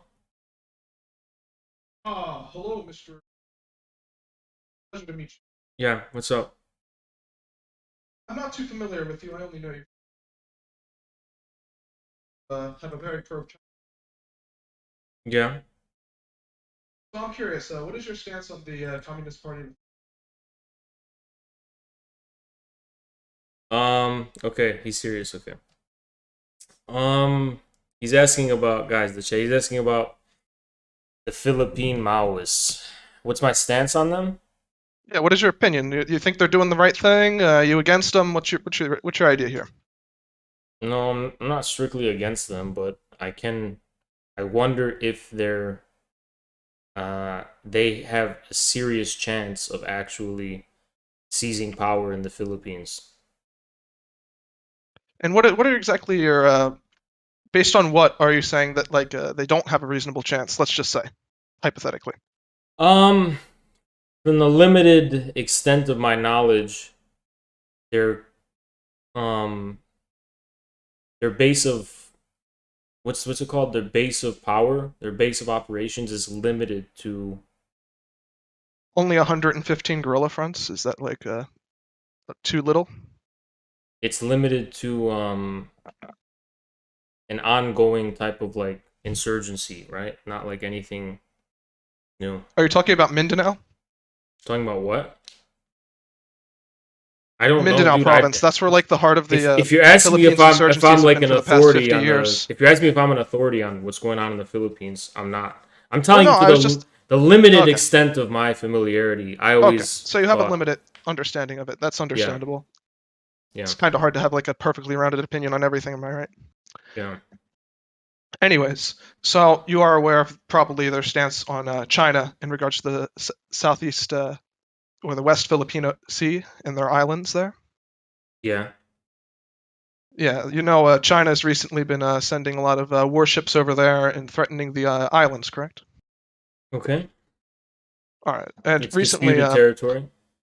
Yes, it is disputed territory, but it is under international law Filipino territory, and they still send their warships there. But why would Maoists care about international law? This is true to an extent. I'll give you that. However, if we are understanding China within the greater context of acting as a power, they are bound to international law, correct? No. No, they are not bound to international law. No one's really bound to international law. I'm saying when you're talking about like as a country should operate, as a nation should I think operate. you're talking about the same thing Dylan Burns brought up, the Philippines versus China, the international law court case, right? China Not didn't necessarily that. China was not even a party to that ruling in the sphere of it. China didn't recognize the claim itself. China didn't recognize the so-called international law that says it belongs to the Philippines. So if a country does not recognize it and they continue to pursue here's the issue, policy dude. towards to something they don't recognize, are you saying that that is acceptable? Well, let me tell you the problem, right? International law does not have jurisdiction over the sovereign territory. It doesn't actually. So have China jurisdiction, considers. But should it have the jurisdiction? Should international law have jurisdiction over sovereign territory? Yes. How could it? How could it? Does a country? You can't separate the should from the how. That's an important Marxist point, dude. You can't just say, "Oh, it should" at the expense of reality. How would it? How could it possibly do that? I'm speaking hypothetically, of course. Yeah, but it's a very un-Marxist approach. Marxists have to take into account the actual material premises of the normative position. So how could it? I suppose you have a point there. I will concede that to you. Anyways, this is a part of the greater point of the CPP as follows the Maoist line, general Maoist line. You know, same thing as the Naxalites. Right. Yeah. TKP outmal that China is an imperialist power. Yeah. You're aware of that, I'm sure. Yeah. Yeah. I know. So, how exactly would you say that China does not manifest itself imperialistically in the Philippines and also in other countries? But we'll focus on the Philippines for the matter at hand currently. Because the Philippines, the relationship between the South China Sea and all of the polities that are party to that sea territory, historically speaking, had a definite, determinate arrangement, right? During the days of the Qing, sorry, am I saying it wrong? Qing Empire? Qing, I think it is. Qing Empire. The only thing that disputed this kind of more historical and traditional arrangement, which in the Marxist sense was not imperialism, it wasn't in the Marxist. Well, I'm not just talking about. I'm not just talking about the islands. I'm talking the sea. Well, the sea is a part of the greater. Yeah, the South China Sea. Understand? Yes. The only thing that upset that traditional order was the European imperialism. Yes. Before then, there was no question that the Qing Empire exercised dominion in some form or one another. They were paid tribute in some kind of form over those waters. So it's an issue of the historical precedent at hand. Yeah, that's all right. Fair enough. But this isn't. I'm sorry. I'm a little disorganized right now. I just got back from an 11-hour shift. Sorry. Fuck. Anyways.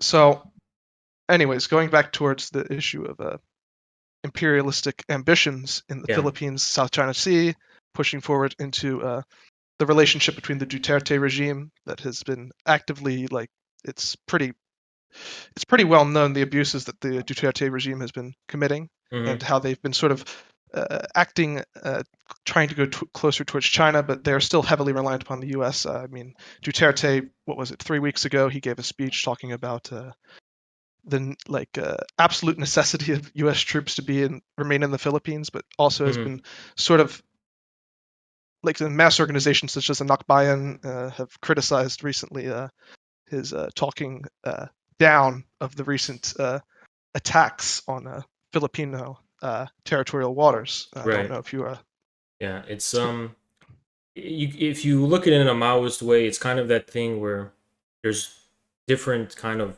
dimensions of contradiction, if that's a word I can use. There's the primary and secondary contradictions, right?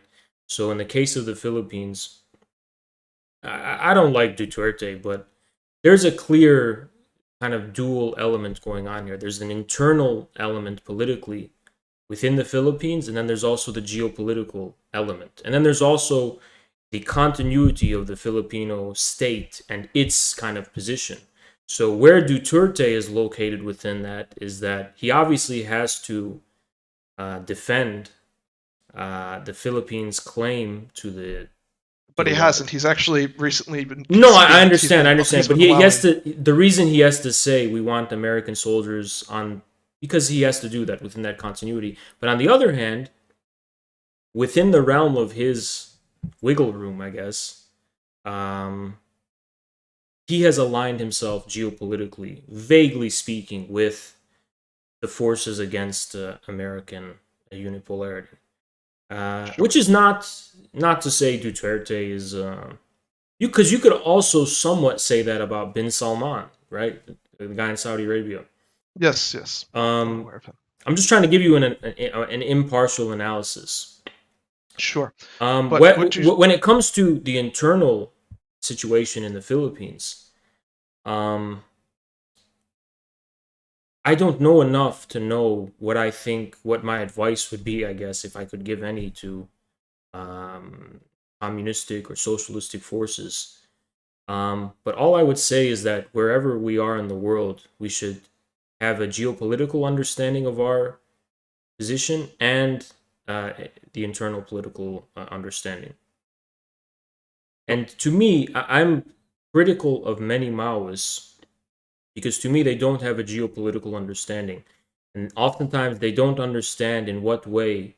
Are we talking like people on Twitter, or are we talking No, like no, actual not like people on Twitter. who are for example, possibly in the case of the Philippines, I think maybe they take for granted to what extent their position depends upon U.S. hegemony. If not for U.S. hegemony, would they be able to sustain their position? It's similar to the Kurds, actually. I think the Kurds would be a better example than other Maoists, besides the ones in the Philippines. To what extent were the Kurds dependent on the U.S.? Oh, extremely. If you want to talk about like the sort of ability that the U.S. gave the YPG to fight on the ground through their U.S. air power, I mean, it's like it's kind of insane in a sense. You know, it sort of really turned the war around for them, right? In that sense. But anyways, going back to the Philippines. Sorry, give me a second here. So you want to say, okay. So what exactly do you see as wrong with the Maoists' approach to building power structures within the Philippines, building dual power, and establishing mass bases in the countryside? Yeah. Or of course, if you don't know enough about it, I mean, clearly it's. I honestly don't know that much about it, but it appears to me that it lacks a broader geopolitical perspective. It lacks a broader perspective about the ways in which the world is increasingly multipolar, right? And well, no, they understand this very well. Like, okay. Obviously, for the past 40 years before the last like 10, I guess you could say, their main approach has been they've been always referring to like regimes of the Philippine leaders as the U.S. Marcos regime, the U.S. Aquino regime, and so on and so forth. But now they've been taking more of a recent approach, sort of classifying the sort of comprador status as not just being simply a U.S. comprador, like working towards U.S. interests, but a lot of the compradors in the Philippines are also working alongside Chinese interests. The first question I would want to ask is, what is Duterte's basis of power? He has to have some measure of popular support to he's a populist first and foremost. I have family members in the Philippines. Yeah.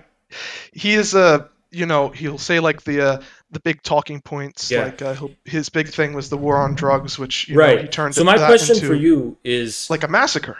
My question for you is: do the supporters of the Maoists and the supporters of Duterte, are they made of the same type of person, or?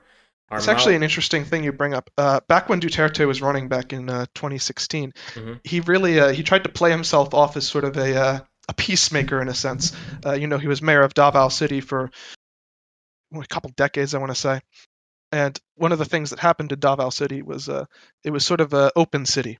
He didn't like the CPP. They were allowed to operate within the city with not impunity. I won't say impunity at all, but they were allowed to sort of move through without being harassed. And this was in exchange for basically them not staging attacks in the city, possibly overrunning the city. This was his approach to governing Davao City. And when he sort of was running for president of the Philippines, he was playing up to this a lot. He was talking about like how he was a peacemaker. And I remember the CPP, they used to talk about a lot that he might have been someone that they could talk with. Mm-hmm. But obviously, his crackdown on them has been harder than many regimes in the past, but it has also grown their numbers almost, I dare say, tenfold. I mean, we're talking if their numbers are correct, as they've been putting out, they claim they have fighters nearing almost 10,000, and those are frontline fighters. That's not including self-defense militias and whatnot that they arm in order to sort of like defend their mass base areas that they've been setting up in the countryside. But how is it that Duterte maintains his popular position? Like, why is he so popular still then? It's a sort of a interesting perspective, really. You would think, looking at him as a sort of this one-dimensional figure, he'll make the statements talking about how there's a lot of like horrible things I could say that he's said, but he's sort of like, dare I say, he has that sort of Trump-like appeal, Yeah, just someone who I says it as understand it is, the populism, whatnot, and that really sticks for a lot of people, and a lot of people in the Philippines, from what I understand, you either love him or you hate him. And I mean, yeah, you can say that about a lot of leaders, So but yeah, him, it's a lot more so. Like, you're talking about protests in Manila reaching like tens of thousands of people against him, burning of effigies and whatnot. You're right, talking but about increased mass I movements. understand the dynamic, right? You have the metropolitan, urban, educated people against Putin or Duterte or Trump, or even in Iran, Ahmadinejad. In Venezuela, the same people were against Chavez and Maduro. So it's an ambiguous thing. But what is the class basis of the Maoists? Who do the Maoists draw from then? If they're growing They draw so from fast. a lot of stratas of different society. This is one of the things they talk about. They have mass organizations for pretty much all different stratas of walks of life. They have a mass organization that's made up of doctors. They have a mass organization that's made up of scientists. They have one made of teachers. They have one for peasants. They have one for. So, but okay, I'm just. They're trying to build a broad class coalition. Of course, made up but of, like, it's elements of the petty bourgeoisie. I mean, this is like so, basic stuff no, that was like look, laid out by Mao. If they're growing in size, I'm just asking, like, from what strata are they growing from primarily? From primarily the countryside, because the counterinsurgency sort of taken by the Duterte regime has been heavily focused on, airstrikes, bombardment, and whatnot, and this has done massive damage to like the, especially like the indigenous people such as the Lumad. And okay, whatnot. Understood. So there's ethnic and geographic distinctions at hand. Mm-hmm. So and there is also, if I may continue, there's also a building up within like the people who would be traditionally urban liberals, so to speak. They see this happening. They see the political repression going on by the Duterte regime, the crackdown on journalists and whatnot. And this is not to like the same level, but they're seeing a lot of growth within the traditional like people that you would see going towards like liberalism and whatnot. So it seems to me, though, so my cynical attitude on the surface would be that the liberal pro-US basically elements are duping these Maoists to serve their ends, basically. Well, no, I'm not. It's like in America, right? It's not usual the people in America, that pro-US liberals are going out to the countryside and taking up arms. That's not usually the type of people that go out and do that. Right, but in America, for example, by comparison, we have the libs, the people you're talking about, who are also more amicable to socialism and all this kind of radical ideas. Sure. And they may not be taking up arms, but it's also clear that Antifa and, a lot of the protesters in America, the more radical people, they're just dupes of the Democrats, right? We know that in America. So how is it different in the Philippines? This is actually something they addressed. This was part of the second great retrification movement within their movement. So, they kind of, back during the Marcos regime, I mean, you're talking like repression that was like well beyond what Duterte was doing. Mm-hmm. And I'm blanking on what the exact term was for the revolution that sort of saw Marcos, not revolution, but sort of like the mass movement, the liberal mass movement that saw him overthrown. The main thing that happened is the CPP, they had like 30,000 fighters in the countryside. They were in a great position. And then once Marcos was gone, their numbers, like, they fell apart because a lot of the fighters had those liberal tendencies, and they essentially left the revolutionary movement in favor of the liberal integrationism, reformism movement. And this was one of the things they talk about in the Jose Maria Sison. He talks about it. I'm blanking on the book, but he talks about this and how the Great Retrification movement was essentially, they focus a lot more on like the ideological training of their fighters.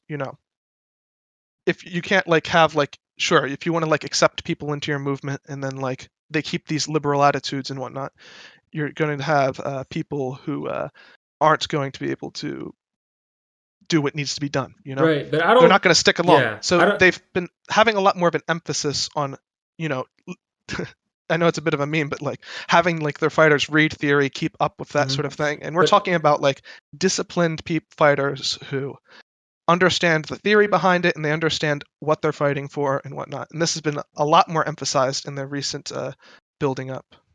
Right, but I don't think it's a subjective problem of like, because the same thing happens in America. You know, you join these Maoists in America, and I'm not saying they're the same thing. Obviously, it's completely different. But even if you join the DSA in America, they're gonna tell you, "Oh, we're gonna train you, so you're not just a normal liberal." Like you can do all this subjective. Well, I mean, if you want to talk about the DSA, there's actually a funny anecdote. This was back when Shaka Zulu of the New African Black Panther Party, he was at some like campus, and like the DSA had a little booth set up, and they had like their marks, they had like their little stuff, and they'd be like, "Oh, you got to read this," and then I remember he said he went up to them and he said, "Where's Huey Newton? Where's Mao? Where are these like other people?" Well, and let like me just finish, the DSA is not interested. Right, it's not relevant. In it's not revolutionary what you're saying thought. is not relevant. You're saying is not relevant. All I'm trying to say is that just because you're you can't exercise subjective control over the objective class nature of your movement. So just because you're making it so people don't sound as liberal, I guess, formally, doesn't mean, for example, you're changing the material barrier to entry as to which classes you're actually relating to and whether they actually have an independent basis for seizing political hegemony, or if they're being duped by the reflexive institutional elements that actually do have some kind of what does they call it, horse in the race for seizing hegemony. In America, for example, Antifa and all these leftists, they have no horse in the race. The Democrats do have a horse in the race, so they're just being duped by the Democrats, right? So in the Philippines, my question is, I haven't seen, there could be that I just don't know about, but I haven't seen in the Philippines that the Maoists have their own horse in the race. Seems like they're just being caught in the middle of a geopolitical, deeper kind of dispute. I mean, of course they have their own horse in the race. They're, I guess, I see what the perspective you're coming from is. I understand that. Yeah. However, I don't see them as being duped in the same sense because they actively reject this sort of, dare I say, like anti-Duterte movement. Although the anti-Duterte movement hardly exists. Let's be clear. Hold on. Talking within like the liberal elite, so to speak. Let's be clear. Listen, it doesn't really exist. I know leftists in America, right? I'm not an expert on the Philippines. I know about America, though. Leftists in America say the same shit. They say, I'm against the Democrats and I'm against the Antifa. Will say, we're against Biden. They say this shit subjectively, but I'm talking about in practical, actual reality, what is really going on. I'm not talking about subjectively. It's not an issue of their subjective thoughts. Okay. Well, I don't see what you're going for with that. Exactly. I'm just wondering, like, does the CPP within the Philippines, do they actually have a horse in the race as far as the future of the Philippine state is concerned? Or are they, geopolitically speaking, similar to the Kurds, just the dupes of much larger geopolitical forces? I would argue that they're not. I mean, you're talking about they have a People's Revolutionary Government set out in the countryside. They have the organs of political power set up. The dual power is being built. And I feel it's sort of insulting, dare I say, for you to sort of... Why is it insulting? I mean, to them it would be insulting. I don't really... Okay, well, I'm just asking questions. I don't know what's going on, so I'm asking... Well, I mean, I feel like you're sort of reducing the movement without understanding it. I'm not doing anything. To apply it to the United questions. States. You're trying to apply it to the United States, and it's a totally different reality. No, I'm telling you because I don't know much about the Philippines, but I do know a lot about the United States. So I'm asking, in what way is it different? Well, I mean, if you want to talk about like the organizations that were quote unquote, fighting for change in the United States, they weren't doing these things at all. They were just sort of, they had no, they weren't doing anything revolutionary, so to speak. They were just going along with the liberal like lines of like, we're going to go out there and protest, but they weren't doing building mass bases. They weren't building dual power. They were just sort of like going along, and they'd go wave a couple of like protests around and say, "Oh, we're making a big change." But I mean, at the end of the day, they were just, as you said, working for the Democrats in the sense to sort of in this bigger game. So you're saying basically that the CPP's newfound. It's not newfound. Newfound relevance, though, right? Because you said that they had a dip in. Yeah, they dipped pretty hard in the 80s. Yeah. So what's wrong with saying there's a newfound relevance? I just want to know what is the newfound relevance owing itself to? I could see how there's a geographic. Well, I mean, it's been sort of like built over time. You know, there was a lot of rebuilding to be done after the movement basically collapsed in the 80s. They recognized this. They saw what went wrong. They saw how, in a sense, as you said, they got sort of used for bigger gains as a means to sort of like wipe away the Marcos regime and bring in Aquilino. But I mean, you can read their writings. I can't really like summarize all their points very well. I'm sorry. Well, but, I'm not. Again, I'm asking from a broader perspective, kind of material analysis of. So it sounds to me that their basis of support is in the countryside. To what extent? Which countryside? All the I don't know. It's all. It's mostly concentrated in the south and the central, like islands. A little bit in the north, but not as much as in the central. So is this and a south specific regions. place, not really just the countryside in general, but a specific place? No, the Philippines is, as you know, like a wide like island nation. There's like many an islands. archipelago, They're spread on a lot of different islands. Right. So why? I just want to understand which elements are the base of Duterte and which elements are more likely to be for the Maoists. I mean, it's the given class nature. Am I right? Obviously the bourgeoisie, the compradors, and the landlords. You know, it's a I'm talking about semi-feudal from nation. a popular. I'm talking about. You have to understand. I'm talking from a popular perspective, like the layman. I'm not talking about elites. I'm talking about for the layman, right? Sure. Layman perspective, like which popular stratum is with Duterte and which popular stratum is for the Maoists. Popular strata. All right, so obviously I feel like we've sort of gone circles. Because Duterte, we can't say all of Duterte's supporters are the bourgeoisie and the landowners. They're obviously not. I said this. Yeah. I brought this up earlier. I know. Like, so I just want to know the difference. It's a broad-reaching like thing with Duterte. However, it has over time it's like sort of faded away. You know, people sort of understood that it's not. He wasn't what he was. You know. Okay, so I mean, you want to talk about like what happened at Marawi, where he like. Okay, so he's getting less popular, is what you're saying. Yes. Okay, he's less popular now. Yes. Okay, so would you say that Duterte's former populistic base is going over to the Maoists? I mean, Duterte's base was a wide base, like as I mentioned before, populist rhetoric tends to reach a lot of stratas of society. And I mean, obviously, like over time, that sort of base, if it's getting smaller, they're going somewhere else. No? Yes, but okay, for example, Trump was a populist, right? Yeah, I understand. But there was still a type sort of connection earlier. We still have Trump's base, though. Trump's base is who? The people and who... Duterte's base still exists, but it's not as large as it was before. Okay, that same class base. Because Trump has a class base. He's a populist, but there's a definite type of person who is the archetypal Trump supporter, right?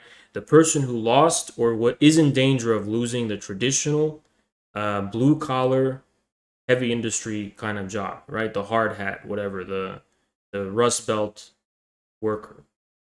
This is the Trump base, basically. Sure. If you want to in the case of that. In the case of Duterte, is his base also the base of the Maoists? If not, what is the difference between the two? If you want to say his base is more urban center, I mean, if you want to talk about people Duterte's affected by more the urban. Drug crisis. Okay, drug crisis that makes has been sense a major to me. thing So for it him. seems like this city slums. It makes people sense affected to me. by the crime. Okay. So this is the picture that's forming in my head, right? In the case of Duterte, his supporters is a kind of popular petty bourgeoisie in the urban, but they're urban, right? They're concentrated in more urbanized Philippines, but they're still a popular class. They're not urban in the colloquial sense of like metropolitan, but they're urbanized, I should say, right? Sure. On the other hand, the Maoists, their base is in the countryside, which is not yet urbanized by the Filipino state, and therefore the Filipino state doesn't have a strong basis in there to begin with. Sure. Is that what's going on?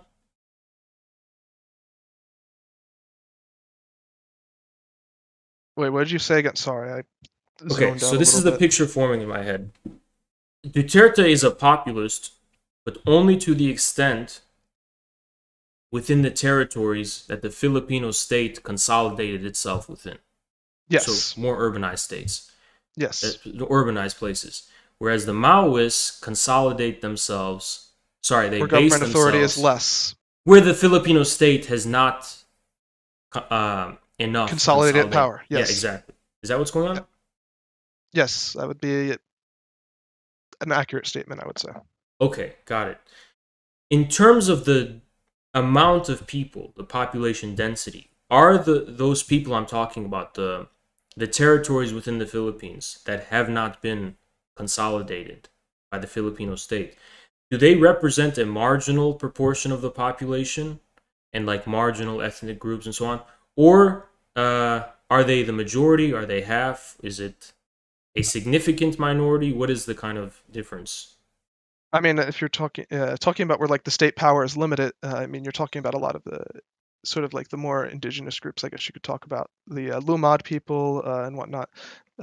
They tend to be heavily concentrated there, and they also tend to lean towards the CPP, NPA, and I mean, in the Philippines is an interesting nation. I mean, there's a very wide variety of people, and it's I must admit, I'm not too well versed on like the demographics to be exact. Okay. So it's a little hard for me to sort of group these people together. You know what I mean? Right. I just wanted to know in terms of like population size, you know? Like, is there more Duterte supporters than Maoist supporters? Numerically, yes. Okay. Well, I don't have the exact numbers on that because the CPP claims that they have millions of supporters, but I mean that can't be totally verified, right? Yeah, I have no idea. So, yeah, I feel like this topic has reached a bit of a dead end. I feel like. Yeah, because it's just that I've reached the limits of my knowledge. You've reached the limits of your knowledge, correct? Yeah, I didn't really have that much knowledge of the situation in the first place, but I do have a kind of broad picture I work with, you know, that does make me admittedly more biased, not conclusively, but just in general, I'm going to be more biased in the direction of that I would consider the Maoists in the Philippines to not possess a hegemonic significance for seizing the Filipino state.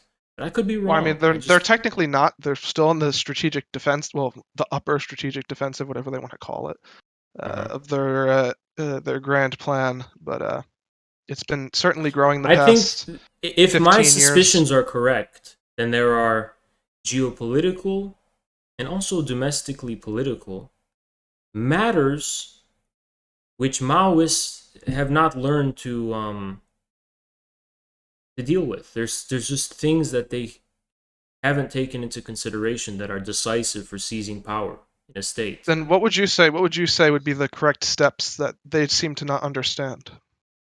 From your opinion. I don't know enough about the situation, but I suspect the issue is that Maoists always have to base themselves in marginal, declassed almost, but marginal mostly kind of places, and don't really know how to build an independent basis of power.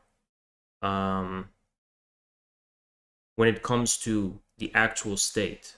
They can only remain marginal in relation to the state. It's kind of like anarchistic. They only know how to revolt against the state, but not assume an alternative hegemonic position in relation to the state. And to the extent they do have any position in relation to the state, to the polity, it's trailing along the liberals. That's why in America, for example, and I mean, to me, Maoist is different from Mao, obviously, right?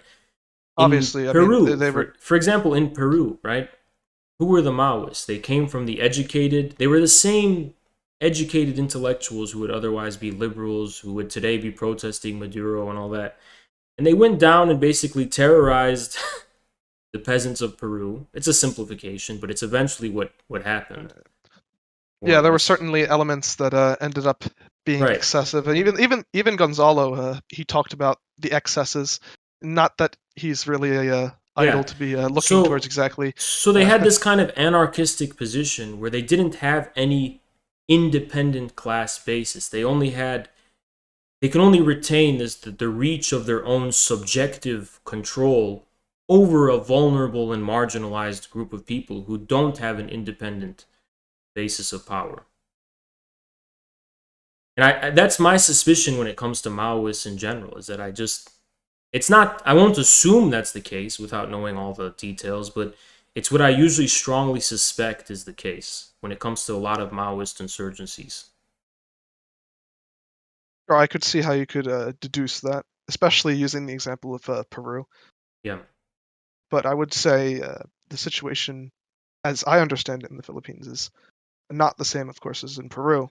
And there are, I guess you could say, similarities, but the CPP generally, I don't think I've ever read any other literature where they really even talk about Gonzalo like you see some groups do. Yeah, yeah. I mean, not saying that they're fans of Gonzalo and stuff, but I don't know. I think my position is basically when it comes to what it means to have a stake in politics in the age of multipolarity, is that it's not enough to simply oppose the state. You have to assume the populistic position in relation to the state. Otherwise, you're conceding this position to the liberal bourgeoisie. So it's almost like you are, in the ultimate and final sense, either your own kind of populist or you trail along the liberal bourgeoisie. But you can't just be against state. Well, no, of course, I agree with that. And to my knowledge, I mean, I feel like that you can't characterize the current situation in the Philippines as, you can't characterize it as that. And that's just with my knowledge. I mean, obviously, people on the ground, they know things a lot better than I would ever know or you would ever know and whatnot. But it's my understanding that that this sort of characterization that you've laid out is not accurate. And I mean, yeah, elaborate. What am I missing? I mean, I feel like I've mentioned some of the key points already, and we sort of kept circling around that. Yeah, I mean, they have like a dual, basically like the linchpin. They're trying to build dual power in the countryside, right? But that doesn't really solve the issue of who do they represent? Is the population that they represent within the Filipino state sufficient to seize power of the Filipino state? Not right now, obviously, but this is a process that you build upon. So what it's a would process be, you build upon. But wouldn't they have to? Here's my issue: is that wouldn't they also have to compete with Duterte as far as his populism to win over the kind of popular masses in the urban Philippines? But it seems to me, instead of doing that, they trail along the liberal bourgeoisie within urban Philippines. Well, I mean, the CPP initially, when Duterte got into office, they sort of, dare I say, critically supported his war on drugs when he was talking about, we're going to go after the organized syndicates, we're going to go after the drug dealers and whatnot. They were on board with that. They even came out and they were saying, like, we're going to go out against the drug dealers too and whatnot. But when Duterte sort of like turned it around to, we're going to go after people who use drugs because these people are like subhuman, they kind of like, they distanced themselves from that, and I think that was a correct thing to do. And I mean, unfortunately, there's still a large segment of the population in the Philippines that feels that this policy of going against users, including not just drug dealers but users, it's sort of a problematic thing that you can't really steal the mojo. Listen, I hate to sound cold-hearted, and it is cold-hearted. Well, no, it's fine. With I don't care. Duterte, it's a horrible thing, right? Going after drug users. But listen, politics is not morality. Okay, it's not morality. I'm just talking about. You don't assume positions because you think the other person is just immoral. There's class matrices to this that define the politics. Okay, if Duterte is going against drug users, what does that mean on a class basis? That's a more meaningful language to me than, the CPP was pro Duterte. I mean, if you want to talk about the class basis of drug users in the Philippines, it's going to be, of course, at the lower strata. This is a active war against. I know. I'm saying, what implications does this have? Like, for example, the people who previously supported Duterte, not the intellectuals who care about morality, but ordinary, regular people whose barrier to entry is so minimal, right? That their support, they don't think about it morally and all this kind of intellectual stuff. They just pledge their support in this, very immediate way. What does it mean as far as Duterte's class basis for him to cross the line, so to speak, and go against the users themselves? Is he doing something that in the eyes of his supporters changed him? Not from an intellectual perspective, not from a moral perspective, of course, but in terms of who he represents in terms of their class position. Is these actions, which have a moral significance, as we know, it's a horrible thing, but are those actions, do they also have a significance in terms of changing how regular people saw Duterte, who were previously his supporters, and so on and so on? Not because they found it morally wrong, but because it changed his class nature in their eyes. Yeah, that's a good question. I'm not sure how to approach that. Because that would tell me more about why the CPP broke with Duterte, so to speak, and so on and so on. But otherwise,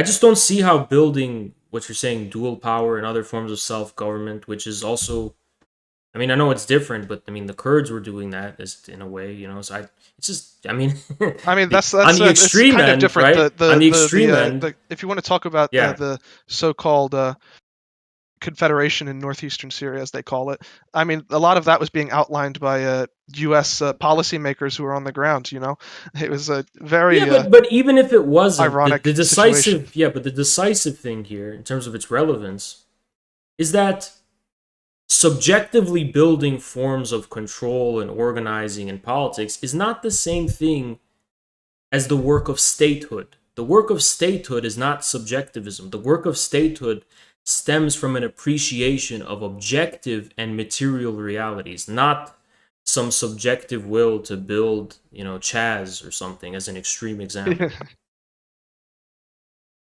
And also with that appreciation of the material basis of statehood also comes with an understanding that the material basis of statehood is popular, right? And Duterte seems to have tapped into that quite successfully, at the expense of what appears to be the Filipino U.S. propped up establishment. I don't see how the CPP is competing with Duterte in regards to seizing hegemony over that. It seems to me that when it comes to the cities, basically, the urban Philippines, the Filipino state proper, not the areas that the Filipino state fails to exercise control, but the Filipino state proper. It seems to me that the CPP cedes the position, similar to the Mensheviks, to the liberal bourgeoisie, and doesn't stake out their own popular position there. Well, I mean, they do operate through like the National Democratic Front, Anakbayan, all these different groups, they do operate within the urban centers, and they sort of work. I mean, it's partially whatchamacallit, sort of state propaganda that goes around saying that the CPP is running around the universities, and it's been a major thing with Duterte's regime of like red tagging all of these different, I guess, what do you call them? I'm blanking on the word right now. Sorry. Okay. Well, let's roll it back a little bit. Duterte's popular masses are not university students, right? No, they're not. They're not at all. So I'm saying the CPP is not competing with Duterte to win hegemony over this popular mass, the one we're talking about. It seems like they're just trailing the liberal bourgeoisie in the cities.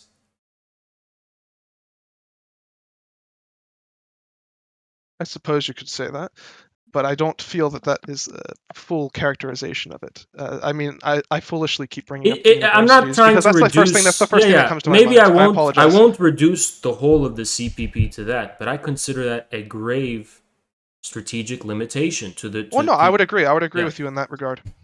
No. I think if they're in that position, they have no chance of seizing power in the Philippines.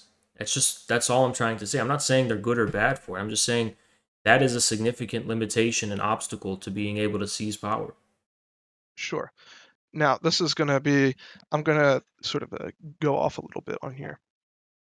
Switch directions to different places. So, would you say that, what is your knowledge on the so-called Islamic State that operated, the so-called, like, it was a state, but it was, how in your understanding of the situation, how is it that they were able to establish what was essentially autonomous control over population of 13 million people and managed to combat both the Syrian government and Iraqi government? What did they do that allowed them to do that, as opposed to what allowed them to do that, would you say? What was the class character of their movement that allowed them to do that? To the extent of my knowledge, it was the disaffected Sunni masses in Iraq and Syria, obviously. Mm-hmm. Okay. I was just curious on your stance upon that, since I guess you could say that they're like basically like the only armed group to establish any sort of quote-unquote state in the past like 20 years. But it wasn't a real state. I mean, they operated, they had all the institutions of state. It wasn't a state. It was not a state. It wasn't an international state. No, it was like not internationally recognized. Listen, a state is not defined by the subjective gunpoint control of a... I'm not talking about that. I'm talking about the institutions they put in place in terms of judicial. They set up a police. It's LARP. It's LARP. I mean, it was to an extent LARP, as they it's not a real put it out. A state is only real if it can endure materially, even when there's a gap subjectively. That's not what the Islamic State was capable. Like, for example, there's a continuity of the Egyptian state. Whether you have Nasser in power, whether you have Sadat in power, whether you have Mubarak in power, there's a real Egyptian state. It's based. It's like what Stalin said about Germany. He said the Hitlers will come and go, but the German people and the German state will live on. Well, ISIS, you can't say the ISIS regime will come and go, but Islamic State will remain. No, it won't remain. It'll be completely gone. Fuck yeah, as they say. Yeah, it'll be gone. It has no historical continuity, no basis in any of the realities within the Middle East. It doesn't refer to any actual material boundaries, anything like historical bound. Nothing. It's just a complete American fabrication. Style. Yeah, it's a complete fabrication. So then, what was it that allowed them to be "quote unquote" more successful in establishing control than the CPP? Besides, I mean, you talk about like the disaffected Sunnis, and that was definitely a major part of it, and I would say it was definitely the driving force of it. But why was it that they were able to gain the? They had this. Were you asking who they had support from, or? No. Never mind. This is going nowhere. I'm sorry. Okay, yeah, just so what's the answer? No. It's Yeah, because I don't consider ISIS, Islamic State, to be a model of revolutionary. Oh no, it's not a model at all. Dear statecraft. God, no. Dear God, Yeah, no. you know.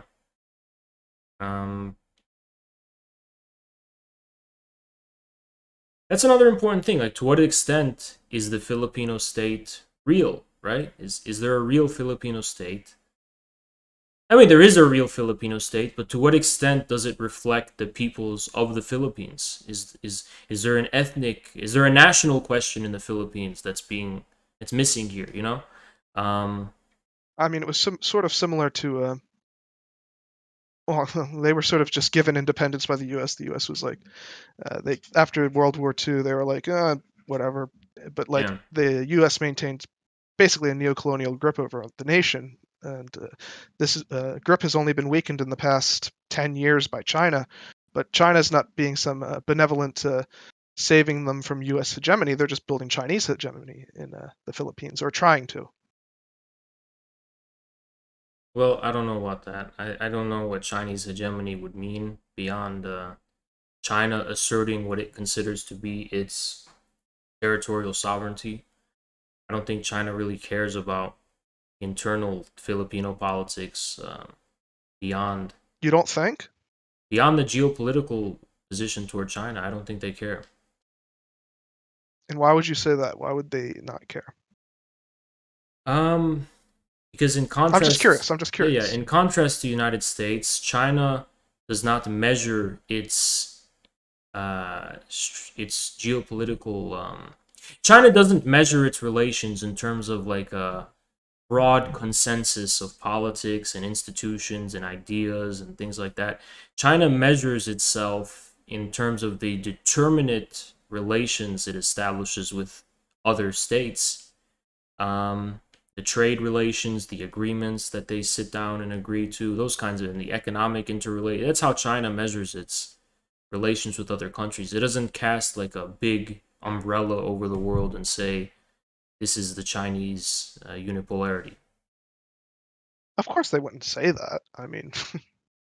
I just don't see a Beijing consensus and like a Washington consensus. I don't see a Beijing consensus. You don't see a Beijing consensus? No. In like how, in the way that they dole out international aid? Which is I think it's. You could dare say. I think it's entirely based on whether their attitudes toward American unipolarity and like I think, for example, international aid. It's maybe would be more reliant on whether those countries have a more favorable geopolitical position toward China. But objectively speaking, all that means is that they're against American unipolarity. It's not necessarily that they're for Chinese unipolarity. It just means that they're against the American unipolarity, and they're willing to base their attitudes and relations toward other countries not because of what Washington says, but because of the actual content of the relation itself.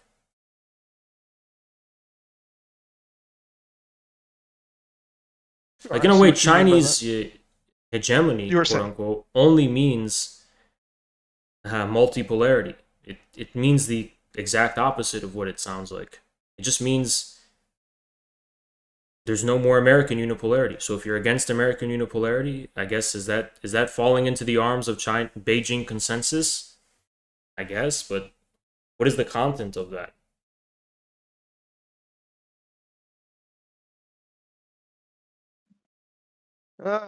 Frankly, I'm not too sure on that. I don't think there's a literal like you know how the Washington consensus is of building neoliberal power structures in these different countries and sort of saying, oh, you know, this is how you have to be. I would say China sort of takes a different approach to it. You know, basically, as long as you're against the U.S., we'll give you this, blah blah blah, as you mentioned, more or less.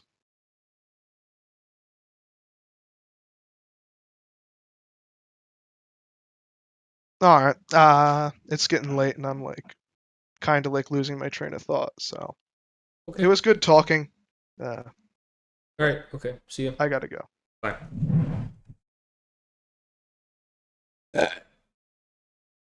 Sorry. We got more people in the queue. Okay. So we got one more guy. Okay, one more guy.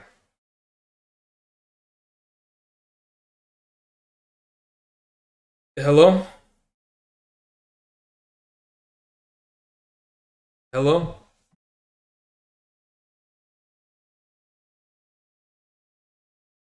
Yeah.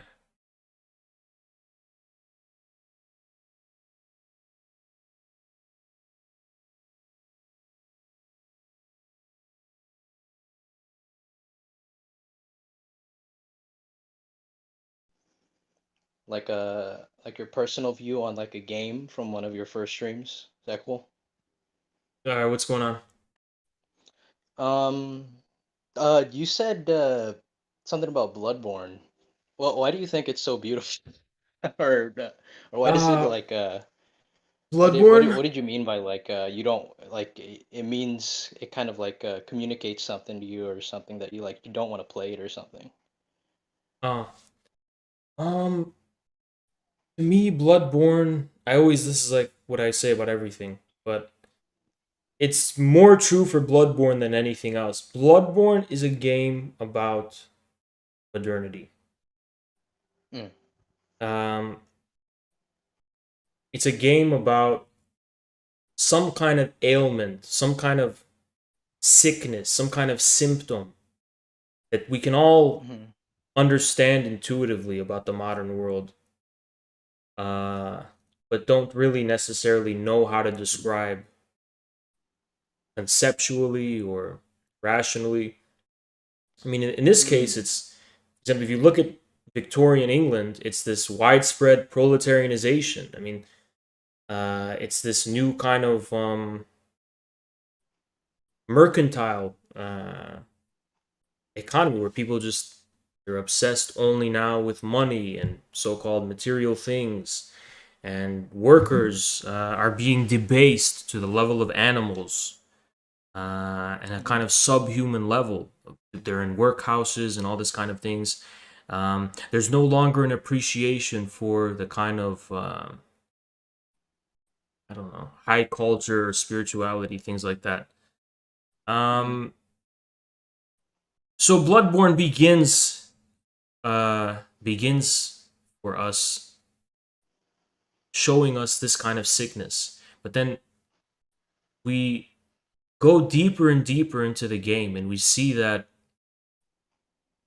we can no longer see this sickness from the perspective of some kind of ready-made cure, right? The sickness actually goes deeper and finally transcends, or I guess is elevated to the level of some kind of being, right? It's no longer just a sickness of something. The sickness is part of a greater being by its own right. So we can no longer see it as just like a symptom or a sickness.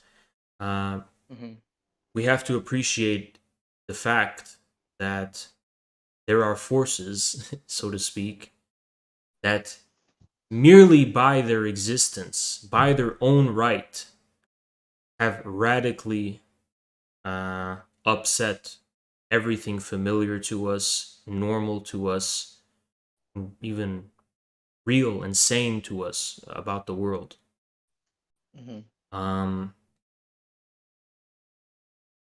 To me, the Bloodborne is a very thematically coherent game.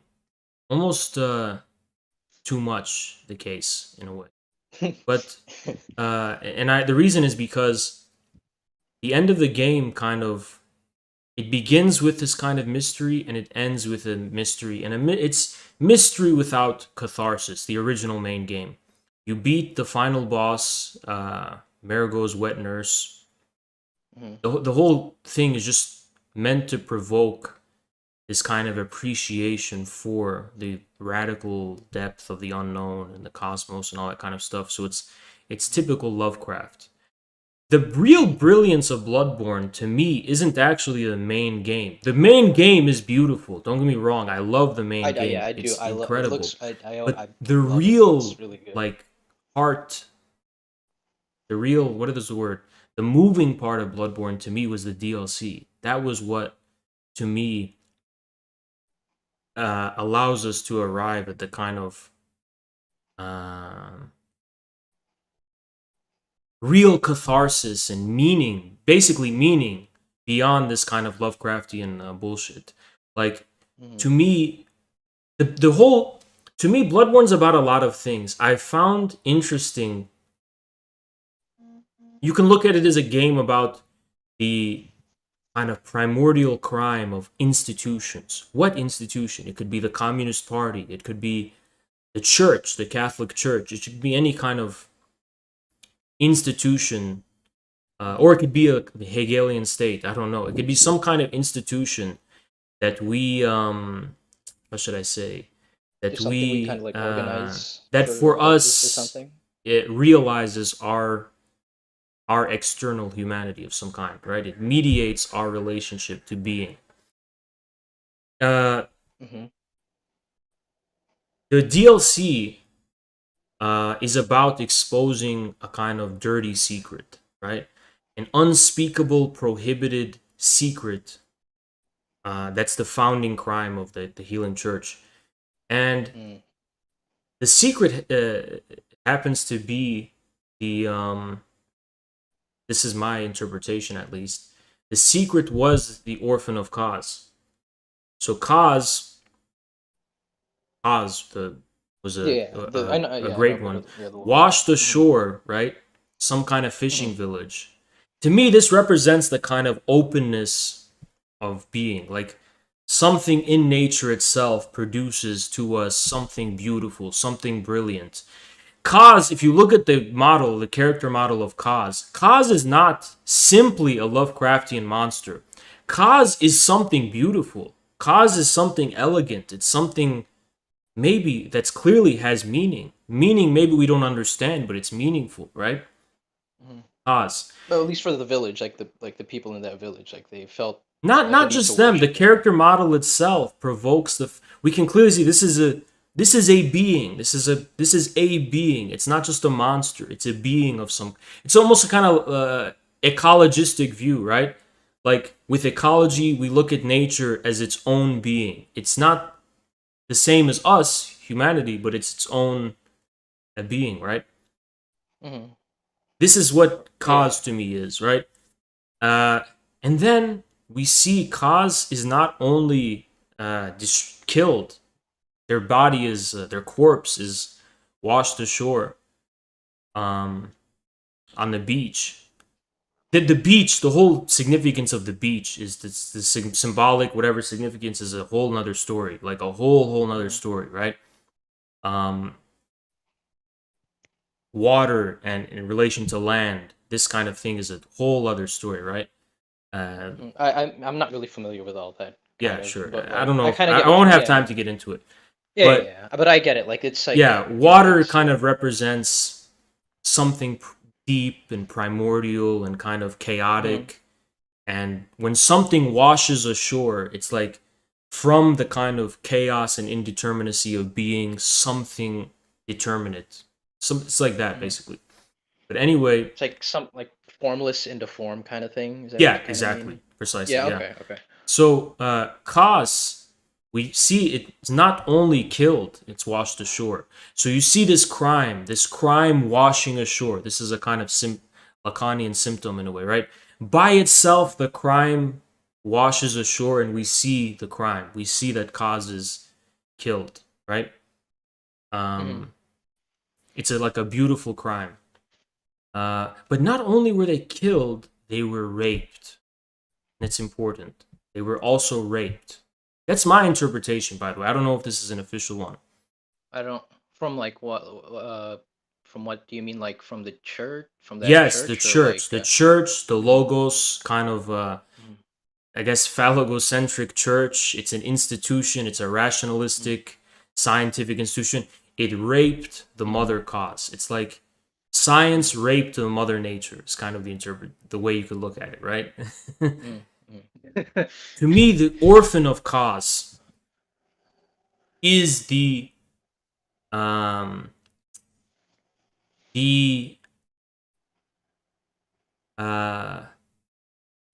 disavowed, not in the psychoanalytic sense, but just in an ordinary sense, disavowed offspring of this kind of crime of the church. So it's not just the church committed a crime killing Kaz. There's a consequence of that crime, right? It's the orphan of Kaz.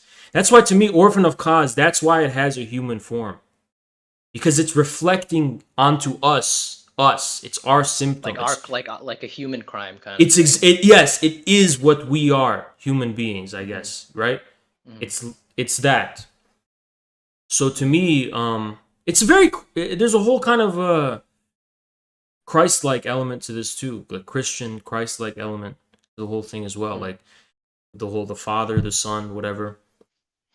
Like Christ is has a human form, similar, like something like that.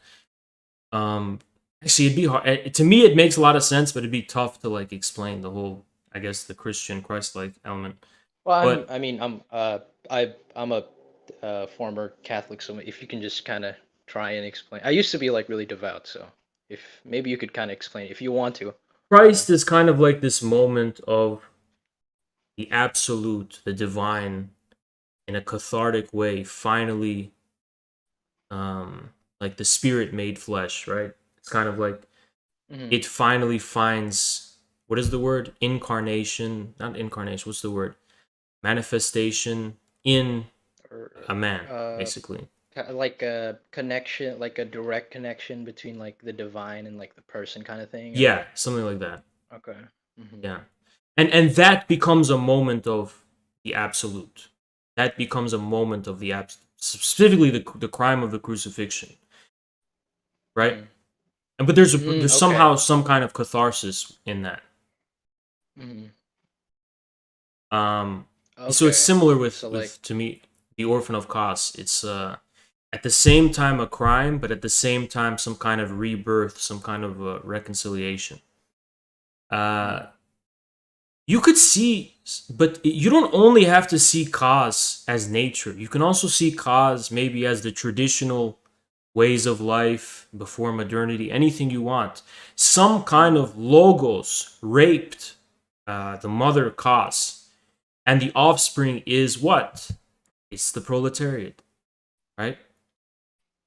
The land enclosures in England, this kind of institutions or elites who violated the peasants, the traditional way of life, this produced the monstrosity that is the proletariat. And this proletariat became the key to the whole illness of society.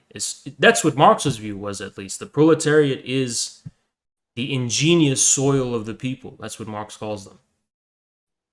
So you mean like actual like dirt, not like soil as in like soiled like your pants or something, like soil as in the earth. No, I mean, yeah. The soil, That's like what I mean. the element of the people that is ingenious. There's something ingenious, brilliant, miraculous about them. They contain the keys to the riddle of society. They are the answer to, like, you know,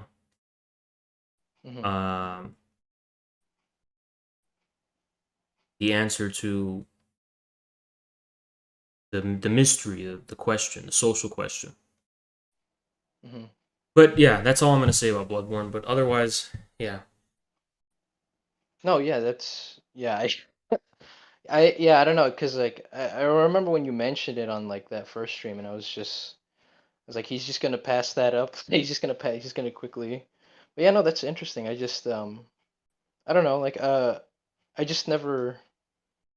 Was that like something like your read into that? Was that like just something that No, I that kind of mentally came to you, or just? Yeah, I developed it all in my head, long time ago. I just no, because I don't know. I guess what my kind of point in like asking was more like how'd you kind of like, or like what do you like I guess what experiences did you have that like kind of like or were you kind of like I guess I guess how did you read art? Or I don't know, like how do you read art? Because How there do was you a like lot of read artistic things. value into Yeah, there was a something? lot of things I was not developing, but reading and understanding at the same time that I just randomly one day was like, what really is Bloodborne about? Like, how could I understand this game? Hmm. And conveniently, I'm also asking, what is life about? How can I understand life? How can I understand reality? How can I understand being? You know, and Hmm. so the two kind of complement each other in that way. You know, Hmm. Okay. like it's Yeah. I did. I can understand Bloodborne in terms of what I'm reading about in terms of Plato, right, and the good, and Hegel's kind of not direct but indirect critique of Plato and the Platonic good. But specifically, to confess, at this time it was Bataille and Lacan and their attitude toward the Platonic good that Mhm. that is like Okay. driving this for me Well, at the just time. quickly, I just want to confess it. Like, I don't like Don't worry I about it. don't Don't worry read. about I it. don't. Yeah, I yeah. was Like, so into it. I don't Listen, want at you to this think time, like that. Yeah, but I like I was kind of really like get. I was in a very deep rabbit hole, like Mhm. Gnosticism, all this kind of mysticism. Mhm. I can't really explain all of that, but No, but like no, but like what you described about Bloodborne, it kind of I kind of like get what you mean by that. Like I guess I don't really have like I guess the theory. I don't read the theory yeah. stuff, so I don't No, I'm really just telling you like know. Like my why I came up with this kind of understanding of it yeah. is just because at the But like I'm time, just saying like that understanding kind of makes sense to me, like in my kind of like sense. And I was just wondering what yeah, I just wanted to I don't know, I just thought it was interesting that like how you were able to like articulate it in that way. But yeah. yeah. All right, yeah, well, yeah. See you later, man. Yeah, later. All right, guys. You know what? You know what this stream proved though? Every time I do big brain interesting shit, our fucking viewers plummet. We have 150 viewers right now, but when I was watching this video, we had 210. When we were watching this, we had 210. When I talk about smart bullshit, see how I know what I'm doing? I know what I'm doing, guys. I know how to grow this channel, okay? You don't grow this channel talking about fucking brain incel bullshit for the brain, for the mind. It's not how you grow a channel, okay? You don't grow a channel talking about interesting shit. Grow a channel the way I've been fucking doing it and everyone bitching about me. Literally, when I stop talking about this interesting topic, our viewers are starting to spike. But that's okay because I gotta go anyway, okay? It's also 4 hours in. You guys just have not been here. On Twitch, I would be 6 hours in maintaining 200, okay? It's because YouTube's just different from Twitch. On YouTube, most of the people in the stream are the same. Twitch has a huge turnover rate, right? Like viewers stop watching and they come back and they stop watching like oh shit. Voidborn donated $10, but I like these discussions. Thank you, Voidburn. Appreciate it, man. Thank you so much. But as you trying to bribe me or something? No, I'm just kidding. Thank you so much, man. Appreciate it. But Twitch, you think all those 220 people on Twitch are all the same people? It's not. But on YouTube, it seems like the norm is to watch the stream from start to finish, which is crazy, right? You can't do that for like a 6-hour, 8-hour stream. But on Twitch, it's different. Twitch is like you tune in, you leave, someone else comes, takes you. That's how Twitch works, right? And that's why even on YouTube, 4 hours is super long. On Twitch, 4 hours is super short. Believe it or not. It's crazy. You want me to debate John Pinhole? Okay, fine. Okay, what's going on? What do you want to talk about? Hello? Can you hear me? Barely. Jesus Christ, fucking. Okay, bye. I'm just gonna end the stream, guys. There's only like 150 people here. And I'm also want to go to the gym. I'll try to start the stream earlier tomorrow. More discussions on platonism? Not gonna happen, dude. I gotta grow the channel. I can't just talk about... I gotta grow the channel, dude. This shit is not what people want. See you later, guys. Bye.